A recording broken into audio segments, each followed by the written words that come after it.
Every day, nothing seems to change. Everywhere I go, I keep seeing the same old thing. And I can't take it no more. I would leave this town, but I ain't got nowhere else to go. No.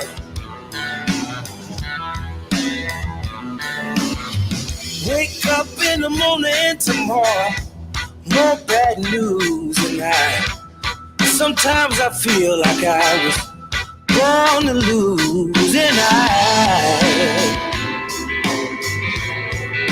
it's driving me out of my mind.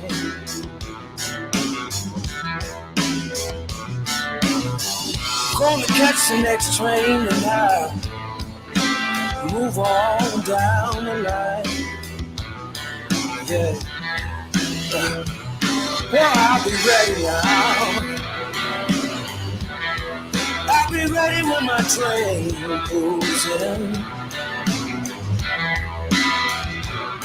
Well, I'll be ready now. I'll be ready when my train pulls in. I know my time ain't long, and I can't live this life again. No, no, no.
Walking down the street, you might run across a smiling face, but they'll stab you in the back as soon as you turn.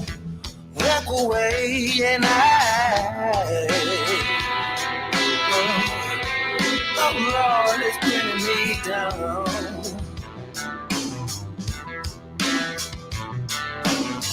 If things don't change around here, ain't no use in me hanging around. Hang around, yeah. Oh, I'll be ready now. I'll be ready when my train pulls in. Oh, I'll be ready now. Oh, I'll be ready when my train pulls in. Yeah. I know my time is long around here now. I can't live this life again. No, no, no.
You're awful.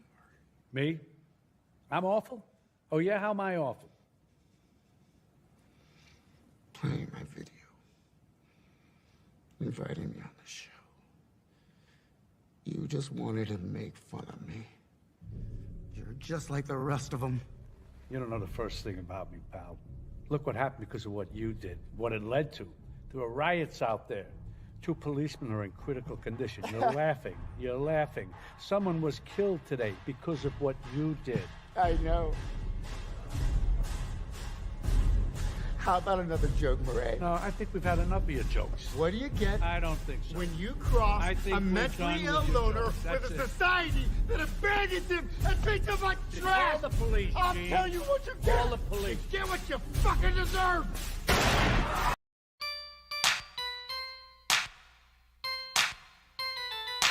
Whitey, whitey, whitey, fool. Whitey, whitey, whitey, fool. The white boy is back, and you know he could never be white. The white boy is back. The white boy is back, with this foot up in your ass crack. The white boy is back, 'cause you know he's the white boy. The white boy is back, and you know that he never smoked crack. The white boy is back, 'cause you know he's the Because you know he's the white boy. Yeah, we back. You can't stop us. What's up, fellas? So, is Gary Clark a beast or what? Dude, he definitely has serious Jimi Hendrix fucking vibes all over him. Dude, I was thinking the same thing. Live, it sound that guitar riff is so much better live. It's 10. Yo, he goes. I mean, all the way to the end when you can tell he was definitely peaking on acid on that song and was just sitting there hitting strings and making noise. That was straight up Jimi Hendrix.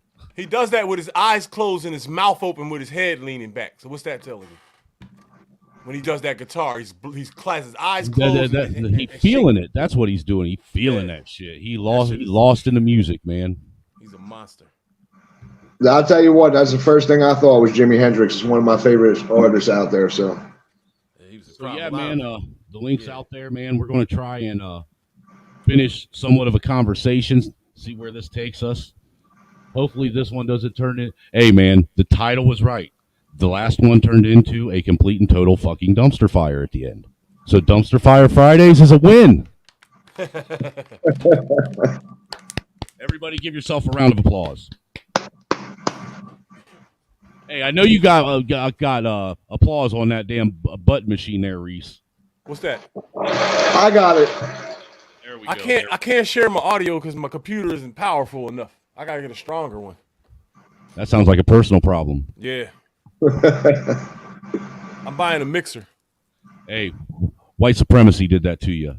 White supremacy's fault that your computer sucks.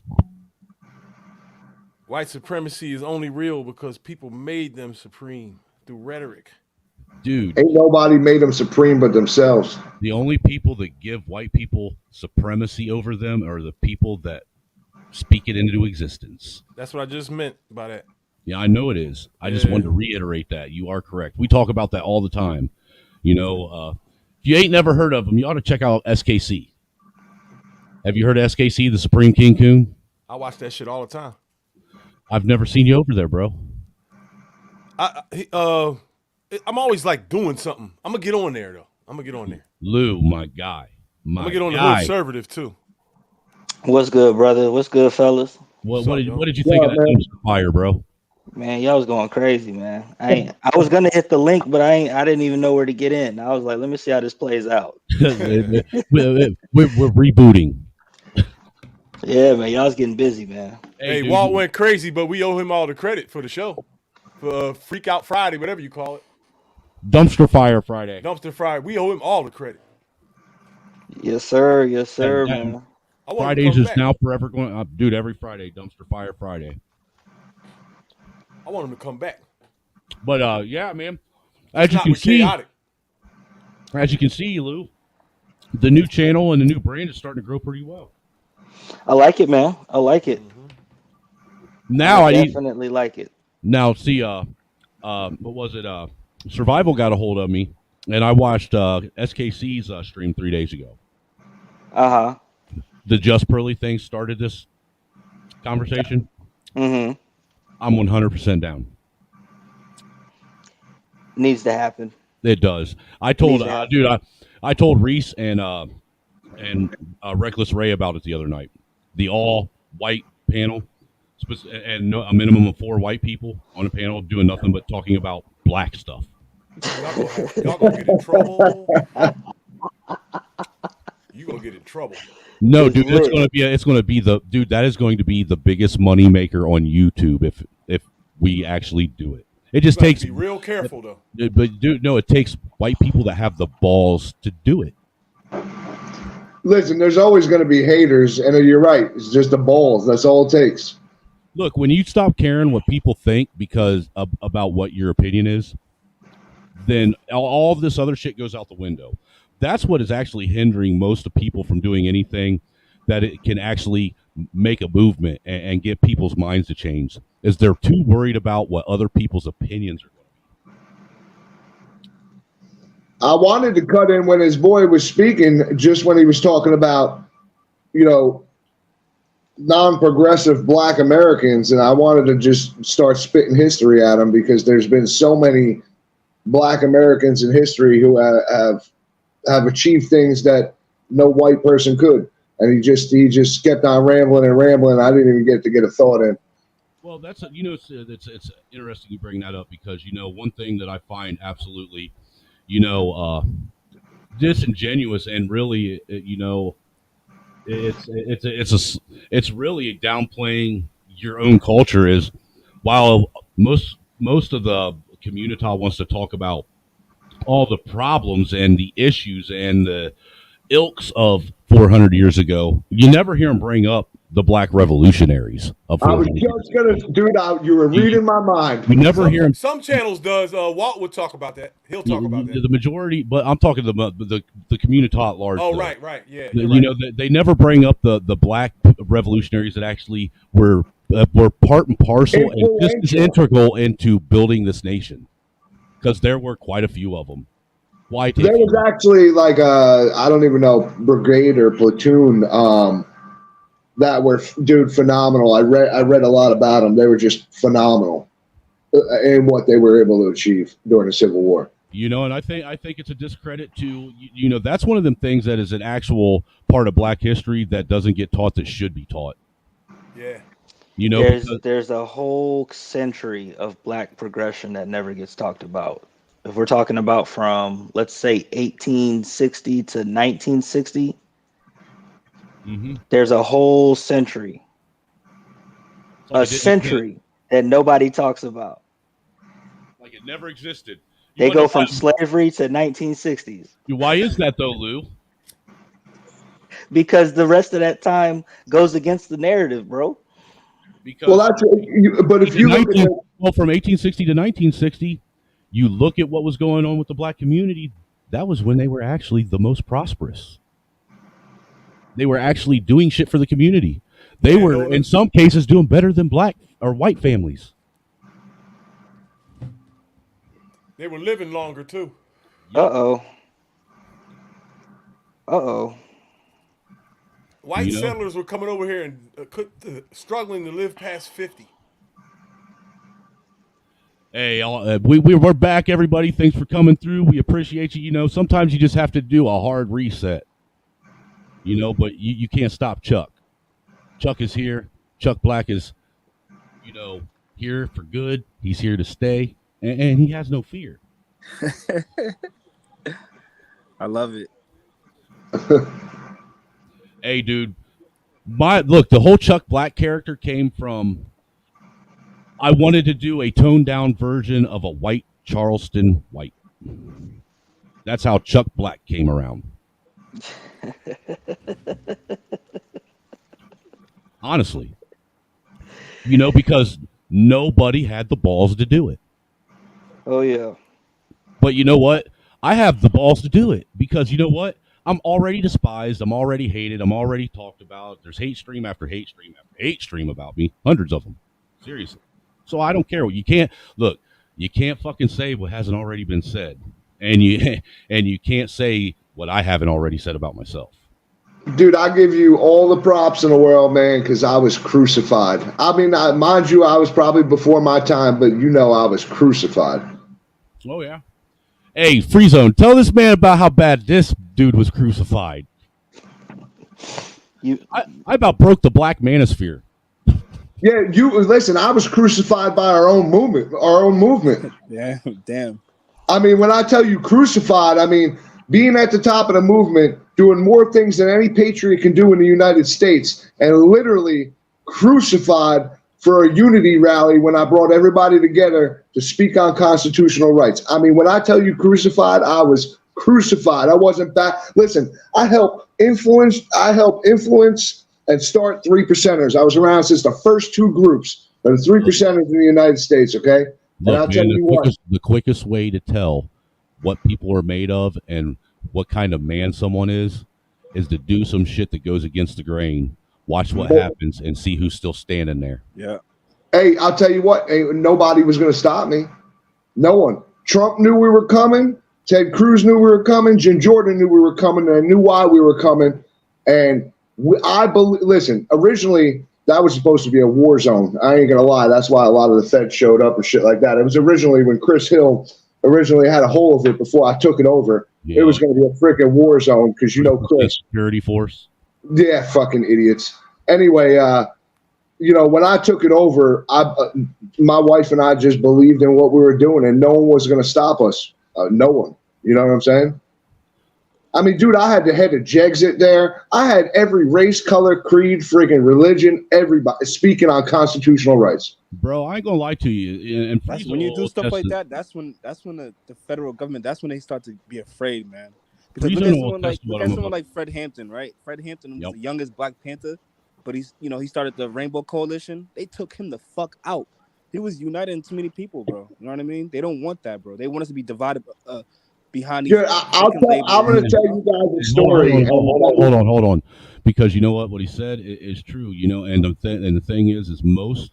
Look, when it comes to the white demographic, it seems like, and I was guilty of it myself. I did it. We come in and we try to be too soft, too nice, kind of half step, and we try to be something we're not. Did I not do that, Free Zone?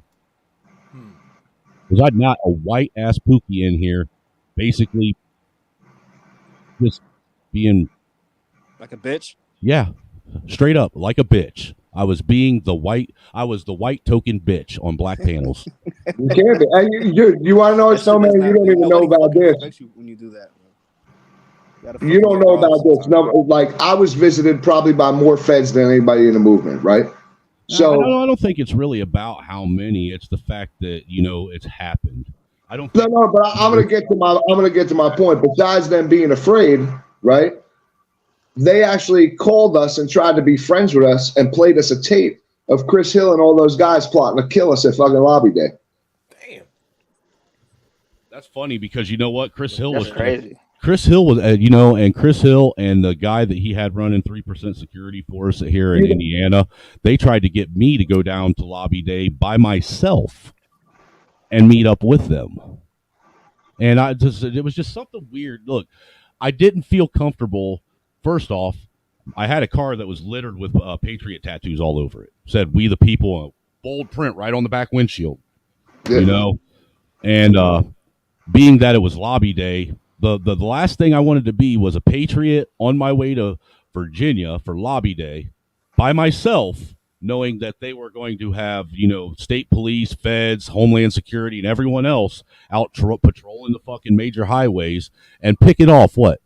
Single patriots that were out by themselves. That's what they do generally in a situation like that. I felt like I was being set up. Well, here's what you don't know. Chris Hill's right-hand man was a federal agent, which I called out. Not only was he a federal agent, his wife was the head friggin', I don't know, something manager of freaking DHS. What a coincidence, right? I've come to fully understand that there ain't a single public movement at all whatsoever that is for the people that isn't infiltrated by a Fed. Yep. Yeah, pretty much. If think you are it's always trying to been that stand way. up for the people, then there is a Fed in there trying to infiltrate it, take you down, and entrap you into some bullshit you never even knew you wanted to get involved in. Absolutely right. See, I would take it a step further. I think the whole concept of for the people in the way that they use it starts off that way. Um, there's very few people. There's very few groups. I mean, you could probably count them on one hand that are genuinely for the people. I think it's just a method to hijack whatever you want from the people You saying and that's more like extract a what you dog want. whistle? I Yeah, understand bro. what you're saying. Yeah, when you hear for the people, it causes people to react like Pavlov's dogs and not even think about what's going on in the background. Like think about BLM.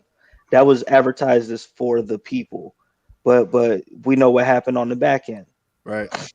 Dude, I've So voiced I'm very it. hesitant on people who are just out of nowhere, out of the kindness of their heart, just out to do good for random people. It's usually some type of insidious shit underneath. Well, really, the truth of the matter is the militias that were mentioned in the Constitution and of the old days, they didn't get together as groups. Men and their sons would actually train and do their daily shit together as families because that was just part of life. Mm-hmm. And then when the militia was needed, they would come together and do what needed to be done. There was no militia group like we have today. That's what gets people tied up is they want to have this whole fucking this group you know, you want to be part of a movement of a collective of people, you know, and I think that's personally I think that's a human flaw, you know, having to have that collective rather than doing what you need to do as an individual to get yourself prepared for when you're needed. Hey, do you know that a lot of people think that white militia groups are like the Klan in disguise? You tell really? I don't know that. Do you know how many? But do you know how many mixed races were within the militia groups and the 3%ers? Yeah. No, I don't know anything about it. You know what? They don't know anything about it, Mike. You want to know why? Because the militia movement, the 3%er movement, the Patriot movement was all put out there as it was white nationalists. Yeah. Listen, one of my really good friends, Jermaine Allison, is as black as can be, and he's one of the biggest patriots. You know, I mean, we got Mo Reese. Mo Reese is, you know what I'm saying? I mean, people just don't understand the diversity that was, you know, inside the militia and the 3% movement. Well, actually, too, a lot of people aren't aware that the red, green, black militia movements, which is primarily generally black militias. You know, a lot of them actually were in contact with a lot of us other militias that were predominantly white. You know, I was in contact with several red, green, black groups from Ohio. When you say that, you talking about like the Not Fucking Around coalition, that like that type of shit? No, I know that. What's his name? You're talking about Grandmaster Jay, whatever the case may be. Yeah, like, he would like coordinate with like the nationalist groups, like the other like militias or whatever. Like they will coordinate together to make sure that it's like a peaceful like demonstration or whatever. When I say red, green, black, generally that means at the core they are pro-black or so black red, first. Green and black is Pan-African colors. Yeah, that's correct. That's where it comes from. But they understand that in order for them to have the lifestyle and the freedom that they want, that even if we disagree on some things, we can work together for a common cause, and then we can go our separate ways once the job's done. Yeah. You want to know what's funny is people don't even understand that our movement spread out so far. Do you know I opened in 2016? I opened the first chapter in France that adopted our ideology to fight against their own government. I had chapters in France, Belgium, Germany, Canada. I had chapters everywhere. That's fucking dope. And that's not including the United States. In every single town, county, state across the United States, everywhere. I wish the people around me knew how vocal the European nations have been over the past couple of years, in terms of like they're coming out and rallying and protesting. There have been so many colossal protests in almost all of those major cities over there, one after the other. The same. They're protesting right now in France. Yeah. Like they'll do it next week, and people don't even know. Like France is like the protest capital, literally. They're making us. I hate to say this, the United States, even though we know the position we're in today, we're supposed to be the big brother. These other countries are making us look like friggin' assholes and Canada because they're all standing up against their government and we're not. The truckers made us look like pussies. I heard Yo, them that's say what, it. that's what I Canada. just. Yeah. Yo, Canada. Hey, dude, when Canada's got more balls than Americans, then That we is got sad. serious fucking issues. That is I'm just fucking saying because all they got is maple syrup, fucking muzzle loaders, and beer. Yo, Black Lives Matter was on to something until they started the violence. Till them plants came in and started riling everybody up with the violence and shit. They sent agents to do that shit, man. Well, I said this last night, and a lot of people. I have videos on my phone of that too. Like literally, I said this last night. A lot of people. Protest was like done by like a whole bunch of like white liberals from like the colleges around here, and like it was like a sea of white kids, bro. Like talking. Yeah, about that's George Soros paying those guys. But like I said last night, a lot of people didn't even know there's actually 2 Black Lives Matter.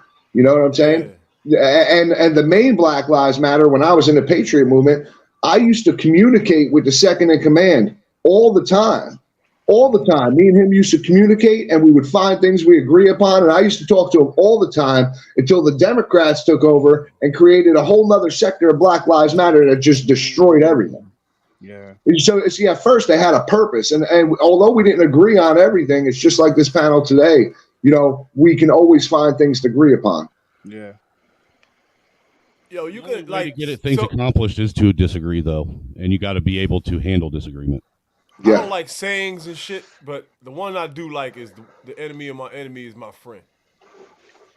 Yeah. You know what I'm saying? So even if we on opposite sides, if there's somebody coming to kill us all, we can't go to war if we're not alive. You know what I'm saying? But that's the thing. That's the thing. Like, we're not even fucking enemies, bro. They want us to believe that we're enemies when we're really not, bro. We Sometimes I trust enemies more than I trust my friends. Them tiny, that hat is tiny up top, ain't it? That hat is extremely more tiny than it necessarily needs to be. I mean, it's just ridiculously tiny. Oh yeah, man. I mean, it serves no purpose other than to make you look like a retard. I'll tell you what's funny, man. When I hear whites and blacks get together and start talking the oppression talk, oh shit. The thing that bonds them in the oppression arena, those that have that conversation, are when somebody slides that in there, it's like, oh, we buddies now. Yep. We best buddies now. Let's talk about it. The system that everybody's talking about, right? The whites that put it together didn't have it. This wasn't the intention. Some evil whites came in and infiltrated and took it over and flipped it, and that's what you have in front of you today. And evil whites have been maintaining it throughout. Those are the people that are the problems, not the people in society. Like they're out here, but you can't put the group in one. You can't body the group together in one small group and say it's everybody. Well, Reese, let's not be disingenuous though. Too, there were also evil blacks that also helped pontificate this shit. That signed the dotted line, like Obama. But why are we always talking about black slavery or slavery? Listen, white Irish slaves were treated 10 times worse than black slaves. What's that about? I ain't even trying to go down that road. I feel you. I agree with you. I ain't trying to go down that road because it's definitely a deep rabbit hole. Yeah, where blacks think that their type of slavery was the most unique, and it's like, yo, get out of here. You don't know your history. They have no idea, man. Dude, I'll be honest with you. You know where I stand. I've done, because of Hood specifically and fucking Trey, I've done some really deep research, and I really question a lot of what everyone's been told about that anyhow. So you think the slavery like never existed or something? Or I'm not saying the slavery never existed, but what there's a lot you're just not told, bro. There's tenets of it that it doesn't add up. It doesn't make sense. The math does not math. How does it? The part that they don't want to talk about is that and this is why I have Dubla Clay up, the black slave owners, because they never talk about those people. They never talk about the vast amount of black slave owners and the vast amount of blacks that were complicit in this system because that was the norm of the time. I don't think And they were flaying people and raping them though. No, I don't think it was rape at all because one of our presidents has 4 kids from a slave. There were some vicious plantation owners that were doing some heinous shit. Oh well, yeah. There's vicious people and people that don't have respect for anything all throughout, all cultures in history. The truth of the matter is I really it seems disingenuous when I frame it like this, okay? But this is the only way I know how to frame it because I come from a farming family. Anybody that knows anything about farmers and farming, okay? Can we agree that slaves were basically the ones that were out doing the labor? They were doing the labor on a farm. They were basically the plows. They were the combines. They were the farm equipment. They were doing everything that a lot of the so-called, well, now all the Mexicans are taking those jobs, but we don't call Mexicans slaves. No, what I'm saying is they were basically farm equipment. That's what they were for the day. They were sold and bought just as that. They were farm equipment. Okay, but they were living farm equipment. The worst part about it was the conquest part of it and physical beatings and stuff like that. Well, see, that's what I'm getting at. That's what I'm getting to, Reese. Yeah. Every farmer that I know and have ever known, there's not a farmer on the planet that actually misuses and mistreats their farm equipment because that shit is expensive and it cuts into the bottom dollar. I own a farm. All right. And I'm not saying that there weren't outliers.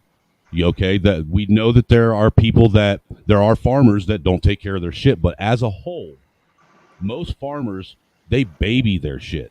They treat their shit. They want that tractor and that combine to last as many years as possible because the shit costs a fucking arm and a leg. And think about the cost of slaves back then. It cost plantation owners big dollars for that.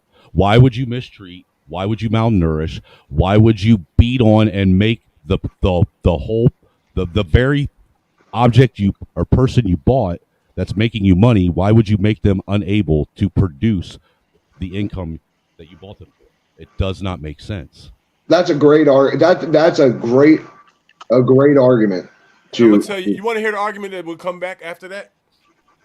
And I might even make it. So they were saying that people back in that day were a lot healthier and more durable because they didn't have the smog and the candy and the soda and bullshit, the cigarettes that we have today. So even if they were durable enough to do all that work and take the abuse, the trip itself is what I have a problem with. That was my next argument. Because look, man, a sail ship takes 3 months? 3 months minimum, 6 months maximum. Right, with 2 months. Let's narrow it down to 2. If you had 300 people aboard a ship packed that tightly, right? I'm about to show you the diagram. I already had it pulled up. Listen, if that happened, right, the amount of water that you would need to keep those people alive for 3 months for that voyage would sink the ship. That makes sense. It would sink the ship. That much water would sink that ship, or everybody would die, the master and all of them. You know, like water, you can't live without water. Well, not just that, Reese, but you see, they claim that slaves were chained to the hull of a ship.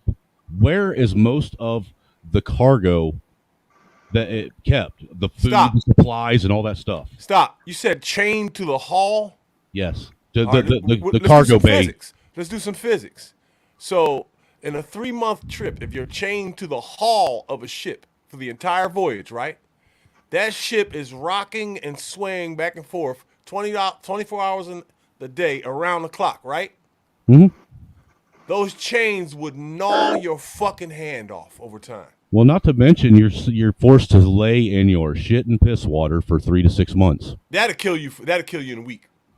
So how did they even make it, like you said, within the first week or two without getting MRSA, sepsis? Plus, in a bow of a ship with no circulation, that much bacteria multiplying at that crazy rate, because it's just sitting there and nothing's there to break it up. You know what I mean? That would kill a human being. Feces is dangerous. I'm going to get back to the last show. what you guys are saying. I think it went down. I just think it went down differently than that. No, we'll see. I'm gonna get back to what I said in the comments, bro. Listen, everything that we were ever taught, we were indoctrinated. Who's to say that it's real? And I know guys are gonna say, "Oh, science this, science that." Listen, there's paid-to-play scientists out there. Fauci's a prime example. Who's to say we weren't lied to all this time? And people never think about that. Who's to say that half the history or 3/4 of the history that we learned is nothing but a fallacy? Well, look, do you know of any evidence? Isn't there evidence? There's evidence. Like, dude, there's not any physical evidence of a slave ship with slave cargo mentioned in any charter. Oh no, not the ships. I'm talking about the trade itself. Well, the triangle trade, yeah, there's evidence of the whole triangle trade and everything like that. No. There is no evidence of any charter where there's ships going from Africa to America. Okay. Anywhere. And there are actually insurance companies that are still in business that have these charters from the East Indian Trading Company that these charters don't exist. Aren't there old ship logs, though, in European museums and stuff? Nope. I could have sworn. All they have is the trade routes themselves and supposedly what was on the trade routes. Well, the only thing they have is some iron shackles that are the only remnants left of these quote-unquote slave ships. Look, they're writers from that time, right? They're ancient books that writers, from European writers, by the way, that make note of how the ship. There was a slave trade. The ships had to come back to the Queen with quotas. Yes, there was a slave trade that went from Africa to the East Europe to the European areas, but a slave trade that has actually where they have recorded charter going from Africa to the Americas, it doesn't exist. But I want you to think about something. You just said that aren't there recordings? Listen, those were historians that were making these recordings. Where did the historians place in society? They placed with government. Get what I'm saying? And this goes way back into the Greece days and everything like that. Historians were high on the scale with government. So who's to say things weren't manipulated and told a different way than they actually happened? Personally, I think a lot of the slaves that they talk about the majority of them were already here. It's a possibility. And a lot of them were already enslaved by people that were here. Oral tradition has to be worth something. So you're saying, all right, because I have knowledge of my family going back 150 years or more. So oral tradition has to be worth something too.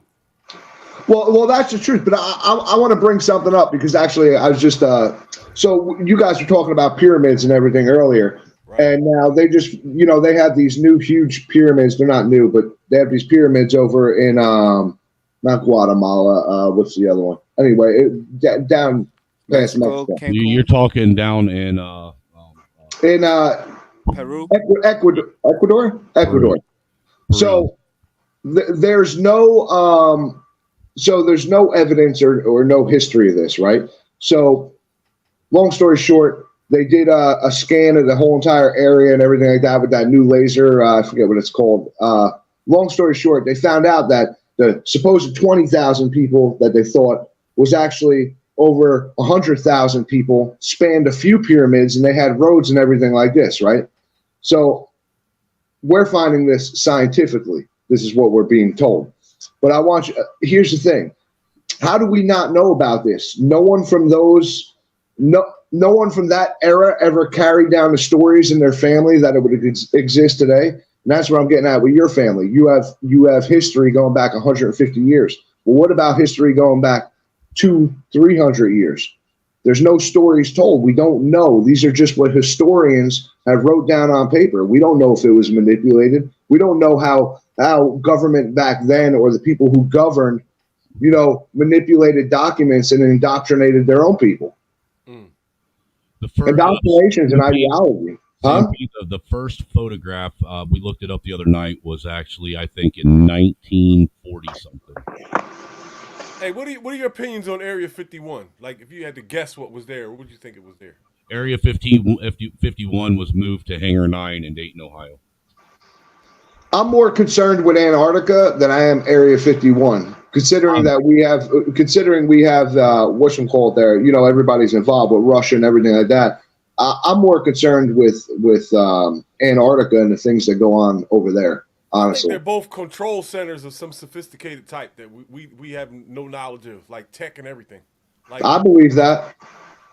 I there's don't something think going on there aliens. that we I can't don't. be exposed to, and it has I to be don't think something aliens powerful. exist at all whatsoever. Aliens? I Or they don't. could be interdimensional beings.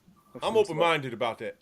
I don't think any. I think it's all government-controlled technology, and they are literally trying to convince us of some bullshit.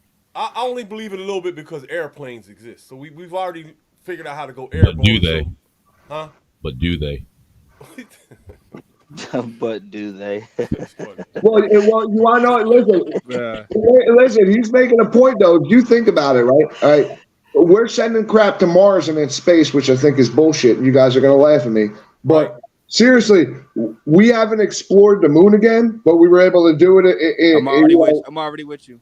Dude, Yeah, we've you never know what I'm saying. I'm with you there. My been to the moon. belief is we have no freaking idea. And this went back to your question. I mean, your conversation when you were talking about the Earth's core and everything. You know, there's a bunch of theories out there, like the hollow Earth theory and things like that, and different civilizations down there. Okay, let's get into that. Like, explain to me how the biggest thing that I've been telling people, and I believe it was Reckless Ray actually went out and watched it for 5 nights, and it made him paranoid because he thought I was fucking bullshitting and just blowing smoke up his ass.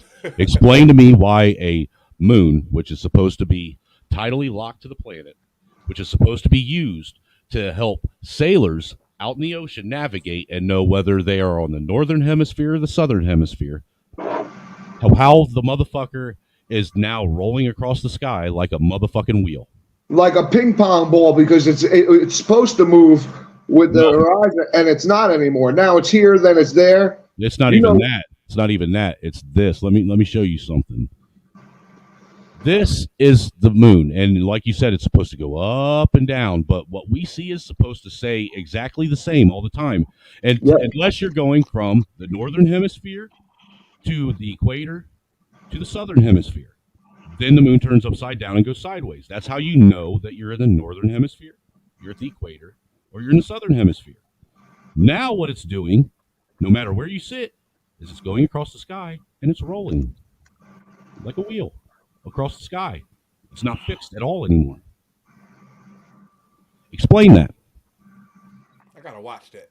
We're never going to know. That's the problem. We're never going to know. I'm going to tell you this much. We have never been out of low Earth orbit. I believe that with every fiber of my being. So do I'm right there with you. I don't believe. Listen, you watch all these conspiracies, but as you and I know, and most of the people on this panel, there's truth in conspiracy. There's always truth behind conspiracy. Have a conspiracy without a little bit of truth in it. Most conspiracy holds some kind of truth in one way or another. That's, you know what I'm saying? So, listen, I'm going to be honest with you, and you know, Snowman seeing my fight I've been fighting this for 15 years, and I started to think of myself that I was going crazy, man. Seriously, because I'm starting to realize, I mean, when we started dealing with all the false flags and calling them out and going everything that was happening, you know, I started to think in my mind, like, what if everything around us was fake? And I did go down that rabbit hole, man, of research. That's possible. And I'm not saying everything's around us is fake, but I think there's just a lot of stuff that we just don't know. I mean, think about it. Your mind is one of the biggest supercomputers known to man, correct? Yeah. Right. And it's capable of doing many things. My wife's sister is a prime example. She's a quadriplegic, 10 years. She can't speak. She can't move. She can't do nothing. All of a sudden, the other day, out of nowhere, she has a rude awake, wakes up, eyes wide open, lifts her head off the pillow, opens her mouth, and tries to speak. Wow. So the mind, and she only has a quarter of a brain left. So I'm trying to explain it.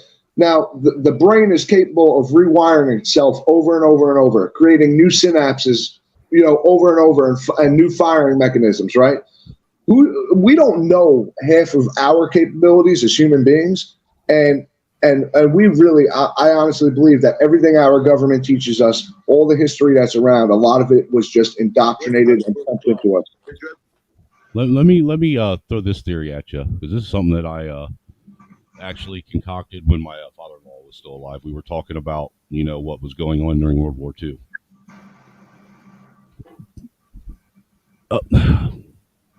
Just wrap your head around the thought that maybe what Hitler was doing was a trial run for what happened after World War II. Well, yeah, Yuri proved that fact when he talked about psychological warfare. No, what I'm saying is, look at what Hitler did. He basically went in and he divided a nation. He pinned the different groups of people against different groups of people. He started what was be modern day racism in Germany, right? And then he tried to push an ideology very quickly over the course of maybe 3 or 4 years. He was very aggressive with it. The American government saw that, and I personally, I think the American government actually concocted it and wanted to see if aggressive force would work, or if what they needed to do was use long-standing time and actually indoctrinate generation after generation after generation, a little bit at a time, to get to where we are now. Well, if you listen to Yuri, and I'm sure you have, about 30-year psychological warfare, and it's stemmed beyond that. I strongly believe that, and the thing is our government, Nazi Germany. Listen, they use Nazi tactics, and there's no doubt. Did they concoct it themselves? Who knows? But we funded Nazi Germany at the beginning of the Nazi what they call revolution. At the beginning what you just made me think about, bruh? And most of the signs, these lies might go deeper than you think. Like all of the those ancient European wars, the reasons why they took place could be also lies too. So we could have been there could have been a mass deception before that threw the alley-oop for these later deceptions. You know what I mean? I believe there was, because look, dude, Rome actually at one point was the biggest and greatest European empire that ever fucking existed on the planet. It has expanded all the way up into Scandinavia, dude. And what you don't understand, like Rome used to occupy England and all that shit. You want to know what England and Scandinavia, Ireland, Scotland, and all that was considered when Rome owned and occupied all this? Savages up there. Savages, barbarics. Yeah, that was called the Outlands. You didn't. They had walls and guards that guarded that area right there to keep the savages out. Now explain how these so-called savages, uncivilized people, build shit like Stonehenge. You know what I'm saying? So I think there's a whole lot more to it. I think that a lot of history. Look, I know that SKC tried to debunk it, but there is some credence to what Trey says. History, his story. The winner tells his story. Do you agree that this was a black planet at one time? I believe that Homo sapiens are not indigenous to this planet. Oh, wow. Think about it. We're the only upright people that don't have a curved back on this planet. That's one of the stories that I struggle with too. That whole diagram, that whole dumbass diagram where they show the monkey and then his back goes up a little bit more every few 1,000 years and it becomes us. I don't know about that. I think the human race is one species that's always been the same.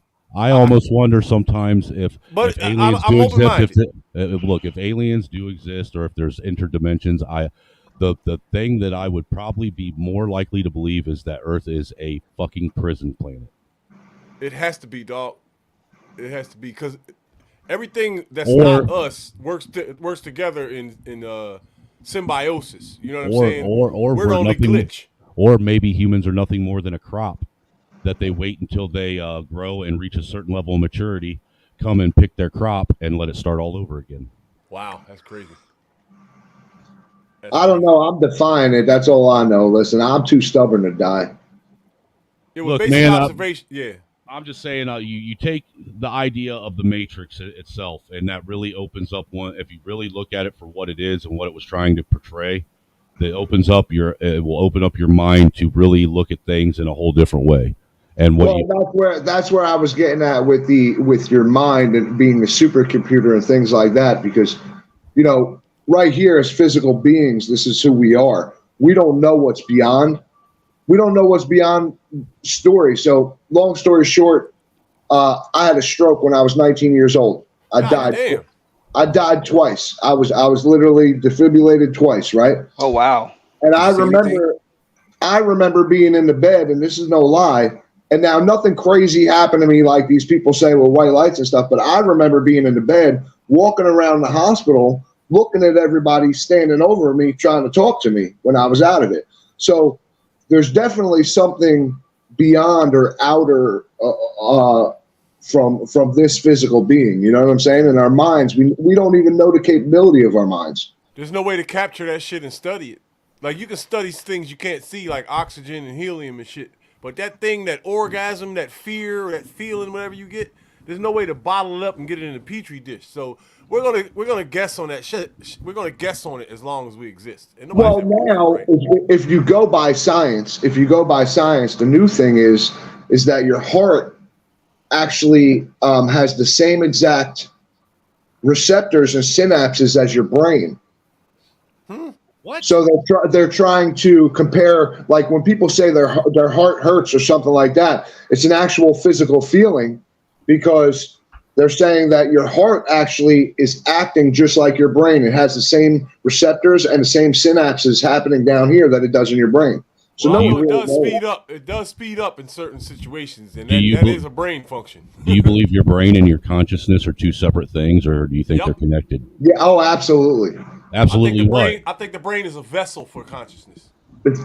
Yeah, I believe your brain is like the computer. Your consciousness is everything outside it. Like I said, I believe there's just more to us. Your consciousness is what we actually perceive as us. Our body is a vessel, nothing more, nothing less. Our brain is a computer that actually puts all the input and information out. That's why, think about it. Can you sit and force yourself to have a thought? Or does the thought come to you and then you consciously observe it? Now you're getting deep. Oh boy, here we are. We here now. Now I gotta roll up again. Dude, I watched a stream one night with some dude who was into psychology and shit like that. And look, this was 2 years ago. I watched this, and my mind, dude, I've been trying to mull that over in my mind for 2 years now. Wow. Say that again. Say what he said again. I broke your brain, cyber. what? Dude, I broke Toxin's brain one night saying that to him. Yeah, that's what I'm saying. Say it again. Look, your consciousness is who you are. That is what you perceive. When you think of yourself, that is your consciousness, your being, what some would consider your soul.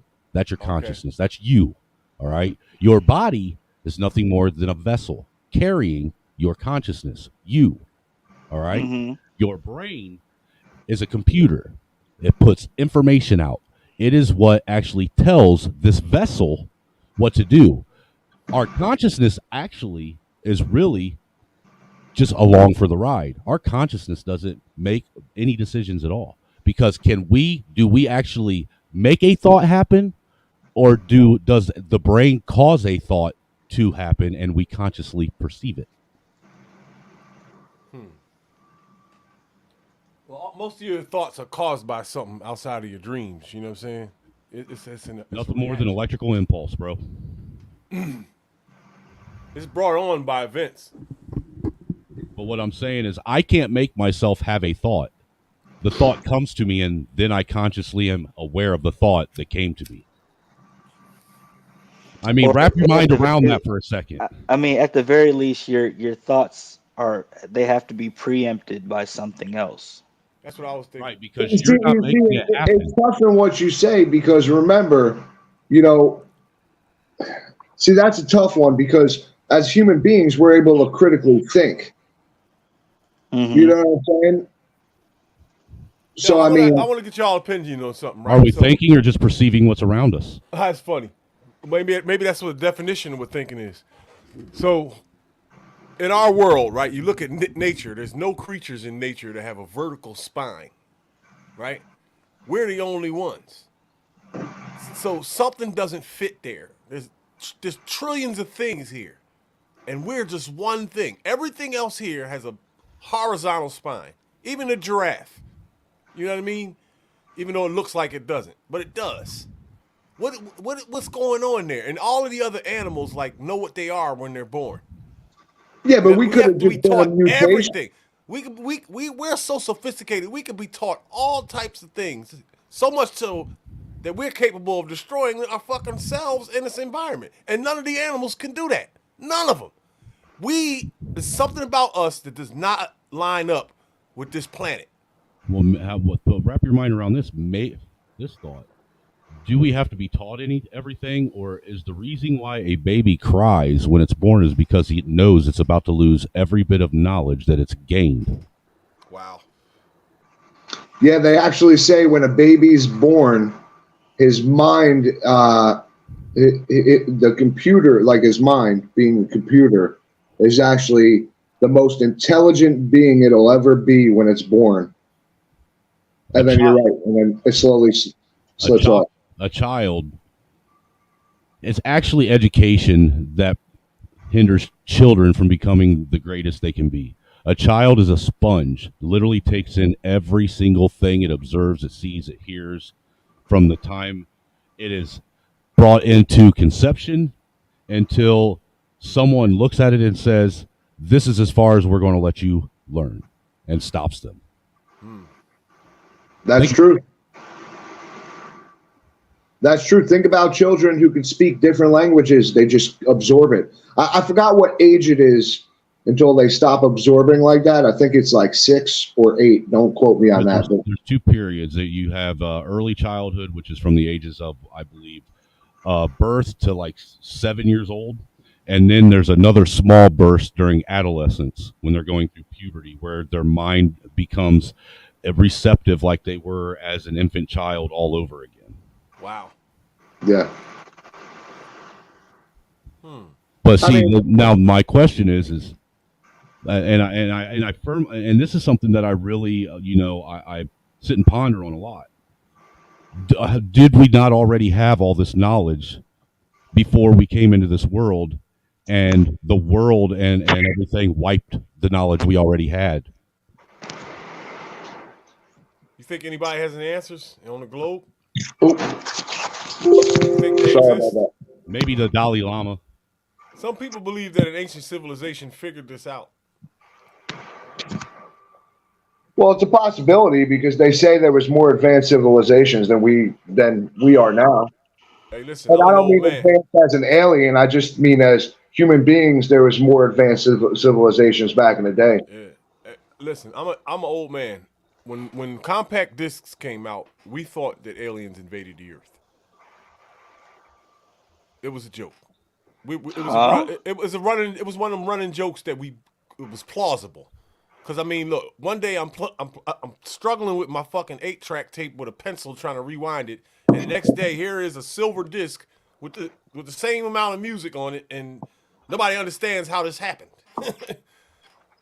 We're a step above cavemen. We're playing with Stretch Hulk and jacks and jump ropes and shit. Think about it. Now we got cars that can fly. All in one lifetime, I've seen all this. That shit happened fast. And the generations before us have not witnessed any type of development like that. Not recorded. We've advanced more in 40 years than the human race, I think, has ever advanced that we know. Yeah, maybe. Pyramid builders were some bad motherfuckers. They had something. They had some bad machines, yo. That's what I was getting at, is advanced civilizations. And it's funny, someone was talking about a movie earlier about, the brother and sister going into space and coming back, and how everybody was dumb. Well, who's to say that didn't happen? Like something along those lines didn't happen. We had advanced civilizations, and that was lost somewhere along the lineage, and then here we are now. Easily, they could have been destroyed for one reason or another. You know what I'm saying? And now we're relearning everything. There's no fucking way they built those pyramids without hydraulics. It's impossible. Yeah, and you have to remember, no path is ever the same. So those advanced civilizations, if something happened and was able to wipe them out, and we had to progress all over again, no path is going to be the same. Maybe we went a different direction in one way or another. It's fun to talk about. Maybe not knowing is fun, right? because we get to do this all forever. We'll probably never know. Not us. Maybe one generation will, but it won't be us. Well, I don't know. If you look at the rate of advancement, like we just talked about, maybe if us old guys can get another 30 years out of life, we might witness some shit. I mean, look, we saw a fucking plane hit an office building. Did you ever think you was gonna see that? I got 10 good years left in me. I can guarantee. I got at least 20, at least 25. I must live long. I want to see how crazy this world gets. I must see it. I just want to fight the war. I have to be honest with you. Listen, I've been trained and programmed that way my entire life. I'm probably one of the most heartless people. No, I wouldn't say heartless because I'm a really good guy. Just I have short emotion, and I'll tell you what. For me, it's just what I was meant for. And what I would die for. I would die for this country. And people can't understand why. That's just me. Like, I've been fighting for this country for a long time. I taught my kids how to do it. They grew up in this movement, and I'll just die for my country one way or another. Hey, in the hood, we call you white guys a little over patriotic. I mean, I get it, man. Y'all got a connection with all that. You think we're over patriotic, but you want to know what? We're fighting for everyone's constitutional rights, right, left, and different. We're fighting for everybody's constitutional rights, but we're fighting for what's right in America. We're trying to save what little freedom we have left against a tyrannical government. People may not understand it, but that means a lot to us. Freedom means a lot. And right now, are we really free? I mean, we're like free Roman slaves right now in the United States, the way our government is acting and controlling. So it's like... Well, with that being said, I do also want to express that is, as messed up as the country is, because I've watched it change a lot just in the 30 observable years that I can recall. All right. We are still in better shape than the rest of the world, in my opinion. Yeah. Are we though? Culturally, no. Culturally, no. But as far as freedom, as far as resources, as far as freedom, yeah. Everywhere, dude, there ain't nowhere else on the planet that you can get away with doing and saying the shit that we say on the internet alone that ain't going to get you arrested and thrown in jail. Or killed. Well, no, I agree with you there. But then again, remember, see, they did get one over on us, but in reality, we are the largest standing army in the world. The American people are the largest standing army in the world. That's slowly decreasing, though. Slowly decreasing, but we're still the largest standing army. What decreased it was, how do you beat the largest standing army? The genius plan of fucking COVID. Well, you can't fight them with firearms, fight them with a virus. Well, what they've been doing, these school shootings, that was a big part of it too. What's the easiest way to get people, patriots, and people that really believe in the right to be able to protect themselves? They attack attack their children. Have people go in and shoot up schools, attack children, because then people that believe in the Constitution, believe in rights, will literally get down on their hands and knees and beg a government to take away their right to defend themselves. Hey, the world's children are under severe attack right now. Their sexuality is being attacked. Their psychology is being attacked. They're being drugged for every little goddamn reason. They are really trying to put a nation of bots on this earth. Dude, I won't the baby that the wife's pregnant with now, that baby's leaving the hospital without a single injection getting put in her. Yeah. I am not letting them, and I'm not allowing them to inoculate her with a goddamn thing. Hey, I did a 10-year bid. I done had over 100 TB shots, nigga. Shit. And I went to free zone. How? Because you had your kid during COVID, like me and the wife did with Lily. How nervous were you during that? I wasn't nervous at all. Not even in the hospital with what they might be doing to your child? No, I don't think about stuff like that. Like, I keep a close eye, but I don't. No, as far as like vaccines and stuff, they gave my baby everything, but she didn't get the COVID vaccine. She's not vaccinated in that regard, but everything else, she's pretty much had shots on. I'm not really I don't know, man. Because if I did, I would never sleep. I would be a different type of person if I constantly worried about everything. But I do keep a guard. Well, Well, you, the reason why I asked is because I have children that are adults and get both, and I got 2 kids in high school, and now I got young kids. And me personally, I've never been more scared. over concerned and scared about what would happen to specifically like my son, Mikey, Mm-hmm. than I've ever been in my life. Reason being is because schools now and the way things are set up now, parents really have no rights to anything once those kids leave the door. No. Right. We have to be active. We have to be active in the schools because, like, You literally can the be- other day. look- Listen, literally the other day, right? My daughter came back from school. She's only 4 years old. She came back from school, and I was in the kitchen. Her mom was in the bathroom or whatever, and my daughter started singing like this song talking about.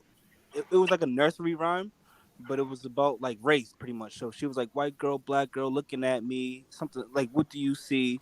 And me and my wife would just like stop, like, Damn. what? We were like, what? Because we don't teach our How old kids is she, none of bro? that. She's only 4. 4 years. She's only 4. My kid, we don't teach my Shit. kids no race, any fucking bullshit in this house. We barely even watch TV. Like we have a big ass TV, we barely even watch it. Like literally, I play my PS5 on it, and that's pretty much it. Like we don't watch TV in our house. So I'm like, where the fuck is she getting this from?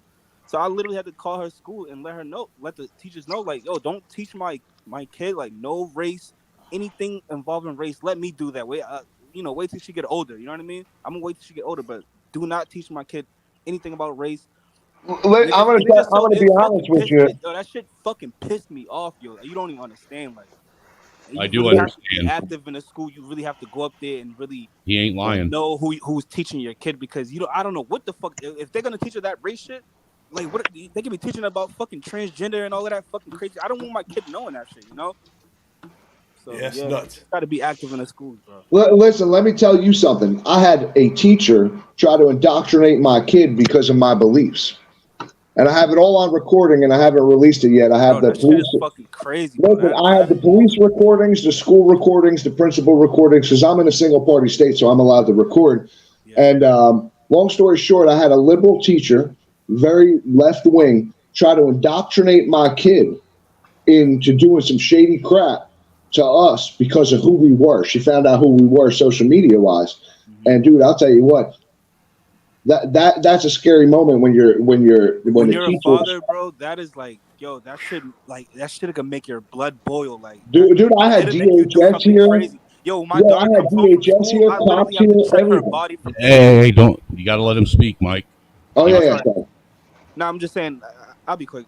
Even when my daughter comes from school, like literally, me and my wife, we're just super observant. Like we check her for any like type of like any markings, any like needle shots or anything like that. Cause my daughter, she's not vaccinated, bro. We didn't get none of that COVID fucking crazy shit. None of that. You know what I mean? So like we just have to be on top of it. And it is scary, bro. My wife, she's like, yo, we need to start, we have to homeschool our kids, because our beliefs, bro, like it's obviously we're conservative, bro. Like our beliefs is not compatible with these schools. A lot of these schools are like really liberal. You know what I mean? Woke as shit. And that's where I'm at with it, bro. Like homeschool is the way. So like that's why I'm not worried about a lot of that stuff. We're already moving in that direction. I've already done the research. Homeschooling is so much easier nowadays. I commend you guys for that. Yeah, man. That shit is fucking it's scary, got to bro. happen, bro. It's got to. That shit is fucking scary, bro. The way I'm seeing this country, the direction that this country's going, this shit is petrifying.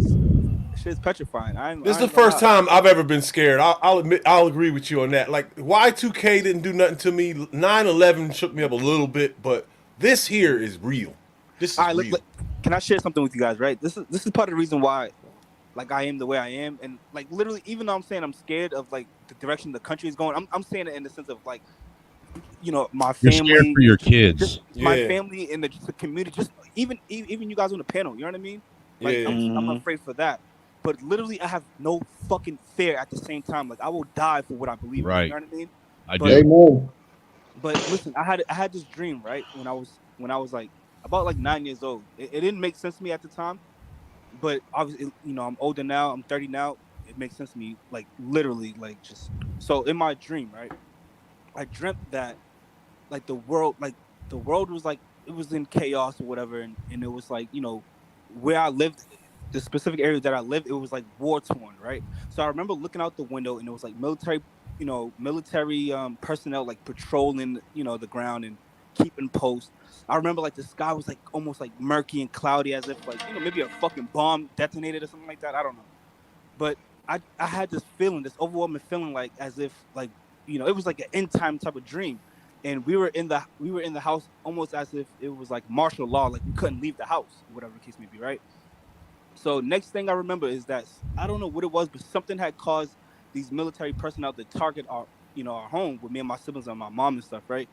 Next thing you know, they came, they fucking extracted us from the house like violently, and then the next thing I remember it was that myself, my family, and like a multitude of people, we were all chained and shackled in like this long ass line, right? And we were like, it was almost like we were like an underground in a way, like an underground type of FEMA camp in a way. But I didn't know these things as a kid. I'm just, I'm just going off of what I That's see nuts. my dream. So one by one, we were all being beheaded with a huge guillotine, like a wooden, guillotine. Like it was Damn. very huge, and every time the blade would come down, like the note, like it just shook the whole everything, like it just shook the ground and everything. And by the time it came to me, the blade came down, and then I fucking woke up. When I woke up, like literally, I was fucking trembling, fucking scared out of my mind. Like I didn't know, like I was only 9. I didn't know what the fuck it meant. You know what I'm saying? But now that I'm older and I'm seeing like the direction where the world is heading to, and like it just makes sense to me. All of this shit makes sense to me. You know what I mean? And like I said, I will fucking die for what I believe in. Like I'm not playing. Like I'm not playing, bro. Listen, I'm not conforming. I'm not fucking conforming. I'm not doing none of that. I'm not conforming at all, bro. I'm not taking no mark of the beast if that's what it is. Or well, you better grow some food. Yeah, Listen, yeah. I'm gonna give you guys a thought, and then I'm gonna get running because 3 o'clock. That was a dream. If anybody wants to have any, and listen, I've looked up, I looked up the dream, and I've seen other people that had similar dreams like that. You know what I mean? That's So nuts. I don't. Maybe I'm crazy, but like that I don't shit think so. really touched me. You're crazy. I feel like that dream. No. That's what gives me my strength. That dream is what gives me my fucking strength. And if that day comes, I will fucking stand firm. Like I would not waver at all. Like the government or whatever it is, whatever entity, whatever that's trying to implement this, one world system or whatever the case may be. But they literally gonna have to kill me, bro. Hey, look, if the aliens come down here with the P-36 uranium space modulator, you gonna conform. I respect it. Yo, but it reminds me of the scripture. I don't know if any if you guys like believe in the scriptures, believe in the Bible, or Christianity, or whatever. But it reminds me of a scripture in the book of Revelation. It talks about like how those who don't conform and doesn't conform into the beast system, and they're beheaded for my namesake. They will live 1,000 years for Christ. So that verse, that shit like gives me like hope a little bit. You know what I mean? But I would not waver. I'm not. Me and my wife, we're on the same fucking time. We already went through drills. We already know what each other would do. Like if I had a fucking gun in my head, I'm like, do not fucking waver. Like, you know what I'm saying? Like, let my brains get splattered all over the floor. Just do not waver at nothing like that. Like, we're just all militant right now. Good for you. Yo, guys, I'm gonna get running. It's 3 o'clock in the morning over here. Yo, bro, do you have a channel? I just set up Rage Nation. Honestly, I usually just do everything for Facebook because for some reason Facebook don't censor me anymore. Wow. I pretty much say whatever I want on Facebook. I'm probably same here. They don't censor me. They don't say nothing anymore. They Facebook used to. always been crazy. Facebook. You're a solid dude, man. Come through here more often, man. This is my channel right now. You know what I mean? So come through. No, I appreciate you guys, man. I really do. I enjoy the conversation because we're so on the same wavelength for so many things. It's good. It's good for me mentally to be able to get it out. You know what I'm saying? Because I don't have anybody to talk to but my wife. Me too. I feel the same way, bro. I live in an egg, man. I live in a fucking egg. My homie, that's my only homie y'all saw up here. This is our outlet right here, bro. We have to, we have to stick together, man. Really, bro, and just really communicate with each other, man. Oh, definitely. Snowman, thanks, brother. I appreciate Snowman bringing me on to meet y'all. Hey, man, I just try to do what I can to bring people together. I mean, I feel as though I was meant to be a conduit. Yeah, man. Shout I'll out. tell you what, I love it. Yeah. You Doing know, what you're doing, Chuck. Yeah, now this is good. And literally the whole time I was quiet, I'm on a different stream trying to get people to come over to this stream. Well, Yeah, see, that's I'm the with it. thing is, I hope that people will start coming back because I would like, man, I wish that I could just get a few of the videos I had from when Trailer Hood Voodoo Ninja was up. I really do. Because I'm telling you what, the type of discussions and the people that I had up there would blow your mind. yeah. Literally, I'm talking people that had doctorates in education. Had surgeons up there, people that were into legit politics. It was nuts. The type of people that were getting on there and having discussions about just everyday issues. Yeah, wow. Well, guys, I'll be back on again. I'll try to get back on. Everybody, All right, just be Mike. good, man. Be safe. Take it easy. Peace. All right, guys. Stay Later, healthy. man. Now, don't get me wrong, man. I still love a good troll. My interaction in Black YouTube is actually what helped create who I am and how I am now on YouTube. Between Black YouTube and White Wakanda on YouTube. I don't know if you guys are familiar with it, but I'm sure that you might be familiar with what they call the Bang sector.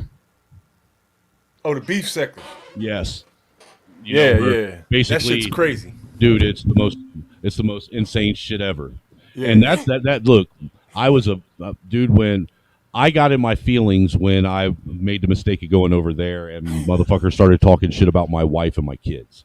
But that's also Anything what goes over there. But that's also what hardened me to where now I don't give a fuck what anybody says about anything. I really me too. don't. You can fucking talk about me, my wife, my kids. I mean, it doesn't matter. You want to know why? Because you aren't a part of my life. Right. Your opinion really doesn't fucking matter at the end of the day. At all. If you want to be a fucking horrible, vicious, vile piece of shit that just has constant diarrhea of the mouth, Yep. then you go be the best fucking moron you can possibly be. Hey, do you agree that this last 3 years has been like a major adjustment in the human psyche? It seems like everybody I know is a little bit different. Everyone. Yes, but it's at two extremes, man, one way or the other. Yo, I know people that I thought was really, really solid individuals that are still wearing fucking masks. That have turned into the biggest fucking dumbasses and morons Right. and followers that look, dude, you know how the last 3 years really has, in my opinion, taught people who is in your corner. Ooh. Yep. Yup. Because I always talked about, when I always talked about the dynamic between men and women, the one thing that I always used to point out is men generally have at least one or two good friends that they were friends with in high school all throughout life. That's something that women don't have and you never see. Women cycle through friends like men cycle through underwear. Yeah. All right. But what the last few years has shown is how fake and disingenuous even our friends that we've carried through life really are. And family. Yes. Mm-hmm. And just how much you really don't know. How much. Look, I got to a point with my personal life that I literally stopped calling people and reaching out to everybody. Yo, this is crazy. Yeah. You want to know why? Because I got tired of being the only motherfucker calling out and reaching out to everybody. And what got crazy was I actually started building better friendships and had more reliable friends with people on YouTube that I'd never actually physically met. I've almost heard every YouTuber say that. Yeah. I've heard almost every YouTuber say that. Yo, there's a nation on you. I told these people on this panel in Fight Club that there is a nation on YouTube, a black nation. Hey, later, Samantha P. You go out and be the greatest, white woman you can be. Treat your husband as if he is the only man in your life, which I know you will. Yep, better hang on right now. You are the guiding light to some of these dumb white women out here. Lead the way. Salute, Samantha. Good night. You learned a lot about your neighbors too. Dude, you learn a lot about everything, and see the interesting thing about 2020 and COVID in general, and the whole social media platform boom. I really believe that the way a lot of us utilized specifically like YouTube specifically was not anticipated at all. Nah. I think that they expected us to sit at home glued to Facebook, Twitter, and what they wanted to put on YouTube, because if you recall, literally right before the lockdowns, that is when they had first the great big adpocalypse on YouTube, and then that's when you saw mainstream media outlets move from cable television to forcing their way into your YouTube feed. Yeah. So I think that they really were anticipating most of America being completely ignorant of what the capabilities were on YouTube. Because I got a good question for you. Go ahead. How many years will go by before you don't see a human with a mask on? Never again. Are you? No, dude. Come on. 20? For the rest of our life, we will always see some moron wearing a mask. Because of another pandemic or COVID, they're going to still be fucked up over COVID. Because people are stupid. People are fucking bots, bro. Literally NPCs, bro. Yes, the non-playable characters. Most of these motherfuckers running around don't know how to think for themselves. Yo, the whole time COVID was like rampant, I literally did not wear a mask. I didn't wear any gloves. I'm fucking touching everything. I caught COVID like 3 times and shit was nothing. Yo, I argue with people. COVID was real, and I have a receipt on how it was real. Yeah, like right? I'm not saying it wasn't real, but I caught it. I'm pretty healthy, so I don't know what I don't know what it was, right? But look, I've never been sick in my entire life, and I'm 53. I'm telling you the truth. I've never been sick, not one single time, not once, not even a cold, chicken pox, nothing. It got you because all you want to eat is plants. I'm telling you. I caught COVID, and I was dying. I was going to die. Period. My lungs were locking up, and they weren't getting any better. They were getting worse and worse by the hour. So I put a bunch of concoctions together, ginger, blah, blah, blah, blah, roots and herbs and tea and soup until I was shitting water. Turned my heat up to 95 degrees and got rid of COVID in like a couple hours, 4 hours. My lungs was fucked up for a couple days, but I caught whatever they put out here. It got into me. And my body is a fucking... Nothing's ever got in here before, ever. So whatever that was a bad motherfucker, yo. Yeah. I mean, they tweaked that shit in the fucking lab, bro. Like, I thought I was indestructible my whole life. I've been in whole houses where the whole house had the flu. I'm sorry. I thought Samantha P was leaving, and it ain't. It was free zones. So free zone. Make sure you go out and you bed your wife well. And make sure you help repopulate this planet, specifically America. Do your due diligence as a virile man to put more of you on this planet because they are needed. Yeah. See, that's the thing is that whole idiocracy thing, man. There's too many dumb people breeding. Yeah, you said it earlier. There really are. Entirely too many. And that is a valid statement. Too many dumb. Look, I think, in all honesty, I think you should have to take an IQ test and a civil service test before you're allowed to get married and have kids. Stupidity acts like a fungus, yo. It grows. At the bare minimum, I think we should go back to taking warning labels off of shit that should be common sense, not to drink, swallow, or put over your head. That is cruel. You'll get rid of half of society. God willing. Hey, Gates was on to something. He's a little crazy with his numbers, but... Well, look, I used to be anti-eugenics until Friedman's Journal. You know Friedman's Journal is, right? A little bit. On YouTube. I've heard some YouTubers talk about it. No, it wasn't him. It was I heard people mention him before. It was Sigma Jones. That's who it was. I never heard of him. Check his channel out, dude. Sigma Jones was saying that eugenics is necessary, needed, and the most ingenious idea man ever came up with. You know, because there comes a point when you have to bring the hammer down and say, look, if we're going to keep breeding retards and allowing retards to breed even retardeder retards, What the fuck? I mean, what are we waiting for? People to be, for everybody to be literally walking around like this with a fucking bump cap on? Like White Walkers. Before we say, okay, look, maybe it's time to take the warning labels off of pillowcases. Maybe it's time to take the warning labels off of bleach and cleaning products, because if an adult can't keep their kid and doesn't understand that your child shouldn't be drinking Fabroso as fucking juice, well, sorry, I guess let natural law and natural order take its course. Why would the company make that shit purple and delicious looking anyway? That's evil as shit. That's like making fentanyl look like candy, like they did. Look, you remember when they were doing the Tide Pods challenge and lick the toilet bowl challenge and the snorting condoms challenge? What the fuck? I came up with this idea, and I know that the rest of fucking social media would play right along. Go and clean out a fucking bleach bottle real well, and then put water in it, and then go on social media and drink that motherfucker and do the bleach challenge.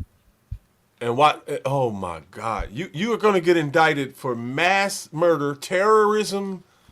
How can I? They literally allowed people to sit and go on social media and convince people to eat Tide Pods, to lick fucking dirty toilet bowls, and to snort condoms. Did you see the crate challenge? Where you have a stack of crates. Yeah. Stack the crates. Yo, so many people got fucked up on that man. crate challenge. I loved when that happened. I loved watching people getting fucked up on that. One guy, ambulance came and got his ass. His neck was fucked up. They had him on a gurney with the cushions on the side of his shit. I love it. Samantha, are you trying to say that I have a low IQ, dear? Is that what you're trying to say? I will have you know that I passed my GED test 20 years after dropping out of high school without studying for the motherfucker. I think I can pass mine now. I will have you know that I have no formal education, really, and I will sit up here and I will get into intellectual discussions with the best of them. But I read a lot. It's a good time to be alive, even with all this chaos. Dude, I'll be honest.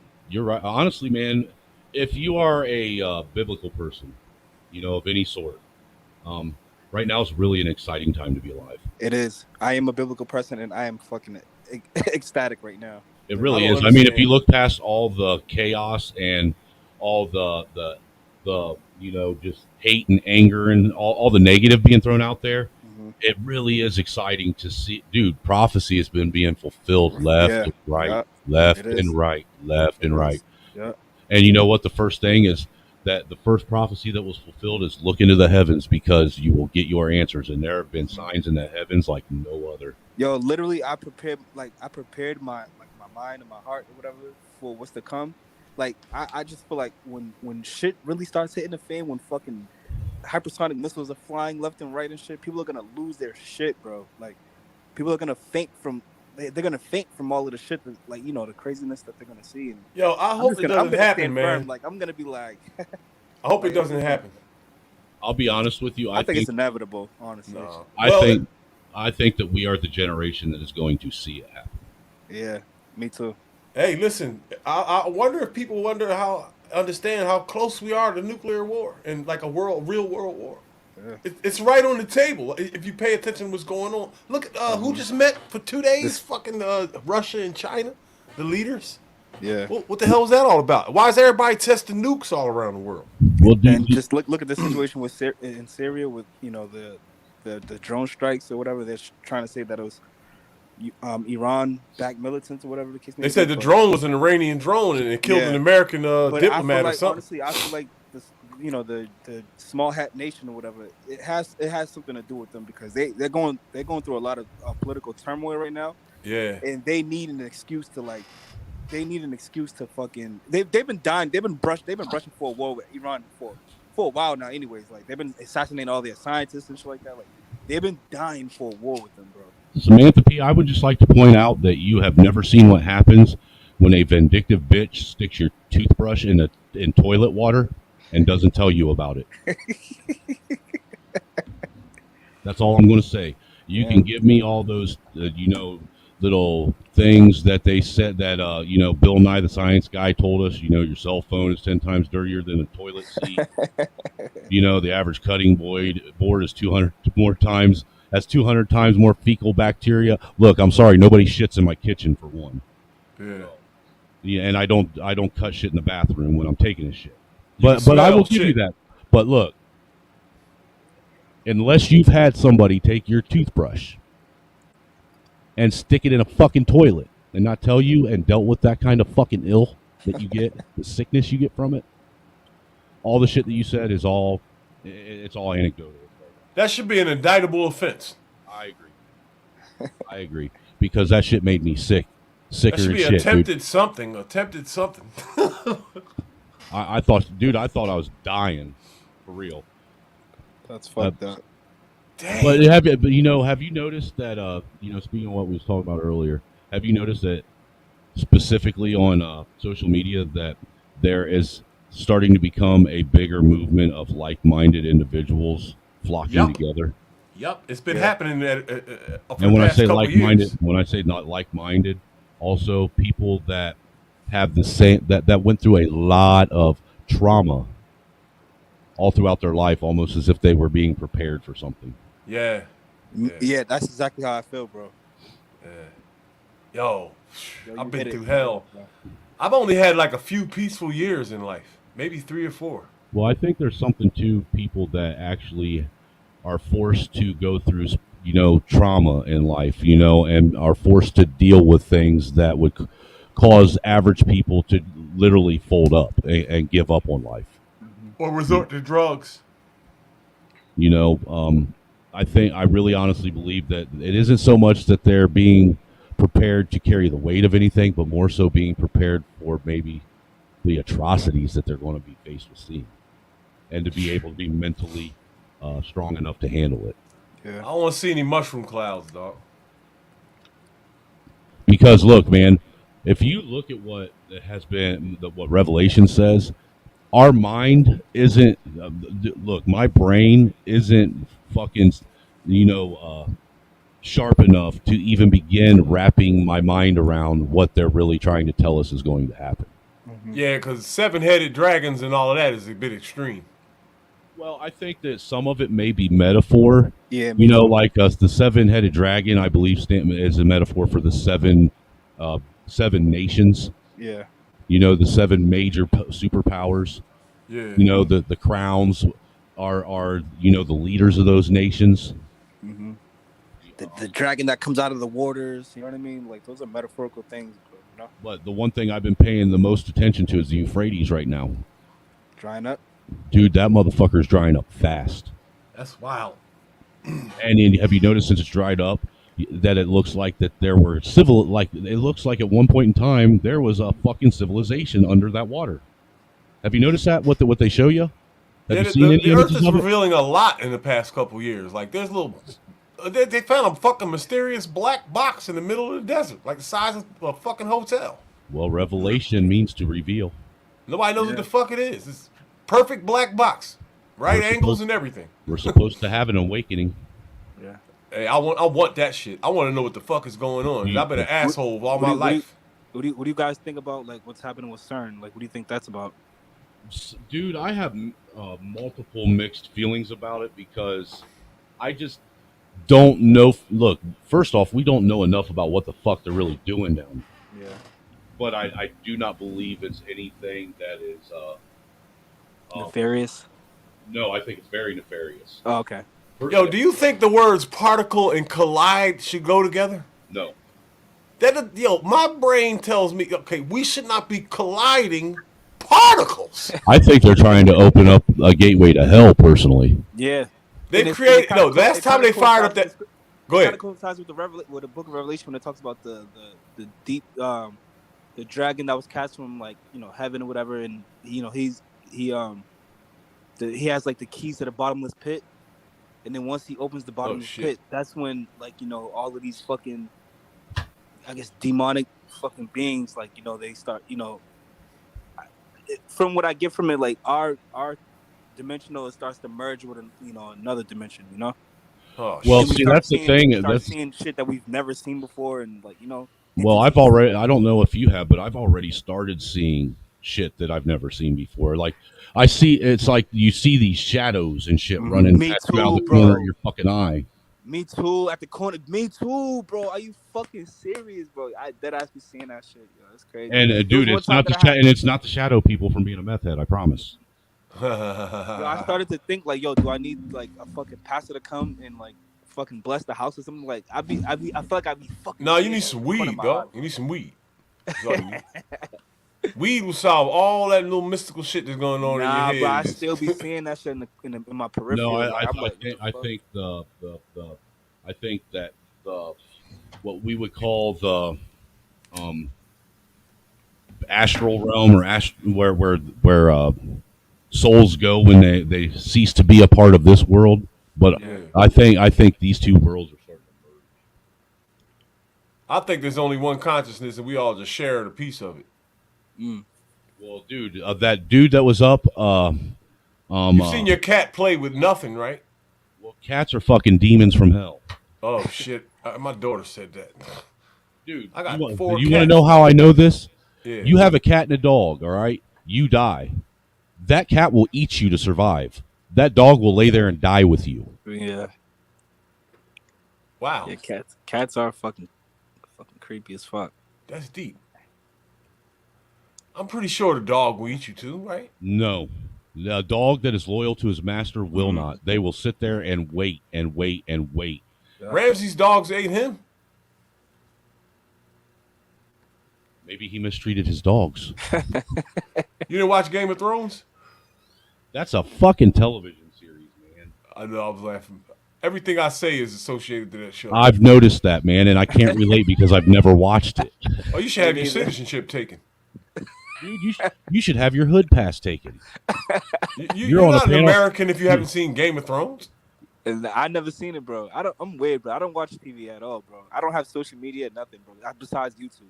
And, like, all right, so you could have 100 panels and 1,000 debates about the best movie ever, and it'll go all over the greatest movie ever written and ever produced was The Never-Ending Story. That's a good one. That's a good choice. That's a good choice right there. But the greatest cinema that ever graced a television screen was Game of Thrones. It's not because I'm saying it. The world said it. And the story is better than the Bible. It's better than Harry Potter and all that shit. I'm telling you, that shit is captivating, dog. And they've got the second part to it has started. I think Harry Potter is trying to normalize witchcraft. That's crazy. I mean, I still like the shit, but think about it. Look, one thing that I've realized, I've heard you say that you had separated yourself from watching TV for quite a while and just recently started watching again. Yeah. Me, I was a fucking TV and gamer junkie, like legit junkie. I was I was that gamer that other gamers loved to go hang out at their house because I collected games. You know, like I would be the one with the new console and have like 300 fucking games for that console. God damn. You know, and when I would game, I would literally game for hours, 12, 13, 14, 15-hour marathons. That's playing nuts. Call of Duty and shit. That's how you'll get hemorrhoids doing that shit. That's how addicted I was. All right. I finally decided at one point in my life, I think I was like in my mid-30s. It was after the home invasion and all that shit, dude. I was putting it all down. I was done. I fucking got rid of cable. I even got rid of internet at our house for probably about 3 months. Like, if you wanted to watch TV, you better hope the fucking antenna can pick it up. I stayed off the grid for a long time, dog. In the early 2000s, I lived without a gas bill for a while. Yeah? Well, I'm vegan and I never needed hot water or cooking anything. Sir. And to take a bath, I had a bucket and I would fill it with water and I had a stinger that I would put in it that would heat it up and just pour it on myself. You said a stinger? Yeah. Now, the point that I was trying to make is I haven't watched mainstream television of any sort for going on 6 years now. Yeah, me neither. And I'm gonna tell you what, my mind is clearer than it's ever been. Mm-hmm. Yeah. Literally clear. I've been watching TV for like 2 years now, since this, well, a little bit longer. I started watching when all the shit broke loose. But before that, I didn't watch TV for about 15 years. I'm here to tell you that the one thing that I know for a fact they're doing is award shows, halftime shows, and all these big fucking extravagant shows where they, make a big spectacle out of it, bring Hollywood and musicians and put on these big fucking extravagant fucking things. Those are all spells being cast on people. Mm-hmm. I did watch the Lakers though, and some comedians. Mm-hmm. And people buy it. And look, I'm telling you what, me not having watching that shit anymore and being involved, Mm-hmm. I can't, dude. My ability to read things and comprehend them is even better. Mm-hmm. My ability to sit and listen to people and actually have, real cognitive abilities to where I can consciously, actually cognitively understand what they're saying to me. Mm-hmm. It has gotten so much better. Your mind is opened up. It's not clouded anymore. At all, dude. And I'll be honest with you. I see things. I see all the rhetoric, all the narratives being pushed in everything that's around us. I see it. Too. Dude, I see it in the food we eat. I see it in the billboards you drive by, the clothes we wear, the music you listen to. I mean, it's literally in everything, and most people don't even see it. Yeah. You know what the phonological loop is? The what? No. Phonological loop. It's a part of the brain. Like I can't get too crazy with it, but it's like supposed to be responsible for recording all our memory, all the information that comes through our eyes and ears, and it's stored, and that's where we get our actions from. All right, so it's all inputs. All our outputs come from inputs. You're talking about the frontal lobe, right? Phonological loop, spelled PH. Phonological loop. Okay. There's some shit that they should teach us in high school, but you gotta take psychology courses, and even then, they don't even teach some of them what it is. I honestly, dude, I wish sometimes that I could go back to being naive, and there's a level of bliss in ignorance. Yo, I was free when I was stupid, dog. I really, there's truth to that. I was free because now the smarter I get, the more miserable I get. It ain't even so much the smarter you get; it's the more that you observe and actually see what's going on that everyone else is overlooking and pretends or don't even want to see. I mean, even if they're just willfully ignorant of it, it starts to become overwhelming at times, man. Listen, I've never contemplated deleting myself, right? But more and more as I grow, as more and more each year, I'm starting to wonder what the fuck was I born for? Because none of this shit makes sense. Everybody's born in hell and experiences chaos every year of their life. There's never been a peaceful year on the planet in human history. And what is it all for? Like, it doesn't make sense. I think you just have to tap into like some type of spiritual something. You have to dive within yourself. We behave like a slave race that was created for that reason. People are what they surround themselves with. Mm. If you surround yourself with chaos, then you're going to be chaotic. Mm-hmm. Hey, there are free people all over the world, man. The Eskimos are free. The people on Sentinel Island are free. All the indigenous people are free. They don't have none of the shit we have. They don't have taxes, debts, none of that shit. They don't have cancer. You know what else they don't have? Toothbrushes. Machines. Huh? Toothbrushes. No, they use something better. They don't have beef that isn't trying to eat them. They don't have the luxury of living in a house and maybe having a farm and being able to go outside in the middle of the night without some wild animal trying to drag you and your infant child off into the woods. But watch this. Dinner. If you've never had those things, going back thousands of years, you don't miss them because you've accustomed to what you're used to. Like, and you're looking at everybody else like they're the dickhead, like they're the savage. An indigenous person in the forest that can't speak a sophisticated language, swings in trees all day, is intelligent enough to not drink a soda, but we're not. I disagree because look at the cargo cult. The who? The cargo cult individuals. People from like deserted islands. It's been proven. Like what was it? Was it Easter Island, where they had a group of indigenous people that were literally separated from the rest of modern world. Sentinel Island. And there was a cargo plane that found out they were there, and they dropped off supplies for them. And then this group of people literally built a stick version of that plane, worshipped that like a god, waiting for it to come back and give them more shit. Oh, I thought you were talking about Sentinel Island. You know about Sentinel Island? So once anybody that's a Homo sapien, regardless of how separated you are, once you're given something that is modern, you will consistently strive to get it back once you lose it. Hey, do you know about Sentinel Island? That sounds familiar. So this is the only place left on the planet that hasn't been conquered and has its original culture from thousands of years ago. Like they still live there the way they did 60,000 years ago. And it's the surrounding governments have all agreed that everyone else on the earth can't go there. It's some type of international law that they're to be left alone. And it's a small place, and everyone that tries to go there gets murdered. And no one ever gets indicted or anything there except from law and all of that. That sounds like a bunch of cannibals are living on that island. I don't think they're cannibals. Like, there's incest going on there because the groups are so small. They say it's only God. They say it's only a few hundred people. So Sentinel Island is really Epstein Island. Nah, they're not rapes and children. I mean, like, How do you know?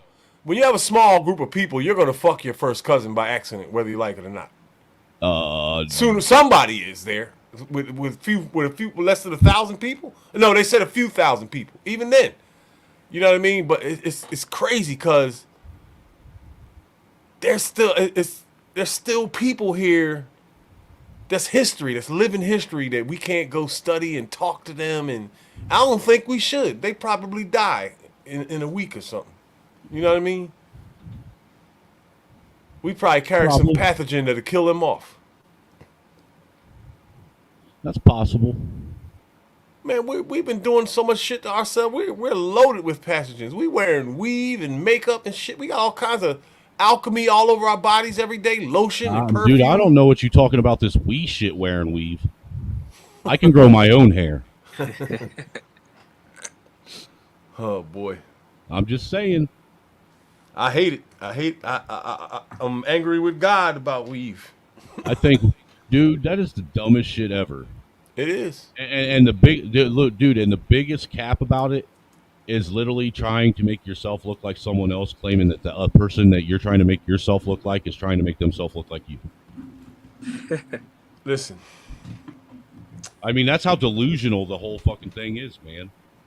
They hate their own hair, and the proof is... Why? It's beautiful if you take care of it properly. Here's the proof. They sell Afro wigs, and nobody wears them shits. Hey, dude, I had an Afro wig at one time that I used to wear at Halloween time when I would sit and do blackface and culturally appropriate. Yeah, try that shit in 2023. Dude, you'll get more than canceled. You get arrested. Dude, tell me I won't. I will get on YouTube and do a stream in blackface. And you'll get hit with a hate crime. First, you got to prove that I don't identify as black. Right. Oh shit, you can identify as you want. What's that lady's name? She did it. What's her name? Rachel Dolezal. Rachel Dolezal. Yeah. Dude, fucking what's no repercussions. I know. I tell you this much: any application I fill out for anything, if there's a benefit for gay people, I'm putting gay on that fucking application. Dude, I'm dead serious. Dude, when they ask my ethnicity and shit, I put other now on anything. I've been doing that my whole life. Get fucking more benefits. Yeah, that's another thing that your boy was saying. Like, oh, as a black guy, I can't get no.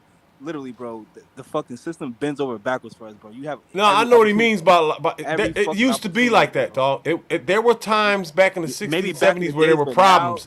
Now it's like more. It's hard to be a white guy if you ask me. Like, But when you hear one of us bring that up, that's what they're referring to, because that was a real thing. It's not so much today. Today it's numbers. It's not everything's done digitally today.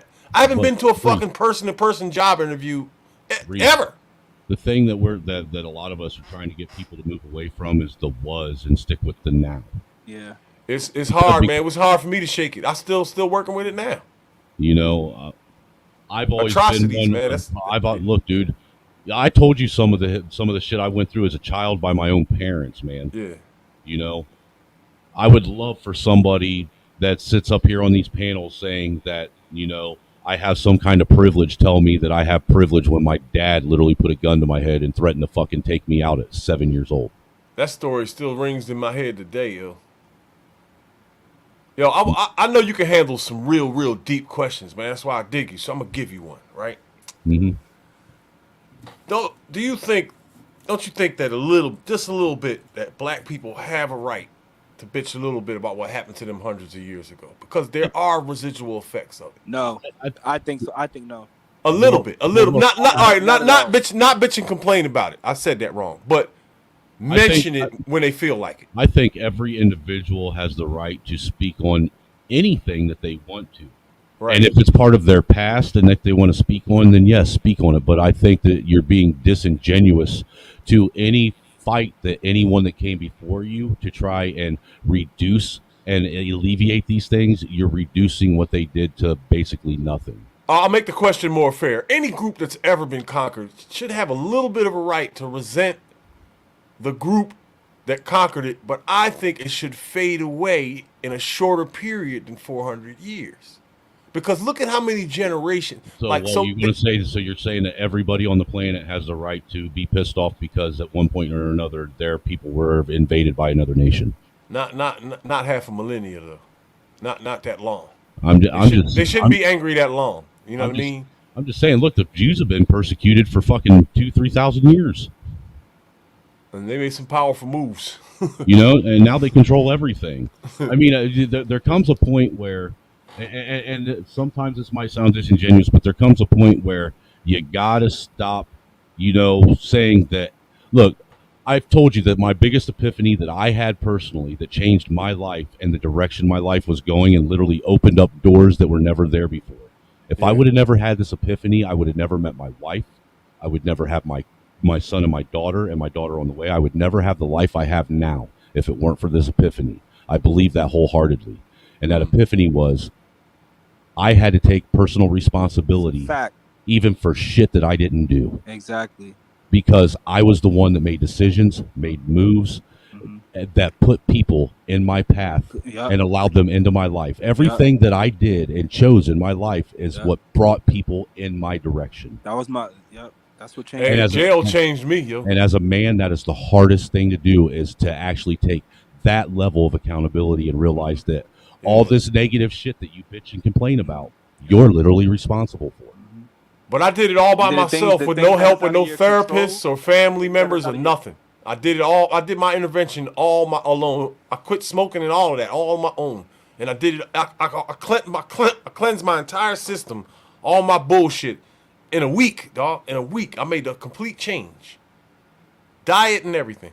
Dude, I'm here to tell you that, and I'm telling you this as a man who spent the first good portion of his adult life living a never-ending loop and constantly thinking that everyone else was responsible for my downfalls, for the reason why I had, you know, hiccups and why shit never went right. And when I finally, rather than looking outside, started looking inward and realizing that the problem lied within, with me personally, that is when everything literally changed in my life. And that's what the fucking black community needs to fucking do, bro. Like, literally, bro. What's up, CT? What's going on, man? I'm about to lay it down in a minute so that you guys are back live again. Do you mind, Snowman, if I broach what happened earlier? No, you're free to speak on it, man. Yeah, you was good, man. You called it out. Thank you so much. You know what? I don't know if that gentleman ever has been to a panel before. Yeah. But I hope that he comes over to my panel as well. I'm tired of this thing about oppression, man. You know, I literally I didn't see it, but I was told it by somebody who actually lived it. I dated a girl, again, I said this earlier, that lived in Rwanda, and she actually saw oppression. Tutsi? I beg your pardon? Yeah, she actually saw oppression. She actually saw her family getting hacked to death. The Hutus were exterminating the Tutsis. 1 million plus were killed in a matter of 90 days. The U.S. did not intervene. Other European powers didn't really intervene until it was all over. So when I hear these people on YouTube crying about oppression, crying about racism, all the while they're in the lap of luxury in their vehicles, on their $2,000 sofas, never having lived through persecution, religious persecution, etc. It just infuriates me. It makes me mad. Now, that guy can say whatever he wants to say. It's a free country. But I hope that he understands that I wasn't trying to make it personal. I was just trying to make it truthful. You did insult him, though. You came in hard and insulted him right off the bat. And here goes the thing, my good man. You just can't do that, man. Where are you from? Where are you from? I didn't think it was Reese, you got to let him respond. Let me finish. Now, I didn't call him the B word. I didn't call him that. I didn't do anything like that. I just called him what he was. He's a hypocrite. But I say that to people on my panel all the time. Christ, he calls me a hypocrite every other week. I make racist comments. But then again, so does other people. We're men. That's what men do. Locker room conversation. So me coming on the panel, talking to that guy, was no different than when I talked to Angry Snowman or anybody else. He needs to hear that. That guy. He needs to hear that. And I think tonight was a good for him to hear that. Now, he probably purchased $500 worth of weed. He's in his BMW. He's wearing all types of. Yep, he's wearing corporations all over his body, and he's trying. Those are attacks, my nigga. Those are attacks. Attacks, sir. You know what an attack is, sir? I'll tell you what an attack is. Never mind. An attack is getting your city bombed into the Stone Age, like what's going on in the Ukraine. See, that's an attack. An attack is when North Korea, was invading South Korea, and that was an attack. That causes the Korean War. Men talking on a panel is not an attack, man. Mm-hmm. And again, you know, maybe I'm too truthful, but the fact of the matter is the man is screaming oppression. Do you realize, sir, that the Black Lives Matter riots happen because of people like this guy, people who believe that they are oppressed, believe that the system is bad, believe that the police are bad? I find it funny when the police are disrespected at a high level by individuals like this, but as soon as something happens to somebody like that, they call the police. Mm-hmm. We're hypocrites. Yeah. We're all hypocrites. Yeah. So if he felt like I was attacking him, so be it. But I wasn't trying to attack him personally. I was just trying to. You know, I know him, right? Know him or not? No. I asked you a question. Yeah. All right. So none of the stuff you said about him is true. None of it. I know him and you don't. That's all I'm saying. Does he not live in America, my good sir? He don't drive a BMW. Does he not live in America, sir? Chaotic, if I can real quick, interject for a second. Reese. Yeah. You know him, all right? So you can sit and discern that. If a man was to go off of just first impression and coming up and just wanting to actually just engage and basically, like he said, give him something that he felt that he needed at that time. And the way the man reacted, that's all he has to go off of right now. Yeah, same. I mean, because what I did find, and I don't have a problem with the guy. I hope he comes back. I'd love to talk with him again. Yeah. But I found it really ironic that he was the one talking about feelings and used the shoe analogy about leaving your shoes outside. Right. And then when Chaotic came up, women do that too, though. They gaslight you and then, why you in your feelings? Reese, if I may, when somebody came up and challenged him, he did exactly what he was talking about other people doing. Yeah. When we challenged each other in the same stream, right? We did it all through the stream. We didn't come in with that hostility that my man came in it. Now, when you come in with hostility like that, just like that on the drop of a dime, you forgot that's another grown fucking man you're talking to. Bro, that now, wasn't hostility. if you were on a street corner, you wouldn't have done that. Dude, honestly, Reese, hold on. Chaotic, if I can. That wasn't hostility. That clip that I showed you the other night, the way that other black man came in on a panel and that was crazy. That was psychotic. That was hostility. That was psychotic. That was nuts. Yeah, Sir, I'll give you that. All Chaotic did was come in and he did what he does. I get it. I mean, that's what YouTubers do. I mean, I wouldn't have reacted that way, but I'm just saying, like, some people out here ain't with that. Environment is everything, right? Like, in certain environments, you come up to somebody, any type bass in your voice, you're gone. You're gone. That's emotion. That's emotional shit. That's not emotion. You don't. Grown men have a certain space, right? Listen, grown men have a certain space that you don't invade, and respect involves some of that, right? So once you break that respect barrier, each grown man is going to react in a different way. That's now, you know. Now let Chaotic respond. You know what I find fascinating about this whole street talk? Where's that street talk when you're in court, when you're hiring the Jewish lawyer to get you out of prison in a prison sentence? How do I know this, sir? I worked in the courts. I was a probation officer. Street talk or street behavior means absolutely nothing. You know why it means nothing? Where was all this street stuff when Derek Chauvin had his knee on George Floyd's neck? What street stuff? Give me a second, sir. I'm not really necessarily asking. I don't know what you're talking about. I'm lost in the question. Sir. I'm not necessarily even talking to you. I'm just talking. All right. All I'm saying is that be tough when it counts. Be tough back in the 30s. People bring up back in the day all the time. Why weren't people tough back in the 30s, 40s, and 50s when the so-called white man was running up on you? So that street stuff means absolutely nothing to me, sir. I have literally. I don't understand. What street stuff are you talking about, sir? Now you literally just said if this was the streets, it would have been a different outcome. Did I not hear you say that? What about it though? And I'm trying to tell you, sir, that street stuff doesn't mean a lot to a certain people. It doesn't mean anything to me because street stuff doesn't build nucir weapons. It doesn't. That's not street stuff. That's man shit, dog. That's man shit. That can happen in a gym anywhere. Sir. We are on a panel on YouTube. Me and that gentleman. I did not disrespect him or his family. Yes, you did. Sir, did I call him the bitch word? Nope. Why you don't have to call him a bitch to respect him? When he started to respond to you, he responded in a calm manner. He was patient. He let you yell at him for like 5 minutes and sat there and didn't say nothing. And as soon as he started responding, you started cutting him off like you're doing me now. Sir, we're having locker room conversation. I want to go to the topic, man. This is corny. Sir, we're having locker room. Honestly, I think that we should sit here and address it. I would hope that us four could be gentlemen enough to be able to do it. I'm trying to be. I'm not gonna lie. You're starting to act like him a little bit too. Right Yo, y'all was both out of pocket a little bit, but who cares?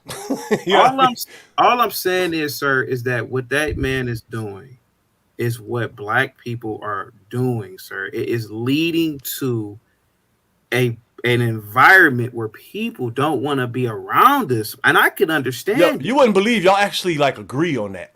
Yes, you and him both would, like what you just said about like what's going on. Y'all agree on that. If y'all just mellow down and talk, that shit would have been crazy. Reese, you realize you keep cutting him off.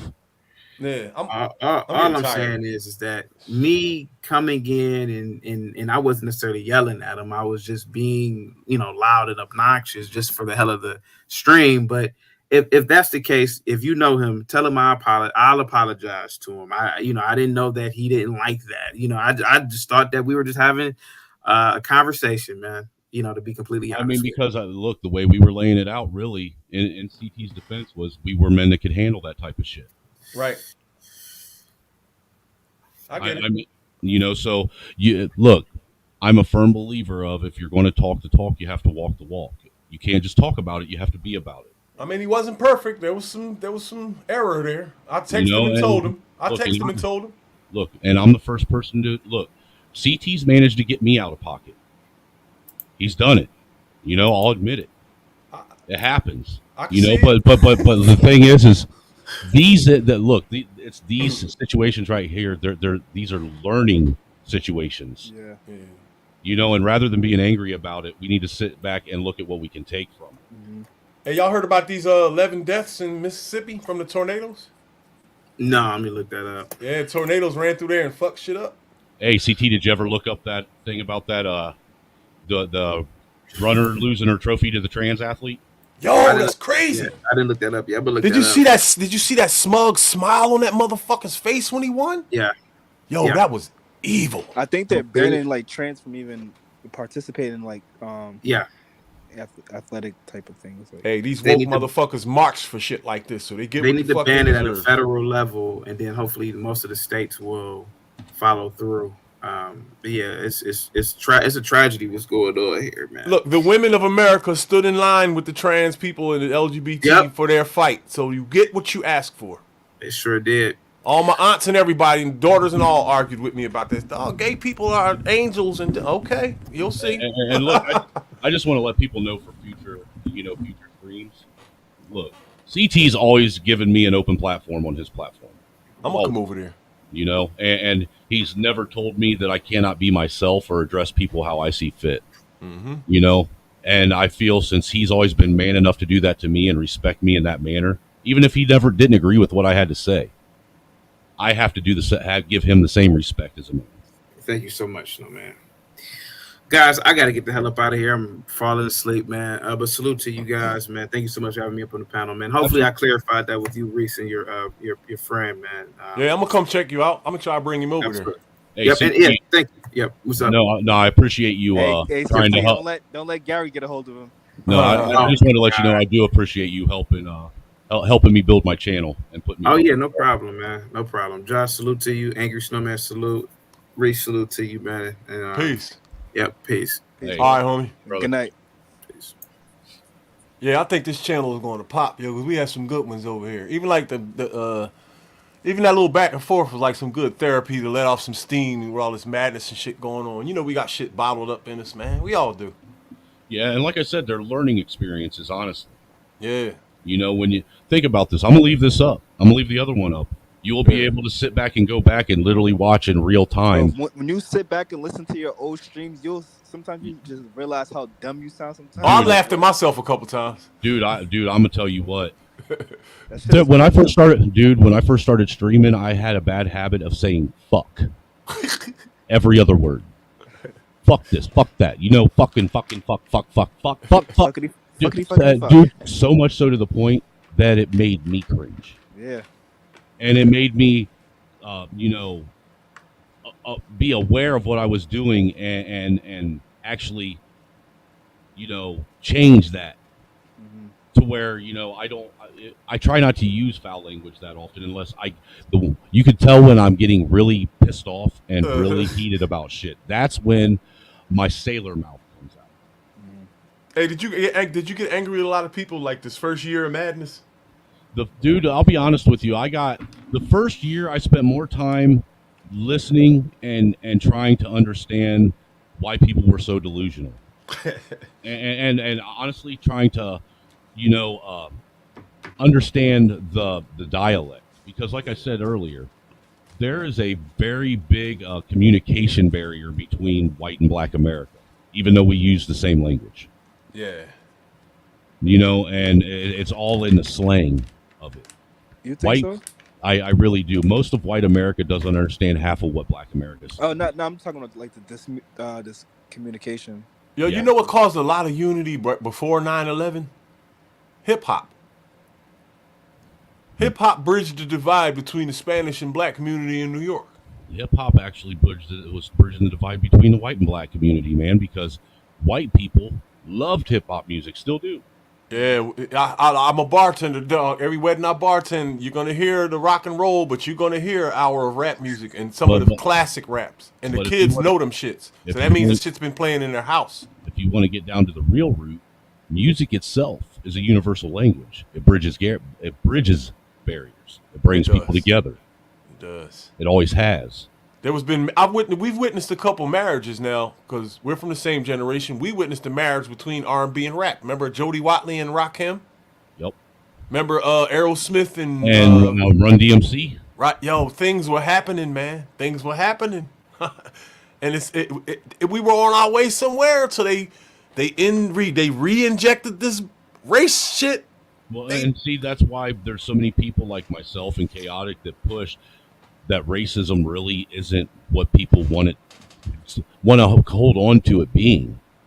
You know, most of this racism is self-inflicted trauma that you put on yourself for some reason. And white people are guilty of doing it themselves. And look, I'm going to tell you what, there's also self-hating, self-loathing, fucking pandering-ass white people that I can't stand. They go out there and push that rhetoric and are just as equally part of the problem. I would like to grab every one of those fucking crackers up and slap the taste out there. Yo, your worst enemy is a racist white man, because the racist white people put that kind of fire in my homie. You see what I'm saying? Black people were on the losing side of history, so they respond to little shit like that more. It's like it means more to us. Yeah, and but the bad white people are your worst fucking enemy, because you wear that stain because of them. I want to read something to you that was sent to me a while back that I've held on to for a while because it really kind of resonated. And it's something that a lot of white people feel. And I don't think that a lot of black folks really understand it. Okay, let me pull it up real quick. See if I can find it real fast. There it is. This was a post that a Gen Xer had posted on Reddit. Okay, and he says he introduces himself. Hi, OP, straight up cracker from the most crackery part of the U.S. What is that? The most crackery part? That is everywhere that black people apparently don't want to be. Oh, okay. Okay. Basically, where the farm meets the woods, you know, where we tend to flourish and love to be, you know, and that's not a racist trope. I mean, look, dude, I'm gonna tell you what. If I saw 1,000 black people haul off into the woods, I'd be scared. Hey, do you know of a neighborhood that's real racist that you would advise me not to go to? No. You don't? No. Let me hear that quote though. What this dude wrote, he said the reason white racism is increasing is because this generation of young white men were raised to be the least racist generation of whites to ever exist in the history of this planet. We grew up being taught that racism was bad, that we were all going to move past it and work together towards a better future. Even here in the most traditionally racist part of the country, nearly every young white boy in my generation grew up watching black athletes, black actors, listening to black music, etc. It was all normal. We were 95% post-racial. So as we got older, we stuck our hands out in friendship to everyone, like we'd been taught to do. And then every non-white group on the planet came by and sucker punched us from behind, called us evil white devils, told us we deserved to die. We were ready and willing to move on from the past. The rest of you weren't. Instead of shaking our hands and marching off together, you chose to revenge against the only white people who've ever let their guard down. Yeah. So now you can't be our friends, and we're reforging the identity we were taught to shed. So we said that we are smarter than our parents and our kids, and that this generation is crazy. But one thing we have to give the credit for is they are the least racist. It's always been that way, man. These kids don't give a fuck, man. Dude, the young, I will give that the what are they, the Gen Zers really are the least racist people.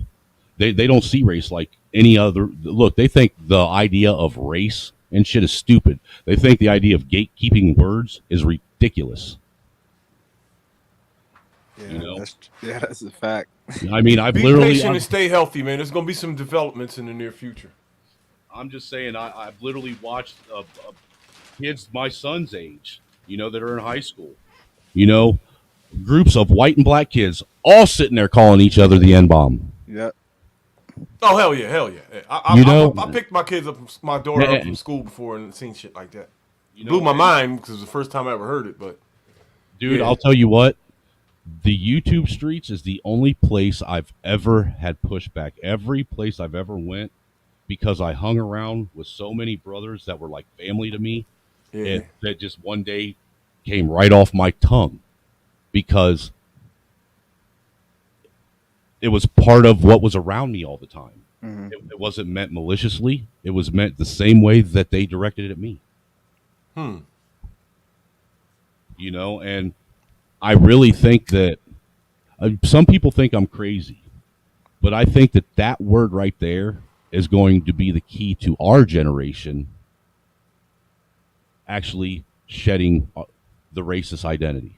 People get mad at me, right? Because I say I want everyone in the world to use that word, right? I do And the too. reason why I want everyone to use that word is because I want that word Either off everyone of us. stop using it or everyone use Right. it. Either stop or I want that word off of us. You know what I mean? Well, I look, want everybody to use it. What happened when everybody started going around and just, you know,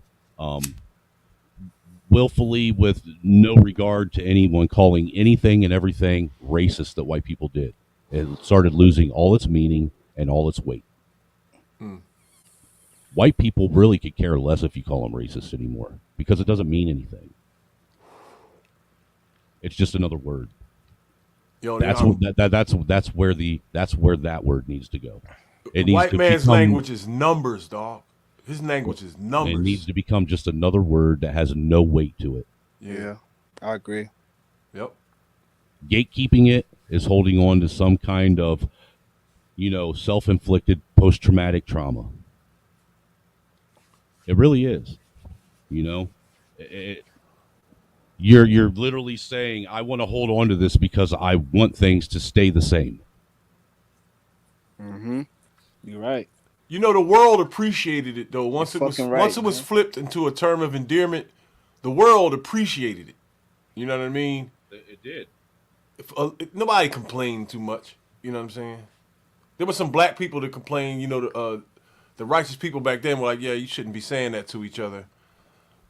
But hey, man, when you take something, that's what you got to do with something negative. You got to flip it and turn it around, make it positive. But in order for it to be effective, it's got to be a positive all the way across the board. It'll never happen though.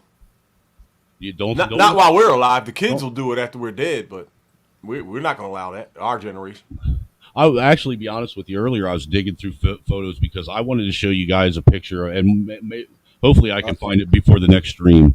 It's a picture of my son when he was in preschool, when we first moved to Indiana, and we was living in Anderson, Indiana. He was literally the only white kid in this. Wow. All right. That's deep. All right. That was the first time I ever saw pure innocence when, with a bunch of Mexicans and black kids and a little white boy that saw each other as no different than the rest. I have a picture of all these little brown and black kids literally hugging the shit out of my son like he was their best friend, because he was. The problem, you know, the biggest issue today is we, as adults, and we know better, we steal that innocence from our kids. We are the one that put that hatred in their heart. We do. That's why I think those books should be burned. I think books are the most dangerous thing in the world. And I also think the two most dangerous words in the world are love and beautiful. What? Yep. Everything universally has an opposite. And you got to understand the sorcery that's in Dutch English, dog. Love is connected to hatred. There's only one universal way to kill hatred, and that's to get rid of love. And the word ugly is connected to the word beautiful. So if you think about it deeply, beautiful is a horrible, horrible word. You walk into a room full of little girls and call one of them beautiful, automatically the rest of them are feeling some type of way. Because the fucking sorcery buried in the word itself. Think with me, y'all. I can see where you're going with it, but there's also ways to walk into a room and make a room full of little girls all feel equally important and beautiful. Also true. You know, just like there's power, negative power in these words, you can take and put positive reinforcement. Yeah. But you can't kill the problem by getting rid of them. My mom taught me, and this is the one thing that I will say that my single mother, one of the biggest lessons she ever taught me in life. Anything that is negative, you can always find something positive to gain from it. Always. I don't care what it is. And she wasn't lying. And I will say this. I don't know who said this quote. Somebody told me one day who it was. And I still forget, but it's one of my favorite quotes. And I live by it. I've lived by it since I had that epiphany. You know, if you do what you've always done, you'll be what you've always been. I've heard that one. Everybody says that. All cultures say that joint. Dude, but there's truth to it. Yeah, that's universal. And there's truth to it on different levels. Because It's if you do it too. Because if you do what you've always done, you will be what you've always been. But if you do what you've always done, you will be what you've always been. If you follow what I'm saying. Yeah. This is a deep one here, yo. Dude, this that's was better than last night's. Dude, I love deep conversations. And the sad part is most people are more entertained by the dumpster fire of the last 2 hours of the last stream. That's the painful truth of the world, too. You know what the numbers were in the box while the dumpster fire was going on at the end for the last 2 hours? What's that? There were like almost 30 people watching that shit. I know that wasn't a fucking cat. After all the shit y'all was talking about cats. Yeah, it was a cat. That's your cat? It's not my cat. It's not mine. You will not catch one of those fucking hairy ass fucking demons in my house. I've heard so many people say that, and I got 3 black cats, too. Sucks to be you, man. You know they're sucking your soul right out of your body as we That's speak. horrible. They get their powers from gingers. Hey, they kill mice. No, they don't. They torture mice. I did have a cat that would catch them and not eat them right away and play with them, fuck with them for like an hour. Let him go, get him back. when we were living in Muncie, we had a mouse problem, and my wife convinced me to get a cat just for the mouse issue. So my buddy, he had a litter of farm cats, which should be good mousers. I watched this motherfucking cat that was 6 months old literally torture a mouse for almost 30, 40 minutes before I had to take the mouse from him.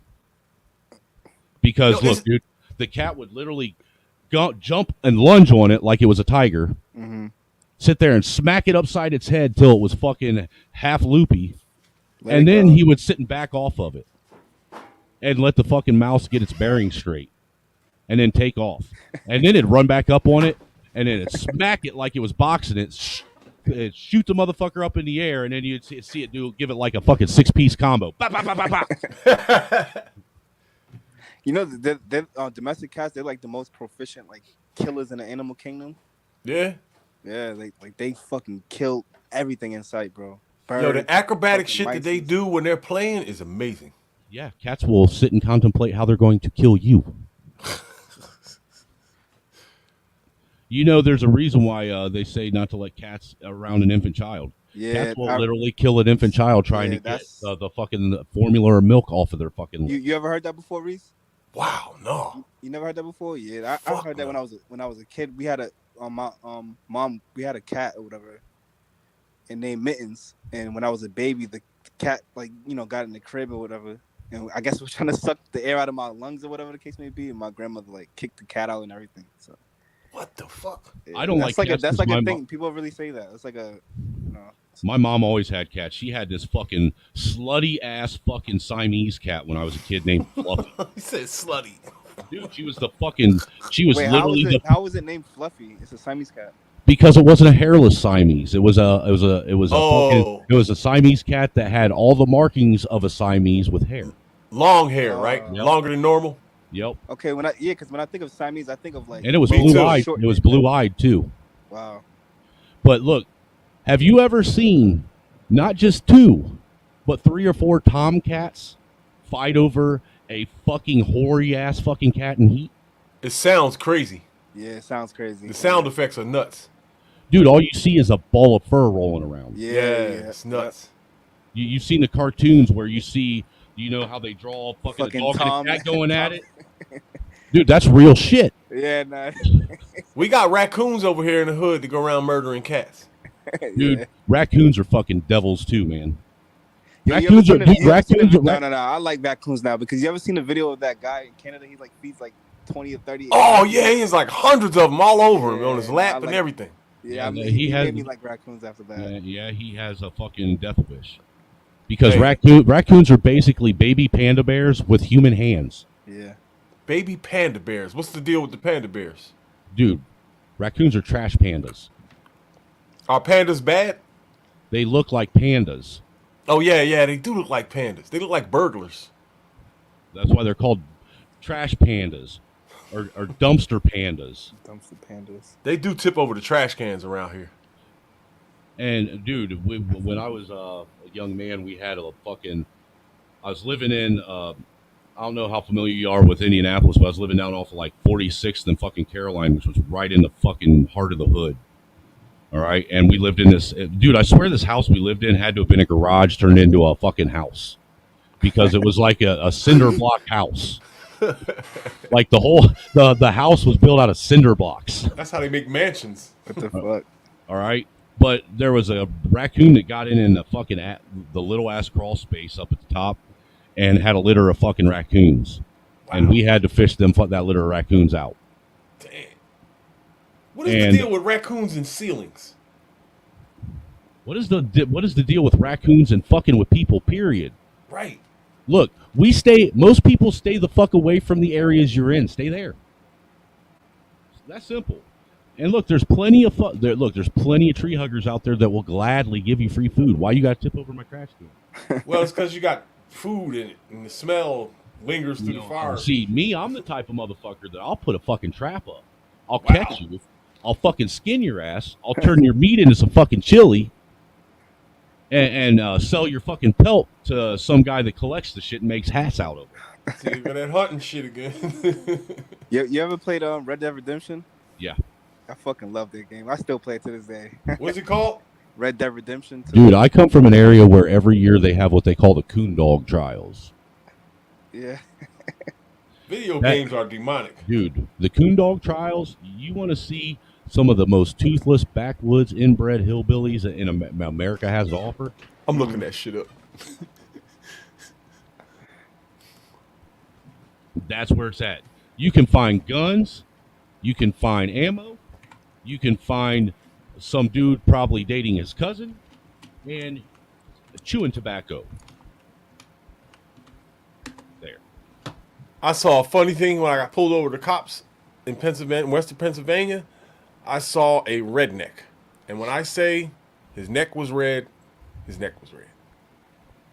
You know, I didn't know that was a real thing. Rednecks and hillbillies are two different things. I did not know that was a real thing, yo. His neck was red. He had these big ass army boots on. What's the difference? Yeah. Hillbillies are fucking white trash inbreds. So they're like the yokels with the. Well, look. There's also two different types of white people too. There's some white people that think that the rednecks are the inbred white trash of white America, and so there's not really an agreement there. You know, when I think of hillbilly, I think of the fucking the goddamn what is it? The fucking Hatfields and McCoys. That's what I think of. So what about redneck? Rednecks are just guys that grew up on farms. Yeah, grew up on farms. You know, have a lifted truck with probably some dumbass truck nuts hanging off the back of it. Yeah. You know, Larry the Cable Guy. You know, they drink fucking Bush Energy Light. drinks. They drink Bush Light and chew fucking Grizzly fucking straight. He said Bush Light. Have a pair of shit kickers that they wear for everything else, and then a nice pair of fucking cowboy boots. Interesting, yo. I think I fuck with rednecks, man. I'm cool with everybody though. I don't give a fuck. Yeah, I'm cool. I'm cool with most people until they fucking act retarded. Yeah. You know, most people, in general, most people are, if they have any kind of house training, are tolerable. Yeah. You know, even though there are still those occasional outliers, you know, one-offs that you run across somebody and just the sheer fucking, energy coming off of them makes you want to fucking punch them in their face. That happens to me a lot, yo. I could see that, Reese. I really could. And I mean that respectfully and out of love, bro. But I take public transportation in a major city, dog. Dude, I don't know why anybody does that. That's got to be like, dude, that's like risking your life every day on the lottery. It's because of the parking prices, and it's convenient, man. These transportation systems in these cities are amazing. You can cover a large distance in a matter of minutes. Yo, bro, Reese, I be watching like videos of like people in the like the trains in New York. Like I don't know how people can do that shit, bro. I don't either, because you know what I see? I see a trap when the government decides they want to fucking lock a bunch of people underground. Yeah. Do you know about Kensington? Yeah, I heard about that. Yeah, okay. we have our own form of like Kensington up here. No, you don't. No, you don't. Hey, no, I'm saying our form of Kensington. We call it Mass. It's called Methadone Mile on Mass Ave. Listen, man. Where are you from? It's literally like zombie land. Where are you from, Ja? I'm from Boston. Oh, you sound like you're from Boston. Yeah. Boston. Yeah, from Boston. It's not Boston. It's Boston. Boston. Yeah. But yeah, that's our form of like Kensington Ave. It's Mass Ave, Methadone Mile. Yo, I'm pretty sure there's some places. It has to be like, come on, man. Kensington is like I think it's like probably like the worst. That in like Skid Row is like the worst of the worst. Kensington is all heroin. Skid Row has a variety of different things going on. Dude, Kensington's got more going on than heroin, dude. I'm telling you what, because that isn't just heroin causing them motherfuckers to be that fucking. That's weird. Well, drugs, right? You know what I mean? Skid Row has all types of different things, even though they have the Kensington elements there. Kensington is one dimension, one thing, and that's it. There's nowhere else in the world where you can see 100 fiends and one regular person for miles. Bullshit. Where? Any fucking Pink Floyd concert, any concert, any fucking Sublime revival show. Pink Floyd is old. And you know what they did? They were still touring all the way up until I think like 3-4 years ago. They're top 10 all time, Joe. I got to see Pink Floyd when they were doing the Dark Side of the Rainbow tour when Roger Waters actually went back to touring with them. Yeah. How you feel about 80s rock? It's hit and miss. I loved it, man. Well, like I said, it was hit and miss. There was the whole fucking disco fucking era that I don't understand why anybody would subject anybody to that fucking nonsense. Yeah, it was crazy. Dude, it wasn't just crazy. It was the most ridiculous looking shit ever. White people convince black people to act like white people. Think about it. You had a bunch of black people sitting out there on the dance floor like Peanuts characters dancing with white people. My favorite 80s rock group was the Jay Giles Band. But 80s did reign. Look, I did like 80s hair metal. Wow. And when I say hair metal, I'm talking like Cinderella, Quiet Riot, Skid Row. I think R&B and soul music dominated the 80s. No. What? It depends on what culture you were in. Okay. Because if you were part of the dance culture, the dance revolution that was coming up, then yes, hip hop and soul did dominate. If you were part of the rock and roll metal movement that was coming up, because there were two very powerful movements going on at the exact same time. There was. And a lot of people don't know that metal music was like conscious, like Red Pill and shit. Oh, absolutely. I remember what was it? It still is. They're Anthrax. Anthrax was one of those bands, dude, that constantly spitting facts. Rage Against the Machine. That was a 90s band. Was it? Wait, you guys are talking about 80s? There was this one band, they had that song Run to the Hills. What was the name of that band, Laughing Dog? Shit. But they were very conscious. Look, dude, Metallica, Megadeth, they were all anti-government. Hell yeah. If you listen to most of their lyrics, they're talking about fucking government overreach and all that shit. Same with like Pantera and what was another one from that era? Fucking Ozzy Osbourne, you know? The 80s was a nice decade, man. It wasn't bad. Crack fucked it up, but, you know. Well, it depends on who you ask. Yeah. You know, some people think crack livened it up. Crack, man, listen, man. Look, dude, I'll tell you this. Crack and all these other drugs that people are getting addicted to, could all be enjoyable if taken in moderation. It's a matter of people not being strong enough to not let the drug control them. It's like people have addictive behaviors. Look, I knew I had extreme restraint and discipline, right? I tried drugs when I was younger. But there's 4 drugs that I tried one fucking time. And I knew that shit was not for me. I knew that I never wanted to be that high again. I've never liked opiates, dude. I tried when I was like 18, 19, I tried Oxycontins once. God, I liked the high off of it, but the next day I was sicker than I'd ever been in my life. Yeah. And then for some reason, like after that, well, like if I got in a real bad car accident once where you'll fucking love this, dude. I was real big into hippie crack at one time. You know what hippie crack is? What? It is basically it's nitrous LSD? oxide. No, nitrous oxide. What the fuck? You Why would know, you want to ingest that? Have you laughing gas? Nitrous oxide, dude. You get the wah-wahs. I'm thinking supercars and shit. Never mind. Okay, but have you ever heard the phrase, if you go to a festival, don't let your kids get a balloon from a hippie? That's why. You remember back in the day where you could go and people would get the nitrous and they put it in a balloon and they'd huff balloons? Yeah. That's what that is. Well, that dust off shit, computer cleaner, it's the same thing. Whoa.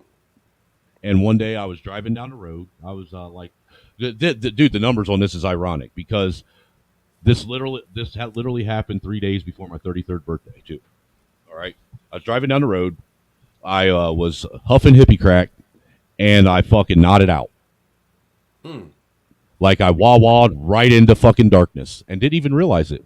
Dude, I didn't know I crashed. When I opened my eyes, I shit you not, on everything I love, I saw myself parked on the side of the road right in front of my house. That's what I saw when I opened my eyes. I'm not even bullshitting. Reality was, when the truck driver that was behind me watched what happened, he come up and started pounding on my fucking window, and I was driving one of those Pontiac Trans something minivans, one of the sleds, old sleds, all right. 90s, and I hit a fucking concrete culvert head on at 60 miles an hour. You're lucky to be alive. Yeah, dude. My chest hit the fucking steering wheel so hard that it folded it into a taco. God damn.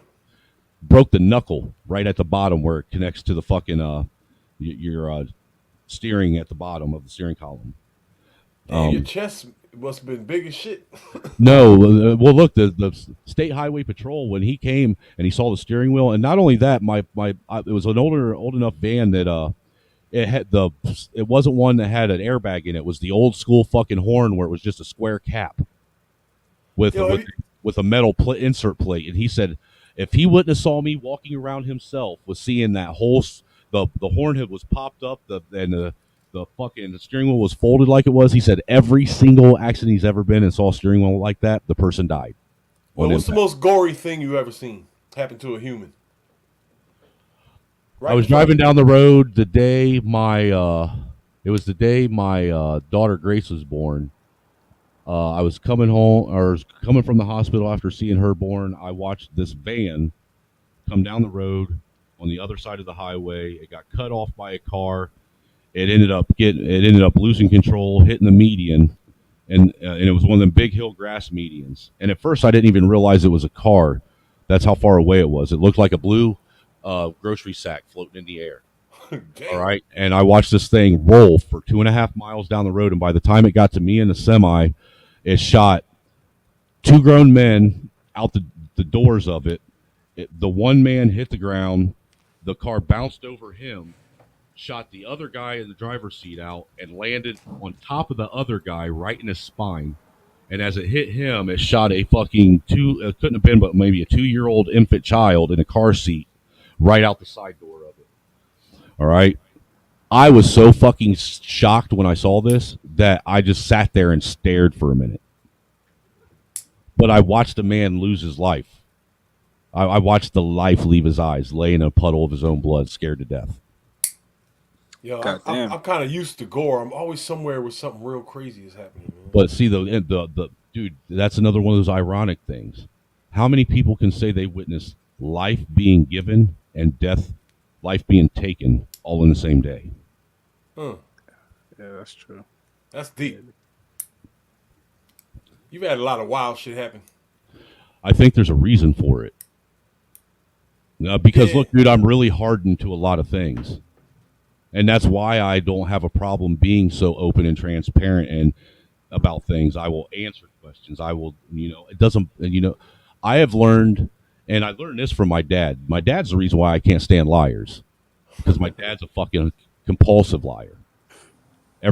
You want to know what it's like to be a 40-year-old man, almost 40-year-old man, and find out that the person that you knew as your dad, the only thing you recognize of him is his actual physical person, but you know nothing about who he is because he lied to you about everything. That's weird. That's weird. It is weird. That's like fucking straight up. That's a real mind fuck, dude. Yeah, it is. Yo, there's a lot of deep dark secrets in the gynocracy too, man. I've been learning things from the women in my family that they've been hiding from me from decades, right? So some kid went upside my daughter's head like 10 years ago, and I found this shit by accident just now, like a couple months ago. Well, like I said, my dad's the reason why I don't like liars, and why I've always felt that it's just a whole lot easier. Even if you're fucking embarrassed by it. If you're that embarrassed by it, then say, I don't want to answer the fucking question. But don't lie about shit. Because you know what? What happens when you start lying is you tell one person one lie, and then you tell another person a different lie, and then you tell another person a different lie. And then eventually one day comes where all these different people that you told a different lie about the same situation all are sitting at the same fucking table asking you a question about about something you lied to 4 different people about. And you got to try and figure out how the fuck you're going to fucking get yourself out. Dude, it makes life so much easier. Yo, this next generation is not swift with their lying, yo. They get like caught quick as shit. They are so stupid. Dude, I'm the type of person that even when me and my wife were dating, when she busted me cheating on her, I straight up came right out in the open. I didn't even try and lie. Yep. I guess we're over, aren't we? Deuces. Life is just a whole lot easier if you move. At that point, it's like, I'm like, fuck it, bro. Ain't no point like trying to fucking pander to somebody's feelings. This shit is what it is. Lying does nothing but make your life harder. I'll lie to a judge. I won't. I did. I had to. No, I won't lie to a judge. You want to know why? I sat in the court and watched some dude fucking lie to a judge and fucking blame everyone else for why he was in there. And that judge fucking nailed him. And look, dude, I'm in there for getting caught for a fucking 3-year-old fucking bench warrant for writing bad checks. And this dude was in there for the same thing, bad checks, blaming his fucking ex-old lady. And I'm like, motherfucker, you're a fucking, thank you for ruining the rest of my day. I lie back to people too. When someone hits me with some bullshit and I know they're lying, especially if money is involved, I lie right back to them. Look, dude, after seeing what he said, I looked at the judge. I was like, look, Your Honor, I'm going to be straight up with you. Yeah, I did the shit. I did something dumb, and now I got to pay the price for it. But what I will tell you is that I came here prepared to pay back all the restitution and whatever fines and penalties you decide to give me. The only thing I can ask is you be kind enough to let the weekend that I had to spend in jail with these idiots be punishment enough. You'd be surprised how much like I said, just being honest and taking ownership about shit, man, it really does go a long way, especially with real men. Men respect that shit, man. That's something that I learned early on. I've always had this, like, for some reason, I will say I was lucky and fortunate enough, even as a young man coming up in an adult world, that there were older cats that for some reason took me under their wing and didn't have to. You know what I'm saying? And kind of taught me how to move properly and told me when I was fucking up and like tried to steer me in the right direction. I didn't hang out with a whole lot of 20, 30-year-olds when I was 20 and 30. I was hanging out with 40 and 50-year-old men. I'm going to tell you, as an old dude, man, that is very hard to do right now, man. I tried to extend the olive branch to so many young boys. Because they all think they know everything. They ain't willing to listen. they're so mentally damaged. It's almost like they're just What mush, do you, yo. You dude? can't. What do you expect when most of these boys, white and black, are raised by fucking angry, pissed off, fucking single moms That are promiscuous. that are promiscuous and blame it on their dad that for them being that way, and then constantly remind them how much of a piece of shit they are. You know, why do you have to look just like your fucking dad? Dude, I heard that from my mom. I wish you, man, I swear to God, sometimes I wish that you would just leave because you look just like your dad. Hey, sorry, man, you're the one that decided you wanted to have kids with the motherfucker, not me. Yo, dealing with a lot of women really educated me on how they treat their children, man. It's crazy out here, yo. The things that they do, the sacrifice.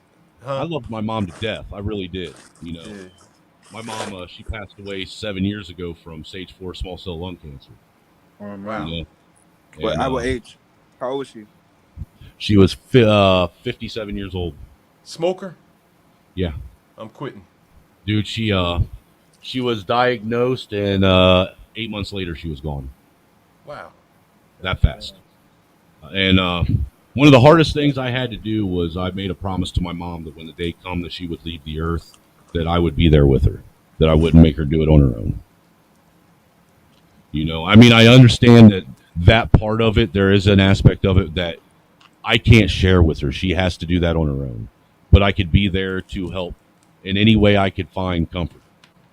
You know, and from what everybody said, my mom was more at ease when I was there, you know, when she had me near her, when, you know, because look, when it all went down, they called hospice in and they gave my mom enough morphine that they could have put down fucking 8 fucking horses.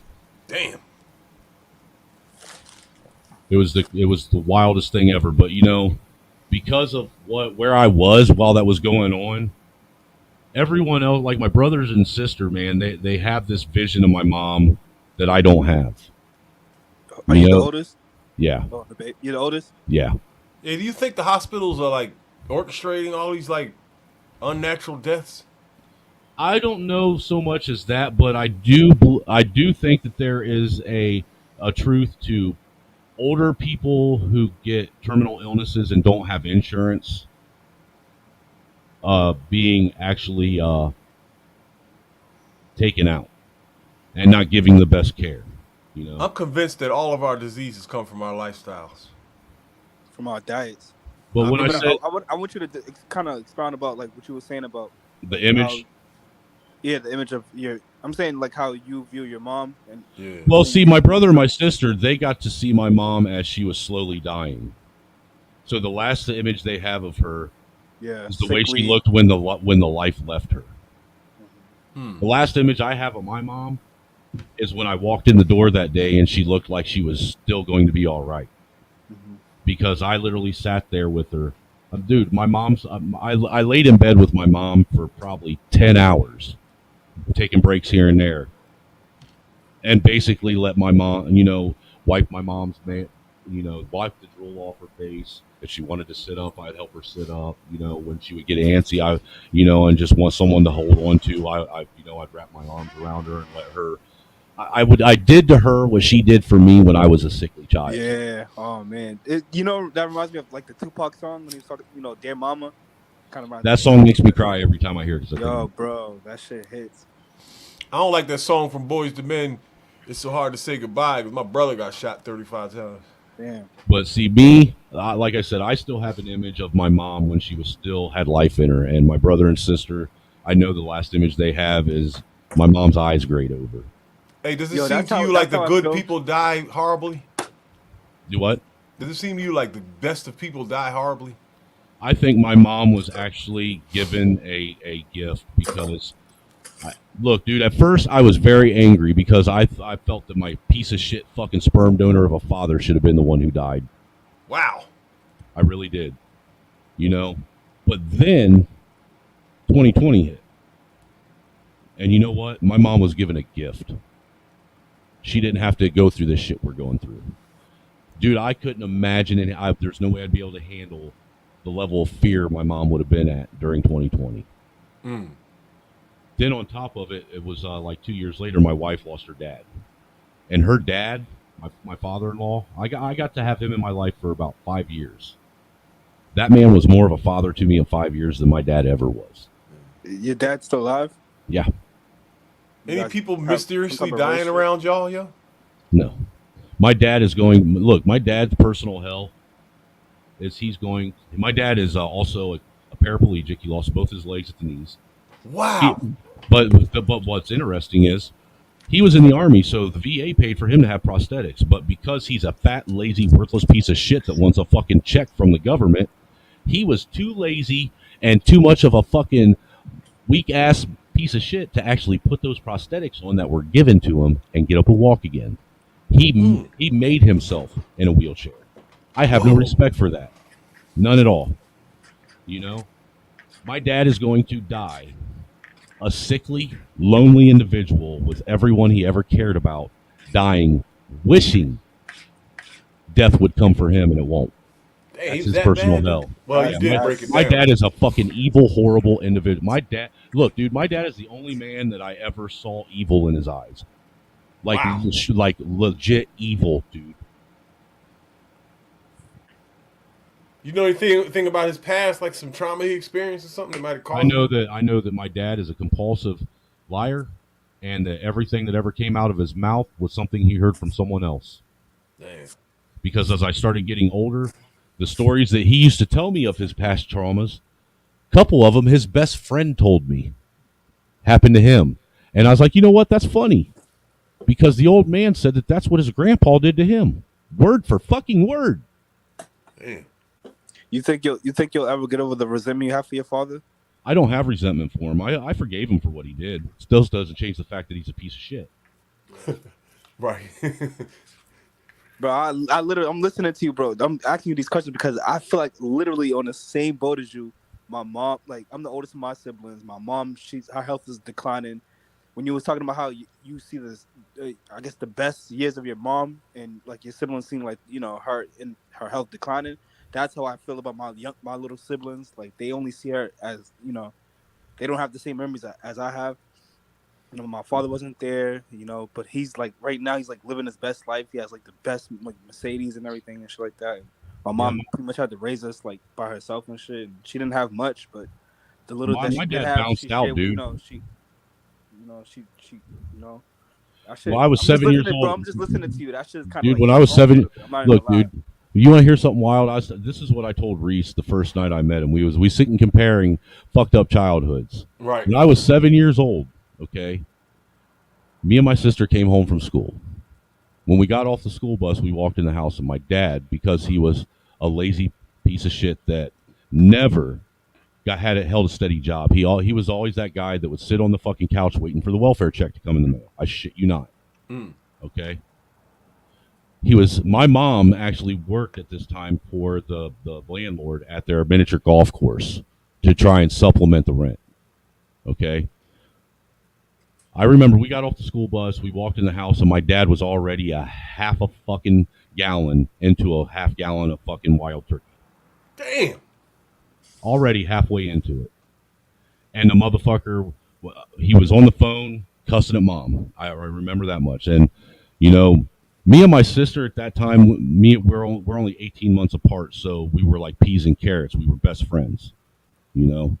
My sister looked out for me when it came to girls. I looked out for her when it came to boys, you know, and nobody ever came between us. You know, all right? We were thick as thieves. So I grabbed her up. We went outside, and there was a swing set out back, and me and her went out and sat on the swing and started swinging. My dad come out, had a pistol in his hand. What? Walked right up to me, took that pistol, and put it straight to my forehead. 7 years old, and said, "You know what, boy? I brought you into this world, and I could take you out just as quick." And your sister saw this? And my sister saw it. She was in the swing right beside me, and then didn't say nothing else. Turned around and walked right back in the house. That is fucking horrifying. My mom comes home. Wait, why? Like, did you do something to like piss him off or something, or like, he just randomly fucking? I just existed at that point. Are you fucking serious? My dad is. I'm telling you, my dad was a violent drunk, and he is an evil individual. How did he bag your mom? Well, look, because look, I didn't get my handsome debonair looks from nowhere. Okay. All right. A handsome devil, then. That's what they call him. Yeah. Well, look, the thing is about 10 minutes after he did that, my mom come home, and I remember hearing her go in the house. I hear a bunch of screaming, thumping, and then the back door gets kicked open, and there's my dad dragging my mom by her fucking hair out the back door of the house. He drags her out the back door of the house, and we lived in this like little hillbilly fucking apartment complex where it was like single unit house apartments with a big like 4-room apartment complex right in the middle in a parking lot, but it was a gravel parking lot. He drug her right in the middle of that parking lot. Everybody in the apartment complex was standing out watching. Oh, embarrassing. Remember, at this point, me and my sister were scared, so we had ran all the way back in the back of the yard where the garden was, and we were ducked down behind the garden, hiding behind some of the vegetables that were growing. And then I heard my mom scream a scream I'd never heard before, and I took off running. I watched my dad beat my mom black and blue from her fucking head to her toes until she was in intensive care for 2 days. It was the smallest dude that was watching out of everybody that was out there was the one that had the balls to tackle my dad to the ground and get her off of her before he killed her. Me being a kid and seeing that, I grabbed my sister yet again, and we went and I ran in the house, to hide. I didn't know what the fuck to do. Everything was chaotic at that point. About 5-10 minutes later, I hear the back door open and my dad come walking in. When you walked into the house, you walked in the back door, there was a kitchen, then a dining room, and then the living room. And it was all an open floor plan. And off to the side of the dining room, you go, and then there was a fucking bathroom on the back wall. And, I watched my dad come in. He walked into the bathroom, came out, sat down at the kitchen table. My dad had a straight blade in his hand. He sat down at the kitchen table, and I watched my dad try to commit suicide right in front of me. Wow. This was at 7 years old. My wife, when I told her this story, she asked me, how the fuck are you not in a psych ward? And the only thing that the only answer I could give her is that was just the beginning of the trauma that was bestowed upon me as a child and a young man growing up. It was one thing after another when it came to the way I was raised and the shit that I had to see. I believe, and look, it got to the point to where I'm not shocked by anything anymore. Things don't bother me anymore. The only thing that I will not tolerate and I will lose my life over without hesitation is my wife and my kids. Other than that, same. I'm a pretty hard-hearted individual, but I also still have compassion for humanity. I like to, and I have always liked to share, just small little bits and pieces of things that I've went through with people when I feel that, because have you ever met someone and you just get this feeling like they need to hear something that'll lift them up? Yeah.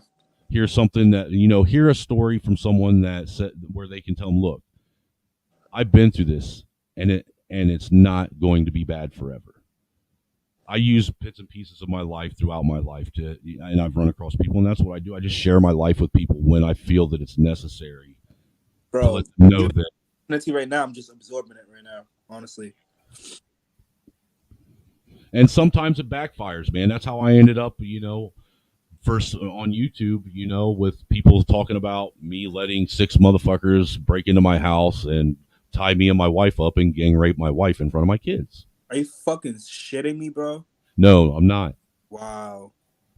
And that's how, the hate for Trailer Hood, Voodoo Ninja, Angry Snowman started, because my retaliation to prove that there was this, dude, I realized that there was this selective moral outrage that lived very fervently in YouTube and among certain groups of people. Black people. Just saying. Black people and white Wakanda as well. Okay. That's what we call the white trash now, is white Wakanda. Yeah. Hood Conservative coined that term. My way of trying to prove this was I went on a stream with somebody.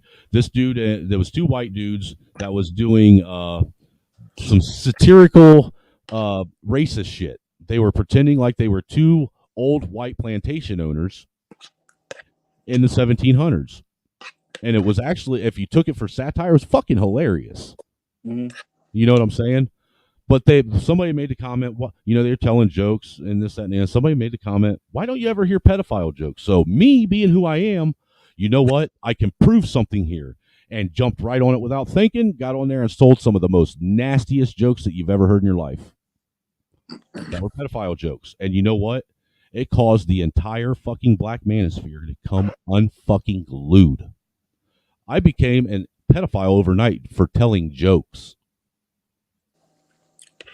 Mind you, at the same time, you got people like Brother Polite who were getting busted for actually being pedophiles and people defending them. To be fair, like pedophile jokes, it's not even cool amongst other whites, bro. Do what? Like those type of jokes and shit like that. It's not really cool amongst like other whites and shit like that. At least in my city, in Boston. It depends what type of people you are, because there's people that city, Boston, like whites, blacks, everyone, we have like a certain understanding, bro. Certain things will not fly, bro. Like anything pedophile will not fly. Right, and that was the point that I was trying to get across, though. It's all right for you to sit and target my wife and my kids. Yeah, say my wife was raped, and my kids were forced to watch it and make jokes about this, laugh, and ha ha, this, that, and the other. It's okay for you to do that. Yeah. But I say a couple just jokes that were. So you made the jokes out of, like, it was almost like a reaction in a way? It was done to get a reaction. But it was to like, prove that these motherfuckers are hypocritical pieces of shit. Oh wow! And dude, it literally proved. Look, man, it outed so many people, like quicker than I could have. Look, dude, I shit you not. It was one of the worst and best things that ever happened to me all at the same time. But the thing is, even when that came out, I never lied about that either. You know, it's 2 years later, it's morphed into, not only was I telling pedophile jokes, but I was also telling jokes about feeding black babies to alligators. And where'd you do this at? On some white dude's panel many years ago. You missed the beginning part of the story. You'll have to go back and catch it because I'm not retelling it. All right. But look, everybody that's in the chat that's been here forever, Sam P, Laughing Dog, Lawrence, all these regulars, Free Zone that you've seen that come around all the time, they've known about this shit forever. Yeah, like they're the ones that actually went to bat and said, how are you going to sit and go after this man for telling jokes when you're literally sitting and defending real life pedophiles? Yeah. That's nuts. I can't wait to see what happens with that case. But see, the thing is that's how the hate for me started, man. And you know what?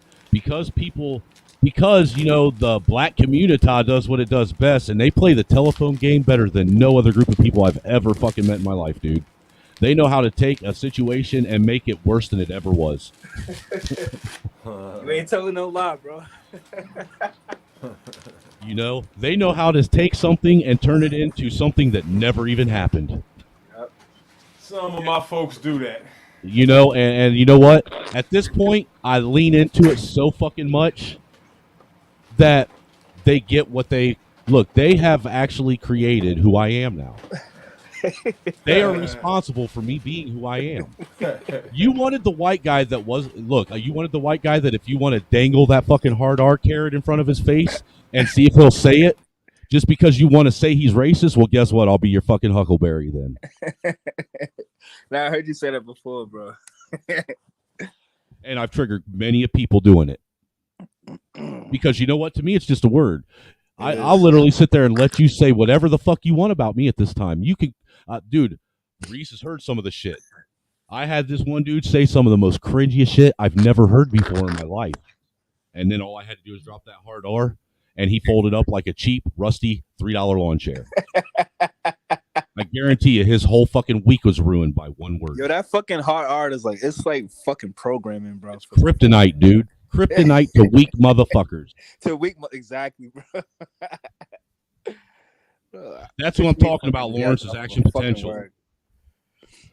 But look, I'm not the person that I don't just go around and throw that word out flagrantly. You know what I'm saying? Yeah. I would never sit and call somebody who shows me respect. I would never disrespect someone who gives me respect. Yeah. But just as well as I do, there are black people out there that intentionally try to bait and push That's a fact. specifically a white man into saying it. Just so he can turn around and say, gotcha. Knew you were racist. There are videos of that. So you know what? Dude, I ain't even going to make you. I ain't even want. going to make you try that hard. I will literally give you what you're fucking asking for. Don't get mad and cry like a bitch when you get what you ask for. That's the yeah. You got a point there, but I wouldn't do it though. I already have. Oh my god, dude. There's hate streams about it. Look, why should I be any different than they are? I will come at you with the same energy you come at me with. If you want to be a fucking ignorant fucking moron, I can play ignorant moron games with the best of them. Yeah. So what's gonna happen if I type in "angry snowman exposed"? Dude, you'd be better off typing in "trailer hood voodoo ninja." Because dude, I can't find anything about Angry Snowman. I've looked. Yeah. Trust me, dude. I've looked. And I've looked extensively. I've heard that there's been a couple fucking streams come out within the last couple 2 or 3 weeks, or maybe shorts, about a white dude dropping the hard R. Because I think it was Ray actually said something. He said, "Man, I think I saw in like the shorts somebody saying something about a white dude dropping the hard R, and the first person I thought about was you." Wow. Yeah. Well, look, dude. The thing is if you're going to act like a douchebag, don't get mad when people treat you like a used-up douche. You know, bro, you cool as fuck, bro. I don't fuck what everybody say, man. You my boy. When I first met you on Chaotic, bro, we clicked off the bat, bro. So that's what I go. Dude, by. you know what? I do remember talking to you now on Chaotic a couple times, man. Now it was just one time. It was one time, and I think you started playing your guitar too, right? And I'm like, oh, this dude's fucking cool as fuck. You know what I'm saying? I'm like, yo, would you have a channel or whatever? And you give me a channel, and I subscribe. Well, hey, dude, I appreciate everybody coming through, man, because all I'm trying to do is the opposite of what everyone else is trying to do. Mm-hmm. And that's just have a civil conversation. I mean, if you got to come up here and scream and yell at me because you have some fucking issues with shit that never happened to you for the first 15, 20 minutes, then fine, so be it. Get it out your fucking system. Come on. Hurry up. Now, once you got that out of your system, can we now move forward and actually have a real conversation? Right. You're right about that, yo. You need a little bit of vetting. You see it all the time, man. Well, and I understand it. I understand it, dude. And I've dealt with men. Look, especially fucking men that are, proudly stand firm in their masculinity. Sometimes you just have to fucking get that out first. There's no way around it. You ever been on a sports team? I used to play baseball when I was younger. So there's like outbursts all the time of emotion and stuff, and it always gets resolved. Mm-hmm. Most of the time. Dude, like I said, I grew up in the White Hood, poor as fuck. Well, not really the White Hood, but I grew up poor as fuck in a trailer park in a wealthy town. But look, I will tell you this. The one thing I will say is white people are really cruel people. But you want to know who they're the most cruel to? Just like black people are cruel to each other, more cruel to black people, white people are the most cruel to people that look like them. Mm-hmm. You have never experienced, ostracization and real racism until you've been a poor white kid whose mom is divorced and on welfare in a town full of rich white kids whose parents are all married, and you're a Baptist going to a Catholic school. Wow. Damn. Yeah, that's pretty tough. The death toll is up to 14, y'all. I'm just saying, that's why when people come at me and say, you don't understand what it's like. No, you don't fucking understand what my life is. What you understand is what somebody told you were going to go through. I understand what I lived through. Yeah. And that's what it all boils down to, bro, honestly. And I'm not trying to take away from, there are a lot of, young black folks that have really fucked up lives and situations. But you know what? Those type of people are the most solid people, bro. They're just like me, dude. Just like you, exactly, bro. Because I can tell you about my life. I'm not gonna tell you now, but I can tell you about my shit is fucking crazy, bro. But I vibe with people that have been through things. You know what I mean? Like we're the most humble people that go through shit like that. The most humblest people you'll ever come across, bro. That'll literally give you the shirt off their back, bro. You know what I mean? Dude, look, man. I've actually, and it's usually the fucking cowards that grew up fucking nice or had everything given to them, fucking that are like that, bro. That are like fucking like.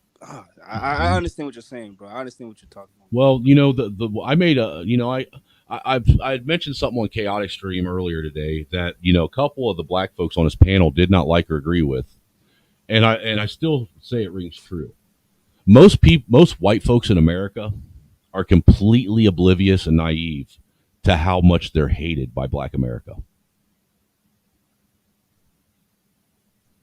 Because the vast majority of Black America really does hate white America for whatever reason. People do you think that depends on like demographics and shit like that? I think it depends on what it depends on are people that are brave enough to actually walk away. And that movement's getting bigger. There are more people, more brothers and sisters like you that are starting to get fed up with the whole toxic narrative in and of itself. Mm-hmm. And they are walking away and speaking out on it. Yeah. But there's still a great big huge swath of the community that refuses for whatever reason to basically make their life better. Because look, the truth of the matter is we're all dealt a hand of cards. Yeah. And if you're anybody that's a poker player, it doesn't matter what kind of cards you have. It's all how you play them. You do, yep, exactly. Yeah. But we all are dealt a hand, and it's all of us are dealt a random hand, just like the next person. You know, what you do and what you choose and how you choose to maneuver and the people you decide you want to surround yourself with are all on you. You can't blame someone else for things that you decided to do, and you can't claim victimhood from something that you never had to deal with. That's unfair to the people that actually had to go through it. Yeah. There are stories where, you know, nations have conquered each other and unified afterwards, and, you know, let bygones be bygones and shit. Yep. It happens, man. I mean, look, most men, tell me your best friend wasn't the first dude you got in a nasty ass fight with. That's a fact. That's true. Not me. I said most men. Oh, okay. That's a common thing, huh? It really is, dude. My first best friend was the dude that I got in a fight with almost every day for the first couple weeks of living in this all-white fucking horrible town that my mom moved to. Those type of friends are some of the friends that are fucking have your back through thick and thin, bro. Like for real, dude. That's because y'all both tested each other already. Mm-hmm. Every day for the rest of our lives, too, until we got out of high school. I hear thousands of stories like that. It never stopped, dude. There was two brothers. They were the Smith brothers, Brian and Jason Smith. Not only did they beat the shit out of each other, but they tried to beat the shit out of me, and sometimes did. We were constantly fighting each other. Dude, you know how many times I ran out of their house because one brother would pull a fucking shotgun on the other brother? God damn. Straight up. White people are lunatics, dude. They perfected the shit. Lunacy. But look, man, the thing is, like I said, some of my closest friends, we literally tested each other's manhood on a daily basis. You know, and I wouldn't, as fucked up as my life was, I would never, I wouldn't take back not a fucking minute of it, not a second of it, not one thing would I change, not one. Because if I changed one even single instance, I would not be the man I am today having this discussion with you guys. I'd be a totally different person. I look at my life and feel that way sometimes, yo. I also look at it like, damn, I wish A, B, and C didn't happen. I'd probably be a lot better. But I kind of like some of the dignity that I've acquired along the way and maturity from, you know, surviving certain shit. There's a certain level of humbleness and humility that you actually gain as you get older and you start to mature. Yeah. My best lessons on humans did not come from this COVID stuff, though. In jail, I really saw... In jail, there's no place on earth where you're going to see the true human nature. And, you know, inside the wall is the best example. I've never had that experience. The closest thing I have is inserting myself in places I wasn't wanted. You've heard stories, though. That's the Yeah. lowest we can go, man. Prison. Whoa. I'm just saying, dude, the closest thing I could say is I've always, my whole life, intentionally inserted myself in places that I knew I wasn't wanted. Wow. Always. You're a rebel. You're a rebel. Dude, I've always felt that this whole fucking, even as a little kid, like, look, dude, I lived in a town where there were 4 black kids in the town. They were all adopted. They had more white privilege in that town than I did. All right, but the one dude, Trevor Laningcamp, he was one of my best friends. You know what I'm saying? And he was the one that actually taught me how to fight. That dude beat the shit out of me. Black kid? Yeah, beat the shit out of me from the time I was a fucking a fucking junior high school kid until I was a fucking sophomore and he was a senior leaving. And the only reason why he did it is because he said, "You know what, Brian? You were a good individual, and I knew that people were going to test you, and I wanted to make sure that you were able to defend yourself and your sister." You've had fight training, right? No, not professional. Oh no, you should try it sometimes, man. Learning how to hurt people is like fun. Dude, dude. When I was in 4th grade, some kid in that town that me and my sister grew up in came up. There's 3 kids walked across the field, and me and my sister were at the baseball diamond. You know, just doing what we did. We were basically doing batting practice. You know, had a softball bat and softball, and we were pitching to each other. This one kid walked up, lit up one of these big M80 looking smoke bombs, grabbed my sister by her fucking hair, and had her choking on the smoke coming out of it. Damn, that's a fucking crime. No, yeah, I know. And me being who I was, I took that softball bat. I was in 4th grade, and I fucking ran up on him, and I hit him so fucking hard he folded in half, and I broke 4 of his ribs. Damn, broken ribs hurt bad as shit. Dude, I'd never heard somebody scream so fucking. Dude, the scream that came out of him was so fucking ear piercing. I'll never forget. What you're talking about. I'll never forget. And the sound of his ribs breaking when the bat hit him. I know that sound you're talking about when a man makes a noise that he's not supposed to make. Like even like when you break your ankle in sports, it's like something different, like some life left their body briefly or something. Yeah. I know what that, and it shocks you. And no matter how enraged you are, that rage turns off instantly, and you're like, "Whoa, what the fuck?" It scared me. Yeah. I thought I killed him. Yeah. Well, I'll tell you what, that kid's mom and dad. By the time I got home, the cops were already in my house, and that kid's mom and dad were trying to have me put in fucking juvenile detention until I was fucking 21 years old for trying to kill their son. If it wouldn't have been for his best friend actually being honest and telling the cops what really happened and saying that the only reason why I did what I did is because I felt that my sister's life was being threatened, I would have. That dude was the most straight up person I'd ever met in that town, and I always had respect for him afterwards. But I'll tell you this too. After that happened, from 4th grade on, everybody thought I was a fucking complete and total lunatic. I would have too. And I never fought anybody one-on-one ever again after that day. You got some respect after that shit, huh? I had a reputation even after high school, and my brothers and sister got to write off of that reputation. Dude, I was that kid that in middle school wasn't afraid to fight high school kids on the football team. Yeah. There were kids like, "I'll get my older brother on you." Okay, why don't you just take me to your house and I'll take care of it right now. Hey, you know a funny thing about fighters that I've learned being in the circuit? A lot of people that master violence hate it deep down. They have a deep hatred for it, And I'm the same. I hate violence, but I've trained. It's weird. I've always been scared that I would get to a point to where I wouldn't be able to control what I was doing, because there's been a couple times that people literally had to stop me. And look, I wasn't always as big as I am. When I graduated high school, I only weighed 145 pounds, and I fit in a size 28 jeans. I was a really tiny dude. Let me ask you something. Have you ever gotten the feeling that somebody wanted you to, like they were trying to make you kill them? Dude, I don't know. That I'll have to say no to that. I haven't gotten that feeling. Will I say that? Have I ever gotten the feeling that people in my life were trying to turn me into some fucking evil monster? Yeah, I think people were doing that.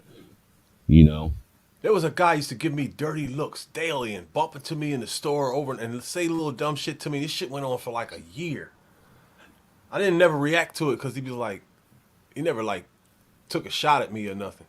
my I ended step, up huh? my stepdad and his best friend, man, from the time I was 12 years old until I was 16, and finally punched him back in his fucking face. Used to come home drunk from the bar occasionally, about once, twice a month.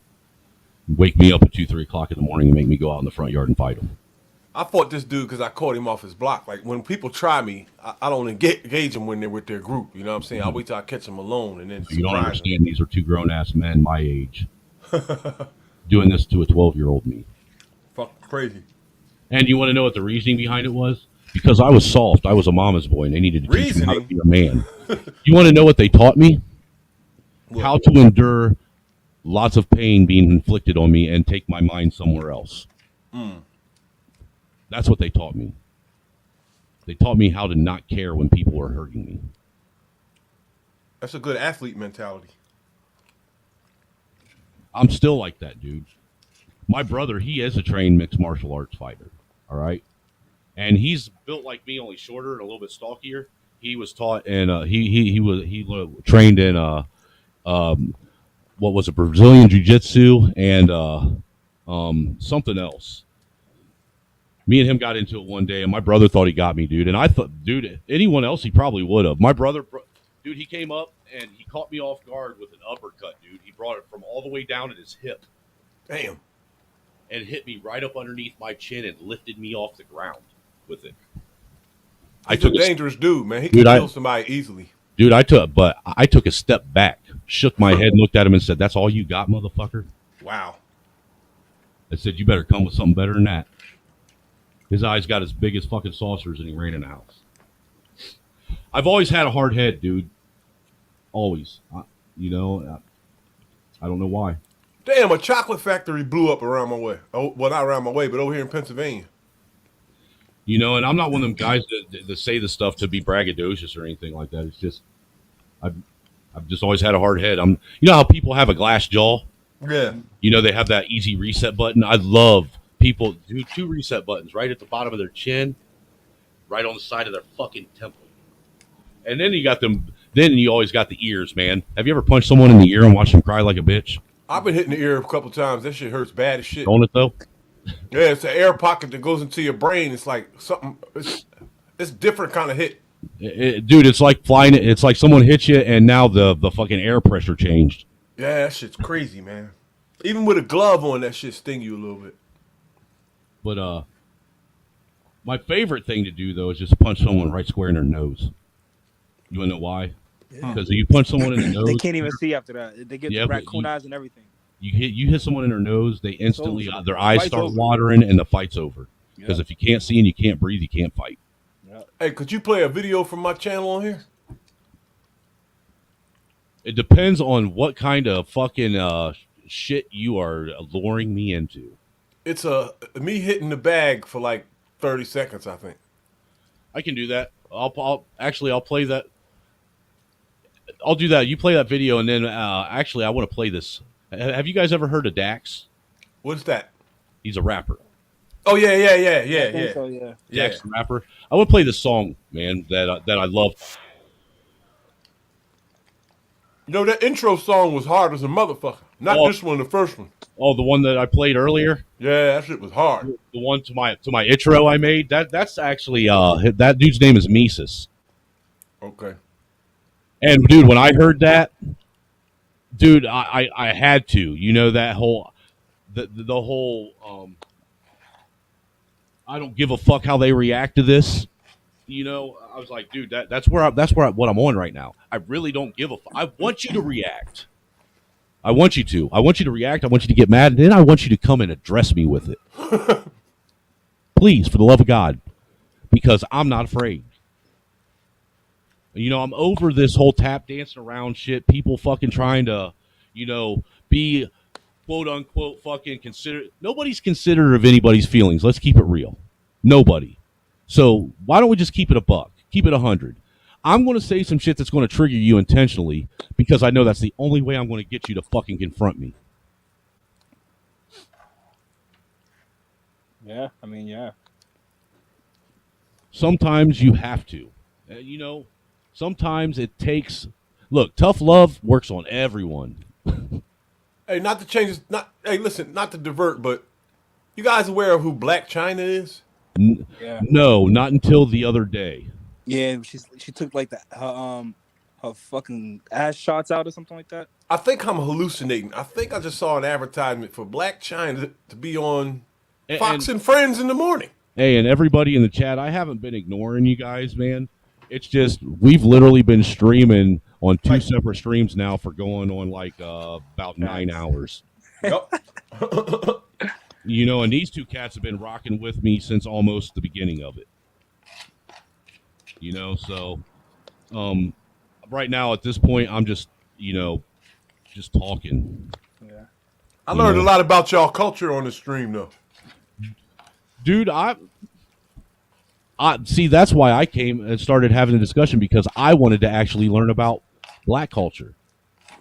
How can you sit and have an opinion about something if you don't know anything about it? And that's the biggest problem. Like I told you the other night, I think the biggest problem with white and Black America is too many white people think they know what Black America is about and what they stand for, and too many Black people think they know what white America is about and what they stand for, and they both don't have a fucking clue and aren't willing to talk to each other. Nobody in my white family sounds like you, though. They're all woke. That's y'all reality, bro. To me, bro, this shit. I just see regular people, bro. Like, I have white friends, I have Asian friends, all type of friends, Cape Verdean friends. That's how I am now, You dude. don't really get into that race shit. Like, to me, like, that's for like. The only place I've gotten into it was low vibrational type of people, bro. Dude, the only place I found it. You're a solid person, you know what I mean? Like, the only place I found it is on here. Yeah.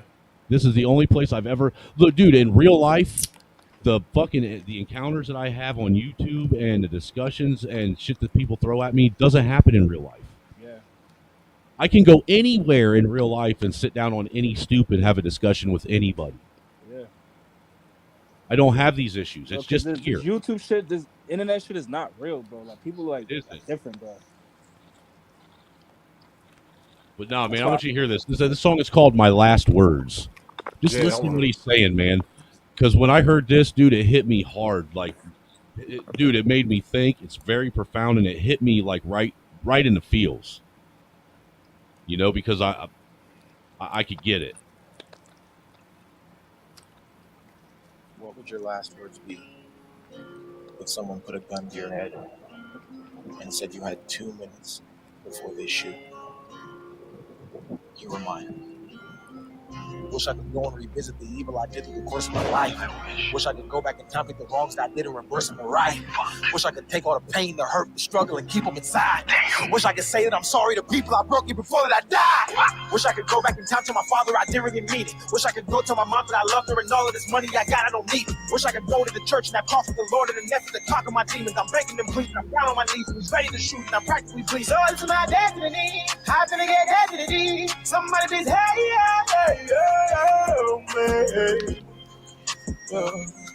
these are my last words.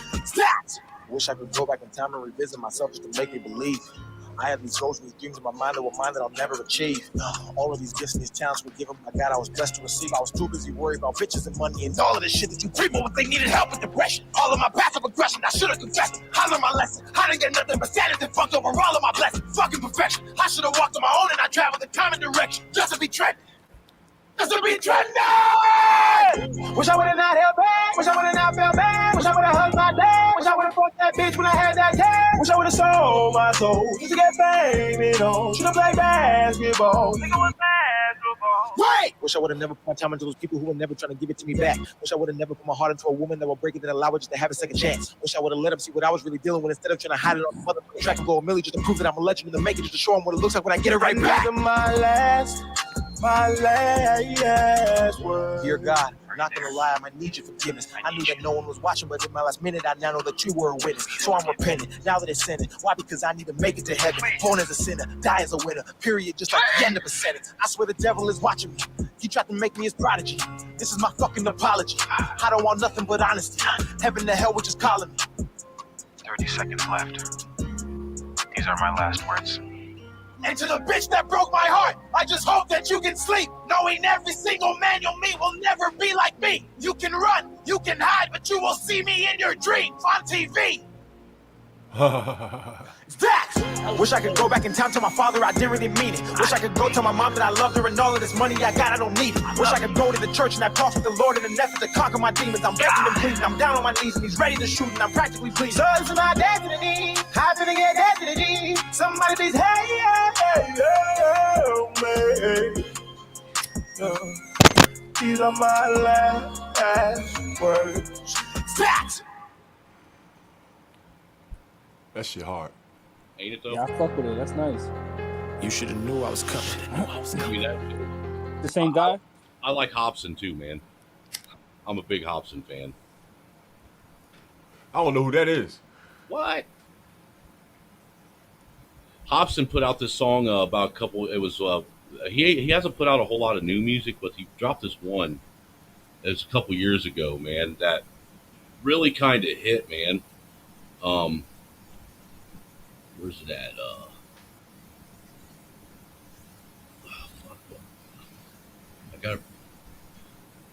I got so many playlists. I can't remember the fucking name of it, man. You should have known. No, that's that one. Alone with Me. That's what it is. Listen to this shit.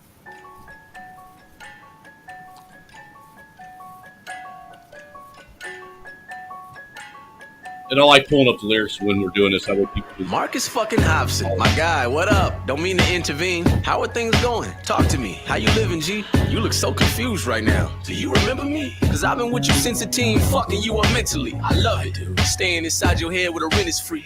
I'm just here to make sure you keep all your crazy tendencies. Look at yourself in disbelief, struggle with your identity. Stuck in depression until you diagnosed with it clinically. How's your love life? It's still a trifling mess? Nigga, you 35. You haven't found a wifey yet? I mean, if I was you, would I be stressed? Why, yes. I guess a mail order bride is nice, it might be best. So how did you manage to get rich yet be so empty? Constantly stuck in a deep old frenzy. Maybe your ego ain't eco-friendly. Bro, you got a life that we don't envy. And I bet suicide must be so tempting. Do it. Wait, hold up. Damn. Folks wrong with me. I can't leave me alone with me. I'm like, yo, is this nigga? Rocking my theory. Couldn't be clearer. The man inside the mirror. Wait, hold up. Shit. It's got control of me. I don't know who I'm supposed to be. Hey, I just want to point out real quick.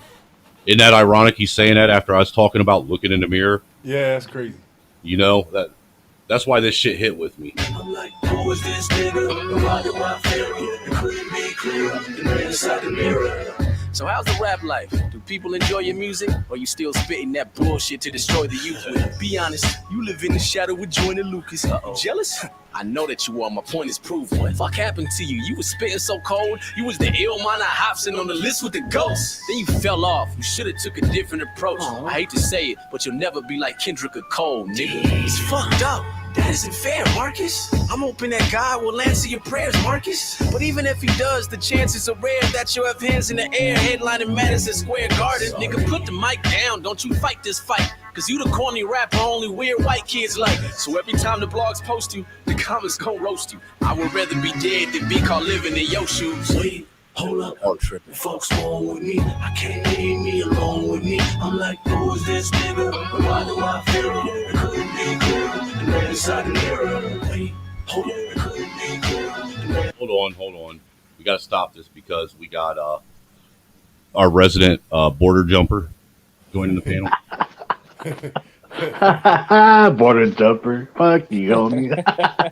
I'm still waiting on the day that we're going to go out and shoot cans together, bro. All right, homie. I'll be with you for that.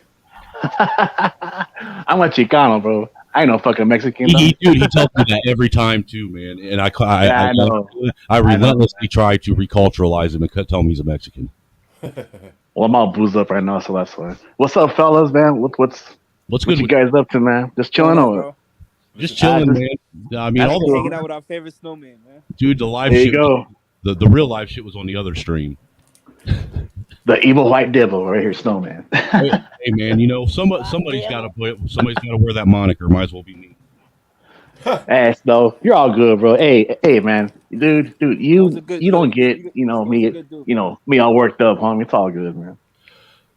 Hey, you know what? And the people that you know what, and that's the thing is the people that get it. There's a difference get it. between there's weak people, there's strong people. We have thick skin, homie. That's why, right? It's Right. solid people and it's fucking fake people, bro. We Hey, don't dude, know how to fix Rich it. is Rich has watched me go on Mo's channel and take on the entire panel myself. Oh yeah, wanna I've see seen that that at least more than once, man. I want to see that shit. Oh, Dude, you know who they're out Auntie there, bro. is, right? Huh? You know, have you ever heard of Auntie? No. Auntie. Yeah, he's a YouTuber. His channel name is ANT, and then ANT and then space E, Auntie. All right.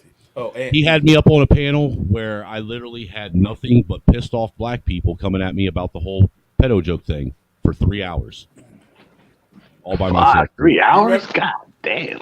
You remember the name of the show? Not right off the top of my head, but it was probably about a year ago. Dude, I like I said, I have no fear when it comes to that shit. You know, all I can do is explain to you where I was at, what my frame of mind was. I can't force you to accept it. All I can do is tell you the truth.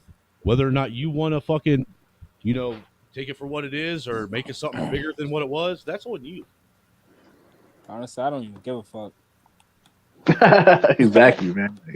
Hey, dude, you solid in my book, so that's all that matters to me, bro. You heard? And that's all I'm trying to do is look. I'll be honest with you. At this point, man, all I'm trying to do is build alliances with other solid individuals because you know what? There's going to come a day and time where real solid people are going to have to band together. Yeah. But it's always been like that, honestly. Yep, that's true, man. You gotta find the people in your area to shame your say. Two My solid bad. people going at each other's throat is if a fucking fake, fucking phony is between it, like causing a division. You know what I mean? Yeah. At the end of the day, solid people are gonna always link up because we have so much in common, but we don't see color or race or anything like that. We don't see none of that dumbass shit. We'll find each other when solid people in each community are going to find each other by default when the chaos ensues. They're gonna run into each other. Rich was on Mo's stream one night where everybody wanted to come at me, and I dropped the hard R on a panel full of black people. Wow. Oh yeah, I remember that shit, man. Oh yeah, but look, you know what? The way I see it, man. Like, look, you know what? In my jobs and shit, dude. Like, you know what? I've worked with all kinds of guys, right? And look, so what do we all do, man? We all talk shit, right? And bullshit, right? That's what guys do, man. And it's like, we all, these dudes these days are roast and fucking shit. snowflakes, bro. Yeah. Oh but yeah, bro. Yeah, that word man. that word right there, you got to stay They're away all from. snowflakes, man. What? You got to stay They're away all from that word. No, man. You want to know why? Because, like I was telling Ja earlier, when it comes to me, these motherfuckers literally dangle it like a carrot, trying to use it as a gotcha moment. Have you seen any of those videos yet? Have you ever seen those videos? Those gotcha. There's some videos out there of people trying to do that. Yeah, you know what? Well, like I said, I'll be your Huckleberry. You don't have to try hard with me. I'll give you what you want. I don't have the courage to call a white man a cracker to his face while we argue. Dude, you just did it today. That was You joking just did around. it. And you know what? The thing that I want you to understand And is, that's cat because black people use that word all the time. well, hell yeah. well, look, what I want you to understand is there ain't a single white person on the planet that gives a fuck about any racial slur you say to them. Bro, I'm not saying that shit in front of a panel of 8 people though. Bro, the word crack is not even like it's really bad on black people. Like, oh, you're saying that you whipped my ass as a slave man. Like, what the fuck? That's funny as shit. It's not even an insult, bro. I like Peckerwood better. And that doesn't bother me either, man. I like all the racial slurs, yo. You know what I like? Jokes is jokes, bro. Jokes is jokes, homies. Yeah. Exactly, bro. Dude, Nobody gets mad at the comedians. We gave Ralphie May the N-word. We gave it to Eminem. We gave it to a lot of people. A little white rapper in California. We gave him the N-word. Well, look, dude. Richard Pryor, dude, too, man. Don't forget him. I had some brother tell me trying to throw all that fucking gay shit at me. Tell me I was some white fucking homo dick sucker. And I looked at him and said, "Who started sagging pants? Who started the fucking holding pockets thing? Who is known for prison gay?" Oh. He didn't like that. Wait a minute. You know what? I just thought about something. I didn't see no white homos in jail. I know. But I know they exist. They just ain't criminals. You know what happened? You know what? White people in prison are generally raped. Nah, that's not true, dog. I've been to some maxes. They Hey, don't dude, I'm gonna rape tell you people. like this: if I was in prison, you're gonna have to rape me, and it's not gonna be an easy job. Yeah, right. Nah, but you know what though? Hey, but you know what though? With with the whole with the prison shit though, man, it's all about race though. You know what I mean? Yes, It's all like yes. it's all whites with the whites, blacks with the blacks. There's it's all segregation. it's incredible. yep, segregation, man. Race and politics, and actually, Live- what do you Level guys? 4 yards are the worst, probably. Like, are you a businessman? Can you hustle? If you can, we might have a job for you. Hey, I heard somebody ask me if I was in prison. I thought that we already knew that. It wasn't me, bro. No. See, I don't judge people that been. No. I asked if you was in state prison. Yeah, I was in state and feds. And feds. Damn. Damn, dude, you was in big boy time. See, I had the feds come to the house, and you had the feds take you to theirs. I was in the I was in the cocaine circle for 11 years, yo. You wouldn't believe some of the people I met. Did you know George Young? Nah, George Young. That doesn't ring a bell. George Young was the one who actually Boston George. George. Yeah, he was the one that started the cocaine movement in the 80s. He was the first person to go down and actually start moving cocaine for the Colombian cartel into the United States. Yep. Wow. Is he still alive? That movie Blow. That movie Blow. Yeah, Blow. was about Yeah, him. yeah. Oh, okay. Is he still alive now? I know you talking No, about. he died. He actually died, I think, 2 years before he was released. I knew that movie was no about shit. somebody. Dude, my real dude. If I could have been any kind of gangster, I shit you not, I would have wanted to be White Boy Rick. White Boy Rick was the youngest drug kingpin in America. I heard of that name, dude. Look him up, man. There's movies and documentaries about him. Oh yeah, that's right, huh? Like, you don't know. 15 the movie years about old. him? He was 15 My years boy old. Rick. Yep, he was 15 years old and moving more cocaine than the cartel in this country. Damn. That's some big time shit right there, bro. That's so fuck. So he's not that old even. I don't know how old he is now, but I'm gonna tell you what, the boy had a swag about him, and he held his head high. And that's something that. Have you ever noticed that a lot of men today they fear men that will look them in the eyes when they talk to them? Yo, it's true. Oh yeah, dude. Have you ever Yep. talked to somebody like that, and when you look them in their eyes, their eyes they look and their away? head, no, their eyes and Yeah, their I head don't like that instantly shit, go bro. straight to the ground. That's Yeah. like a Nope. sign to me, bro. That's weakness, bro. That's the You know sound what of I mean? sneakiness It's to me. not just weakness. It's like shiftiness. Like it's like Yeah, that's Yes. suspect shit. Like, a being all snake, bro. shiesty and I don't shit. trust people like Yeah, that. what are you trying to what are you trying to fucking scam right now, dude? I'm with Yeah, I you. said you understand, man. But it's also a big sign of weakness. See, look, dude, You gotta pick up on little body languages like that too, bro. Yup. So many different signs we get all the time, bro, from people. We ignore when them I fought people, you want to know who I knew I was going to have my hands full with? People that held their head up high and would look you in the face as they was throwing a punch like I do. That is very dangerous. Because most fighters, they always turn their head right as they take that punch, throw that punch. They take their eye off their target for a half a second. Your head is supposed to be looking down when you throw a punch. Me, I'm looking you right dead in your eyes. Yeah, not exactly. not looking down, but it's supposed to be like Your chin down and shit. You know. Yes, that's And very now very I important. expose my chin and I look you right in your face. That's psychotic. That's maniac shit right there. I told you, white people perfected psychotic and It's crazy. the truth. I'm glad you kept it real about that shit. I ain't never heard nobody keep it real like that. Look, You know what I mean? look, 90% of all serial killers, let's keep it real, white. Famous ones, yeah. 90% of all mass shooters, white. Shit, you're out your fucking mind. Oh, well, dude, they don't Mass consider murderers? they don't dude they don't Mass murderers consider too? dude they don't consider gang wars mass shootings. You watch, they've been doing that for a couple years. It was more mass shootings in Chicago last month than it been white America committed But see all the time. But see, it's interesting that they changed the definition of mass shooting when it goes against the narrative they're trying to portray. Mass shooting is any time four or more people get shot. And they just changed that as of 3 years ago. Yeah. You know, it used to be any time 4 or more people were killed. You might can interpret that as an attack on the black community or whatever. Personally, I think that they're wanting to look. They're wanting to underplay the real issue and the problems that are there, and then they want to highlight the shit that all it does is trigger a violent emotional reaction.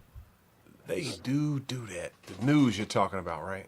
You know, and look, I've been the first person to say, look, I think it's absolutely ridiculous that, you know, a lot of these guys that have been, you know, glorified by media were legit fucking criminals. They were doing dumb shit to put them in that position. But at the same time, I can say that as a white man, if I was constantly seeing people that looked like me being thrown on the news, being killed by cops, I would have a breaking point too. And you remember when Ray was telling you about the wild panel we were on? Mm-hmm. I asked a girl some questions about the George Floyd case and the Breonna Taylor case, and this chick called in and cussed me out for like 15 minutes. Breonna Taylor was nothing more than a fucking dope mule. Let's be real, she was. Yo, she was so much more. But she could have been. She could have been, but she chose to be less. Yo, someone got murdered in a car she rented. Before any of that happened, she was under investigation for years, but long before that shooting. Didn't they find that person, the body in the trunk or some shit? In the car somewhere, but they were shot to death. Now, look, I'll be the first one to say that, look, I am totally against some of this, the fucking, the ways cops maneuver. I'm a firm believer that midnight, 2-3 o'clock in the morning, no knock raids are asking for nothing but violence. Somebody's going to die. I mean, seriously, because if cops came to my house at 2-3 o'clock in the morning, kicked the fucking door in, what am I going to think? I'm getting home invaded again. I'm grabbing the gun and killing somebody. Guess what? An ex-cop said the reason why they do that. Because they think it's safer and that they have a better chance of catching the criminal. They actually have a couple reasons, though. They said one of the reasons is it narrows the amount of time that they have to jump up, find their goods or whatever, and flush it down the toilet. It's harder for them to wake out of a deep sleep and get their faculties together to get something done in a matter of seconds. That'd be all well and good if half the time they actually had their information right and were hitting the right house. Yeah. Because that happens an awful lot too. Look, I'll be the first to tell you that I've dealt with corrupt cops. Oh. Myself. Dude, in Lima, I ran around with people that looked like you in that town. Mm-hmm. So I was basically you in that town. All right. All right. You know how many times I had my head bounced off of fucking police cars? Yeah, same here, bro. Because, get this. Back in the day, though. At that stage, I was early on in trying to learn my rights, okay? So they saw me as just another ninja, but I saw myself as an educated white dude who was going to assert his fucking rights on this fucking dumbass pig cop. And it didn't work out that way, generally. Yo, it amazed me the interactions I used to see between young white boys and cops when I moved to a white neighborhood. I really thought that all that fighting the cops and shit was exclusive to the hood. Like, cops go hard as hell on them young white kids, especially when they're getting into mischief. Dude, I watched my brother get tased by 3 cops at the same time. Damn. Because, dude, they were tired of him fucking running. Can you take that shit? Yeah, he did. God, dude, damn. I swear to God, he's laying in the snow with 3 sets of fucking probes in his back saying, I'm not resisting, I'm not resisting, I'm not resisting. Begging and pleading him to stop. And he was sober and shit, or what? Yeah, he was sober and I was laughing. Fuck. I was laughing my ass off. Yo, George Floyd swallowed enough fentanyl to kill a dragon. Well, that depends on the, who you're talking to, because they're saying that he took like maybe, 60 micrograms?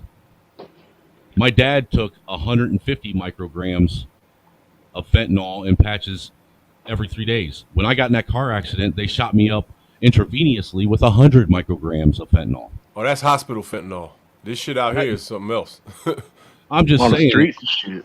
Yeah. it just depends on who you are, in all honesty.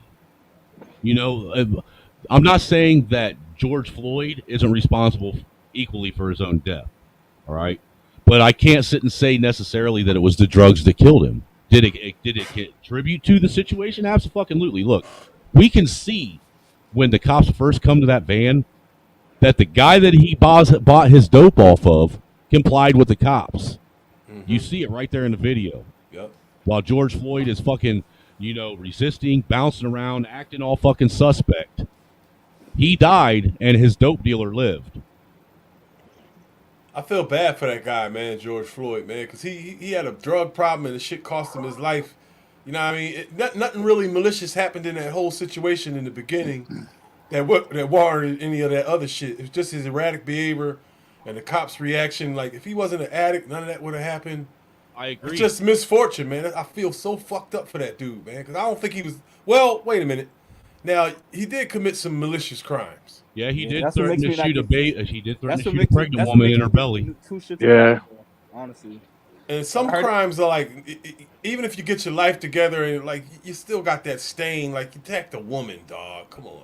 Not pregnant woman at that, bro. As you weren't arguing with her. You didn't go upside her head like an argument. You put a shotgun to a robbery victim's stomach while she was fucking. Well, look, it's one thing to bend a woman over your knee and bust her ass and put her straight. It's another thing. It's one thing to, smack her in the mouth and be like, look.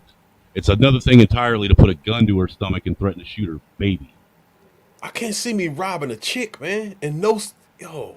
Dude, when I was 18 years old, I mugged a chick. You're crazy. I shit you not. 18, you could have been a high school quarterback. You could have killed her. I was a high school dropout. I was a high school dropout that was part of a group of young men that called themselves the Family. What, you snatched her pocketbook or some shit? Her whole person. Dude, she put a death grip on that thing. I mean, I still remember it very clearly. I remember grabbing a hold of it, and she went to grab it, and I went to jerk and basically had to spin her around 3 or 4 times in a circle before she let go. And she kept saying, "Why are you doing this?" I don't know, because I'm a fucking moron, and I just want to be I was an evil individual, dude. Yo, George Carlin told a joke. He said, all that bullshit about there's never a reason to hit a woman. He's like, that's bullshit. There's reasons to kill a woman. You just ain't supposed to do it. There's always a reason. I miss George Carlin, man. Look, I'm a firm believer. That, Yeah, me too, man. Karma's He's the some greatest real of all shit. time. Yeah. So, karma's some real shit. And I think, unfortunately, I think, again, a lot of the shit that I've had done to me, man, is because of the shit that I did when I was younger, man. Karma has a really interesting way of entering your life when you best need it. Karma is a troll, too, man. Karma's a fickle fucking bitch, is what Karma it is. plays with your patience. Yep, because karma is like a fucking angry ex-wife. Karma's like a parole officer that wants to pop in at the worst moment. I had a conversation with Karma one time. She took care of somebody for me and came back and was like, yo, I got that motherfucker. I'm like, yeah, but you let me see the shit. Now, karma likes to play games with you. It'll let you have so much and then say, oh, you took too much. Now I got to take some shit back. Yeah, right. And she's also fighting with somebody, too, because sometimes there's a backlash after some No, karma. there is a balance, man. There really is a balance, man. And that's why I try to stay humble now, man, to be honest with you.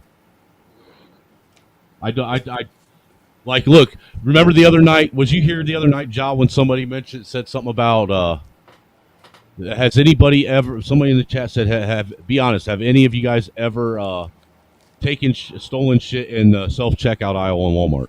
Nah, I never stole anything in my life. Did you hear what I said? Yeah, I never have.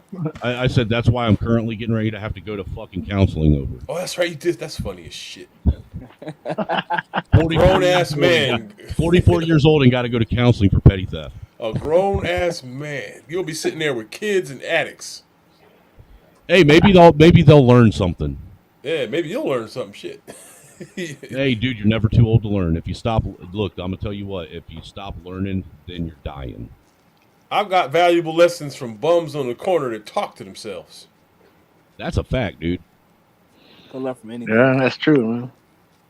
It's amazing, man. Some people, some of the histories people have. If you just talk to them, and you'd be like, God damn, that happened to you. Hey, but I'm gonna tell you what. I'm not gonna sit here and say that I still wouldn't try and rip Walmart off again. Fuck Walmart.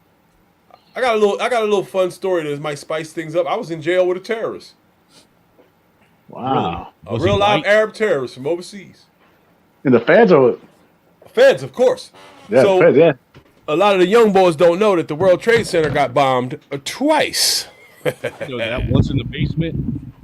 Yeah, the first one was a flop. It killed a bunch of people, but the building didn't fall. So, New York. The second one was a flop too because planes didn't hit the tower. That was a time detonation. It was a literal flop. The building flopped. But they went out in the apartment building where the blind guy was that was responsible. They locked up everybody, all the Arabs in that building. Period. Whether they were affiliated or not, and threw them all in federal jail. And one of these guys ended up in a cell with me. Now it's almost impossible to end up in a cell with a terrorist in any prison. They'll be somewhere by themselves. But what was going on was our government was threatening to send all of our Cuban inmates back to Castro. Now, in a Cuban's mind, they would rather die than go back to Castro. So all the Cubans in the federal prison system lost their fucking minds, flooded their cells, started setting fire. Wonderful guy. I love Castro. You saw how hard he fought for Ilion. And look how long he lasted. Look, he had a long reign, almost as long as Queen Elizabeth. But look, so the Cuban guys start tearing the jails the fuck up, right? So they put them all in the hole. So anybody that got in trouble on the compound, there was nowhere to put them because all the Cubans filled up the hole. I get into a fight. Both of us is drawing blood, so they have to put us in the hole somewhere. The only available bed was with some dude named Ansraf Muhammad that was on the goddamn World Trade Center indictment. Did you say Anthrax Muhammad?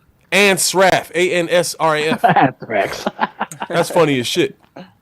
Yo, when they took my rights from me because I was in this cell, and they came and read me some bullshit law and paper, some shit out the Constitution that I never heard before in my life. They were like, "This is what's happening to you, and this is why you're going here." Bro, they didn't look. I couldn't get mail. Look, they wouldn't let me get mail there, and they wouldn't let me use the phone. And my toothbrush was a fucking thimble on my finger, like a rubber thing you put on your finger and brush your teeth with. There was no hard items in the cell at all. A roll of toilet paper and a mattress. They weren't even going to let you kill yourself. You were going to die when they wanted you to die. And I was with mobster John Stanford too, out of Philly. Hey, one thing I'll say is this. I have a buddy, right?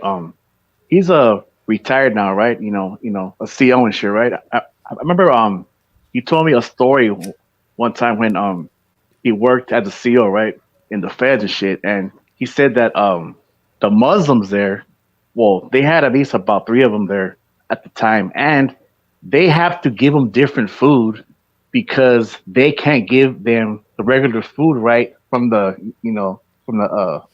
cafeteria and shit. Yeah. You know what I mean? So you know, real quick. Yeah. Dicklander. It's just different food, I guess. You know. No. Be honest.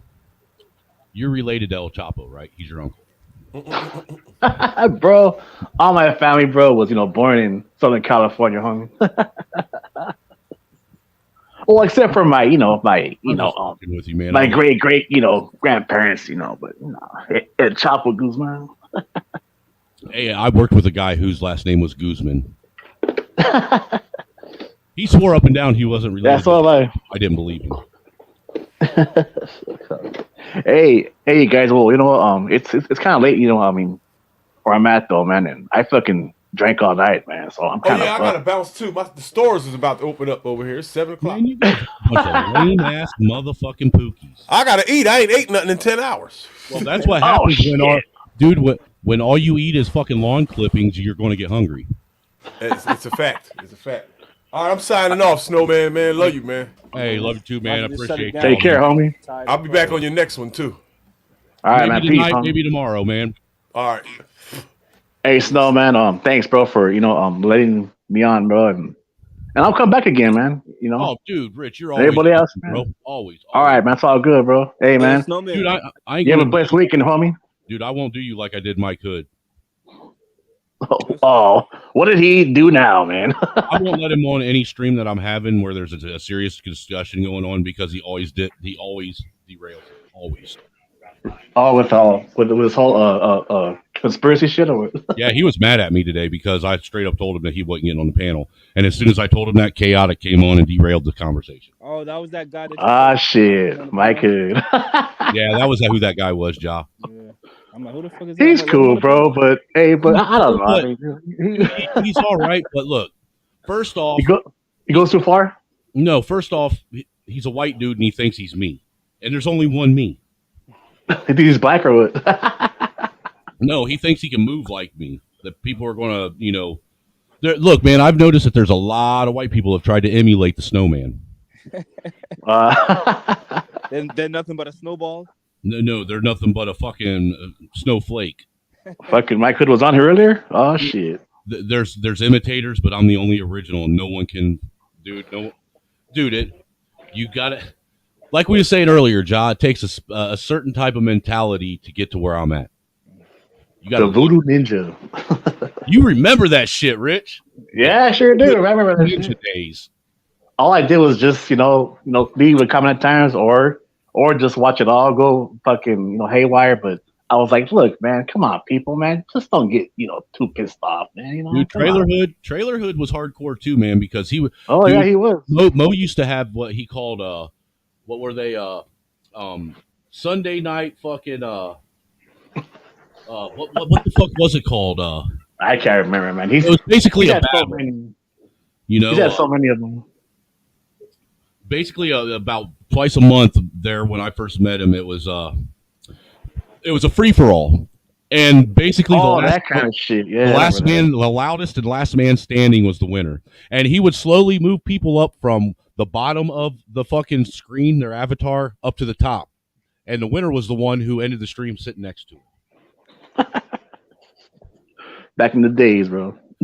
Days. All right, you guys. The Sunday Night Rumble. That's what it was called. Oh, that's right. Actually, he was live. The other night for almost fucking 5 hours, bro. Dude, him and Kelly came over and graced my stream earlier.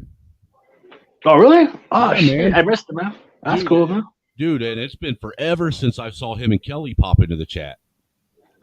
Yeah. So, all right. And I'll always have love and respect for Mo and Kelly because that's where look, Mo let me pop my YouTube cherry on the Rumble. That's all good. All right, you guys. Well, hey, man, to take care, man, and you'll have a great fucking weekend, homies. Peace, Take man. it easy, man. And look, dude, if you All have right, notifications, make sure you comment, man, because a lot of people ain't getting them. And the only way to get notifications is to comment in the comment section. It'll actually strike all right. the algorithm again. Helps with the Hey, algorithm. Snow, and one last thing, dude. I have shared your lives, bro, to some friends of mine. So hopefully, yeah, it's all good, man. So hey, dude, I'm trying to build a brand new community. They'll stop on by, bro. Hey, Snowman, when your channel gets big, don't forget about the guys who supported you, man. Dude, what are you talking about? You guys are the ones. Yeah. You guys all are right, you guys. are just as important to the. Hey, take it easy. All right, man. All right, man. Late. Man, even if I do get, you guys are just as important to this channel as I am. I can't do Come on, homie. Yeah, man. Like, share, subscribe. All right, peace. And give me some money. This is hard work. Yeah, this channel's probably never gonna get monetized though. Oh, no, I don't plan it's on too it. real for that shit. This channel's too real for that. This is the third one I've had. Really? Yeah. I've gotten to the point to where I'm on Rumble now too with live streaming at the same time. Oh yeah, Rumble's the spot. So I've been trying to get people And to hit BitChute, my you got Rumble up. BitChute too? No, man. Look, man, I'll be honest with you. When you start getting all these other platforms involved, it really becomes a whole fucking hot mess of work. BitChute, where all the fucking conspiracy theorists and right wingers go.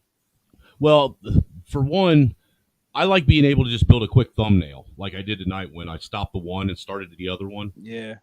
You know what I'm saying? I like that. You know, because After that fucking crime that we have to fucking go through, that was fucking disgusting, bro. Honestly. You know what? I was disgusted. I ain't gonna hold It was, but and you know what? I'll be honest with you. If you couldn't tell, I was struggling with muting a guy. Yeah. I really was, because I'm not that type of person to mute someone and silence them. I don't When believe you're in that. fucking whining like my fucking son, then no. Like, But well, look, when I hear you and you're like, you don't want to have an argument, but then you come up on a panel, and then when you get going, you don't shut up and give anyone else a chance to speak. Yo, That bro, I you have an hear me? issue I'm like, yo, fucking land the plane, bro. What the fuck? I did hear, dude. You said that as I was getting ready to pull up a plane landing on my OBS and put it right big on the screen. Yo, Straight bro, let it go, bro. What the fuck is wrong with you? Well, He had his look, hands dude, up. the dude kept going right back to the same thing, and that's the thing that troubled me. Is you're whining about the same thing over and over and over again. How many times you got to whine about it before you're over it? I mean, Bro, so we're the guy fucking came. in here, bro. You So the should guy say came less up and people called you are. out. He thought you were full of shit, and he told you that. Have respect for the fact that he came up on the panel and told you that you were full of shit, rather than just talking shit in the chat. Yo, bro, CT, he caught on to him quick, bro. Yeah, he did. He was talking that good shit when it was just us, and then CT just sniffed it and just attacked it. As he should, though, you know, got to call it out, man. And look, dude, like I said, I cannot disrespect CT and not give him the same respect on my stream that he gives me on his. Yeah. You know what I'm saying? The man has never, ever, ever silenced me. Ever. Yeah. You know? CT's fair. He is fair. And, you know, he's been like that since day one. Day one. You know what I'm The only saying? thing is he'll give the crowd the opportunity. If they want you out, then they'll have to. He's an opportunist. You know what I'm saying? Like, You know, I'm one of the few the people that have. capitalist. I'm one of the few people that have never been fucking actually bountied. What do you think? What do you think about Be Brave? You like him? He's cool or not? I think Be Brave is a fucking. He is a poor excuse and a poor example of the white race. He is the type of white person that irritates the fuck out of me. Really? I like him. Why?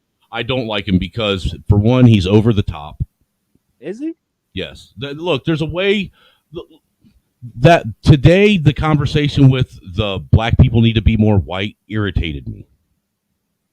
And it isn't because, you know, I'm not a self-hating white person, you know, and you know that I don't fucking cower about that shit. I stand firmly in the fact that I'm proud to be who I am. But I also take issue with trying to tell another race that they need to emulate another race and treat and lift white people up like they're some monolith on a pedestal, because there's just as much dysfunction in white America as there is in black America. It's just different dysfunction. Yeah, I think it's a little bit more on our side. Look, I'm like I said, I'm super. It's I love different my people, but I'm dysfunction. fucking self-critical to the core, man. I'm like, As you should be. They're your people. Yeah. They look like you. They represent you. As just like I should be with white people, because they look like me. They represent me. But even though I say that, I don't, bro. We're all the same, bro. Like, I look at it. We are. I just look at myself as an American, bro. I don't even care about that race shit, bro. Like, if we can just drop that, it's just a construct, bro. Like, just drop the whole black white thing. Like, we're just American, bro. See each other like that, and let's build this fucking country to where it should be. You know? Hey, it's like I asked what's his name, Jeremy, the other white dude that was on the other stream tonight. Remember when I asked him, be honest, after you get up in the morning and you take a shower and bask in all your white gloriousness, you sit down at the table and you think about, what can I do to oppress a black man today? Yeah, that's fucking. And see, I asked that because I want black America to realize that we don't think about that shit. We don't look at. There's something that I've noticed, man, and it's something that I hold true, and it's something that I have stated now on multiple streams. When black America, the ones that want to actually constantly complain, when they can actually have a discussion about politics, about culture and society without bringing up white man, whitey, then we can get somewhere. Yeah. Until then, because, you know, us white folks, you realize and I know you know, we can sit and talk about anything, and Yeah. we won't bring up black people. Yep. You'll never be a topic of our conversation, but I have never heard every fucking conversation The I've white ever, man. every one of them on Facebook or on YouTube, dude. Every fucking one of them, that shit. and TikTok, dude. Dude, I mean, there's anytime you see 4 or more black people on a panel, the white man is going to be brought up at least a half a dozen times for a half a dozen crimes he never committed. Yeah, see, the thing is, like, I'm kind of like oblivious to a lot of things because, and I can come off as like as aloof a little bit because I don't have social media like that, so I don't really engage into like a lot of the fucking discussions, like the gender wars and the fucking race wars or whatever you want to call it. Like, I don't engage in that. Like, that shit does like it doesn't interest me at all, bro. It's toxic, and I'm glad you don't, man. As a young man, Yeah. because I I'll be deal with honest real with life you. situations, real life people, like, you know, and that's why I base my fucking reality off of, bro. Real life situations, real life people. Every one of my friends, they're all fucking. Well, I can't say they all solid, but for the most part, I try to surround myself with just solid people, white, black. It don't matter what kind of race you are. I don't care about none of that shit, bro. Like, you know, it's all about your character, bro. That's what really matters, bro. That's why I love my city, bro. That's what my city's about, bro. Boston's unique. Bro, I love my city, bro. I love my city. Everyone is like that, from white, black, everyone is just we just have a certain thing about us, but that's just different from everybody else, bro. We don't get involved with a lot of the fucking foolish conversations, and that's why even when they had like the Black Lives Matter protests out here, like it didn't really tear apart the community. Like, they did it out here, but it was mostly like the Antifa guys. It wasn't like Boston guys that was a part of that. It was like random people from outside of the city, bro. That came in and was doing that dumb shit, bro. You know what I mean? Dude, there's a lot of very ignorant people in this country that really think communism and government control and taking people's rights away. Look, the one thing that none of these people have paid attention to is any kind of Hollywood film where you have a protagonist who turns on his own people to fight for quote unquote oppressor. Because once the job's done, that person is no longer needed and he's no longer trusted because he has no loyalty. You're only loyal to yourself. You know, and this is one thing I used to ask people. What's more important to you when it comes to, you know, the people you surround yourself, especially men? Is loyalty more important or is honesty more important?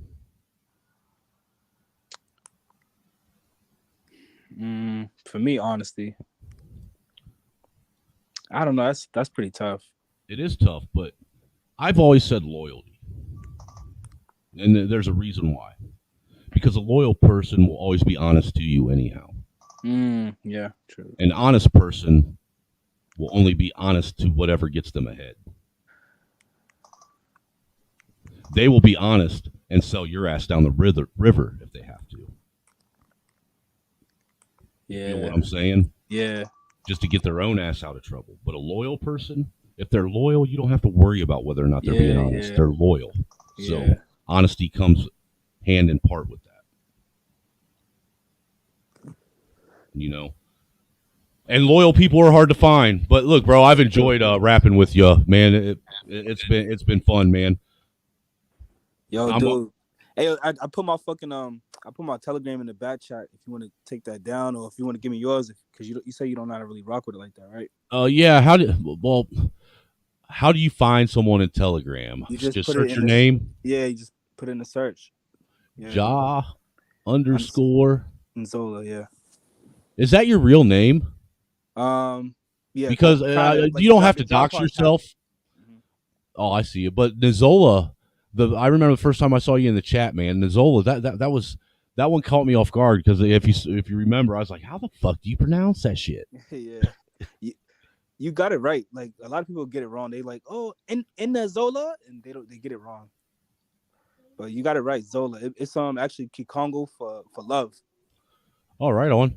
Hey, dude, I got you, man. I just sent you a message. Yeah, definitely. So yeah, let's keep in contact, man, and just absolutely, dude, man. Hit me up anytime, man. And dude, you ever have any ideas on shit? If you want to, have a stream sometime and just bring some of your homies up and have a discussion, yeah, more than welcome, dude. Yeah, see, I have a whole fucking Telegram group, Mhm. whatever, and like there's like content creators on there. There's like fucking, I got a couple doctors on my group, like just solid people from around the world and shit like that. So I love it, dude. I've been sending like your videos and stuff like that. So expect to see more people like joining from around the world too, like I appreciate Africa, it, man. all over the place. Russia. Hey, dude, I'm a unique character, man. You don't know, Nah, you you're never cool know as what you're fuck, going to bro. get. Now you cool as fuck, bro. I fuck with you. I appreciate Like, it, bro. even when I first met you, we just clicked, bro. And I'm like, yo, what's your on YouTube? You gave it to Right. me, and I just popped up. You gave me a wrench, and I was like, oh yeah, he's cool. That's what's up. Hey, dude, like I said, I appreciate it, man. And like I said, you're always welcome, man. You always got a place up on one of my panels. Yeah, you know that. respect, bro. All right, good night, bro. Hey, Come on good in at night, this brother. point. Take it easy. I'm tired as fuck, dude, and my kids are about to get up. Yeah, you hear my daughter? She just said, go take a Yeah, nap. I do, man. Good morning. See, the sun is came up. Yeah, I know. Man, she talked good. She's only 4, man. She's something else. Dude, my little 3-year-old terrorist, man. She sounds like Donald Duck when she talks half the time. Yo, wait till my son get up. He terrorized everyone, bro. He's 1.5. Yeah, that sounds like my youngest. Dude, I'll be honest with you. I am actually half petrified to see what this one that's coming out of the wife is going to be like. Mm-mm. I really am. You know yet? It's a girl. Uh-oh. So you have a So boy me and and- girl? Yeah, I have a boy and a girl who live in here at home with us, and me and the boy are not happy that a girl's coming into our life. We do not like the idea. First, and then I had my son second. So. Dude, my son Mikey, he is he looks like his mom, but he acts just like me. Yeah, my son looks like, I don't know, both my kids they look like both of us, honestly. But everyone said they look like me, but my son is a fucking crybaby. My daughter is my shadow, bro. That is my My daughter, she follows me around, daddy's girl, My son, I'm trying to break him of the mommy's boy thing because he's 8 years old now. Yeah. So I'm forcing him to, be a man. Yeah. Like he's not, look, I made a new rule that motherfucker sees me get up and go outside. He got 5 minutes to put his shoes on and follow me out the fucking door. There's going to be issues. That's right. If I have to come in the house and get you, you're not going to like how I get you. Nope. And that's the thing. Like the boys, they just love to be. They want that comfort, that motherly, sweet. You know what I mean? Like, no, come on. He asks me all the time, Dad, how do you know how to do and fix and everything? And well, why don't you come out here and follow me and learn? Yeah, that's how I know, because I learned. I listened. Get your ass out here and fucking get your hands dirty and start doing shit. Stop being a lazy bum. Yeah. But yeah, dude, I'm gonna get off here, bro. All right. Good morning, bro. Hey, good morning to you. Peace be with you, brother, and I'll see you on the next one, man. All right, peace, bro. Deuces. Hey, everybody out there in the comments that's been rocking with us, we got 2 of you left, man. That's followed it all the way through. Appreciate you. Thanks for rocking with us. This has been a wild one this time. But you never know what you're going to get when you come over here. It's like rolling the dice. It's always a gamble. Some people like to gamble. Some people, like what is it? Who was it? Man, that white country singer. Sometimes you got to know when to hold them and know when to fold them. You know what I'm saying? And right now I feel like folding because I am fucking tired. With that being said, folks, I'm gonna get out of here. Deuces, y'all. Catch you on the next one. I'm not going to say I'm sorry to them because they kept pushing at it. So, and that's all I'd really like to say. What about your use of the N-word? I used that word because they forced me into it. Do you see how that's incredibly offensive? Yes, I do. That's why I said it. Upset the established order, and everything becomes chaos. I'm an agent of chaos. Oh, and you know the thing about chaos? It's fear. Make sure that they hear me loud and clear if they ever wanna beef with me. Not a racist, I hate equally. Get in my face in black or white, it doesn't matter, I'ma break your teeth. It's like Joyner broke the internet, we're not a racist, and the song was great, but truthfully, what I'm amazed with is the racist in response to it. Black people saying a white dude snapped, but a black dude didn't in response to it. Listen, I'ma make this black and white, get it black and white, skip it, let me get back to writing, and back to writing. I don't mean writing songs, I mean writing wrongs. That's the type of shit I'm on till my life is gone. I'm a rapper and an activist. Fuck it, I'm a raptivist. Trying to change the world, not just getting y'all to clap this shit. I give a fuck how they react to this, cause that's been a deciding factor. If I did half of this shit, I haven't. Cause the truth is, I've been here for years, you just now see me. Proof big, you can all thank Nick, cause he now a genie. Cause I wish the motherfucker would and you did. I don't start shit, all I start is movement. Like, guess I gotta make this shit in black and white. I don't give a shit about who black or white. Racists trying to make it so we can unite. Keep talking fucks, you motherfucker. Nobody panics when things go according to plan. If tomorrow I tell the press that, like, a gangbanger will get shot, nobody panics. Because it's all part of the plan.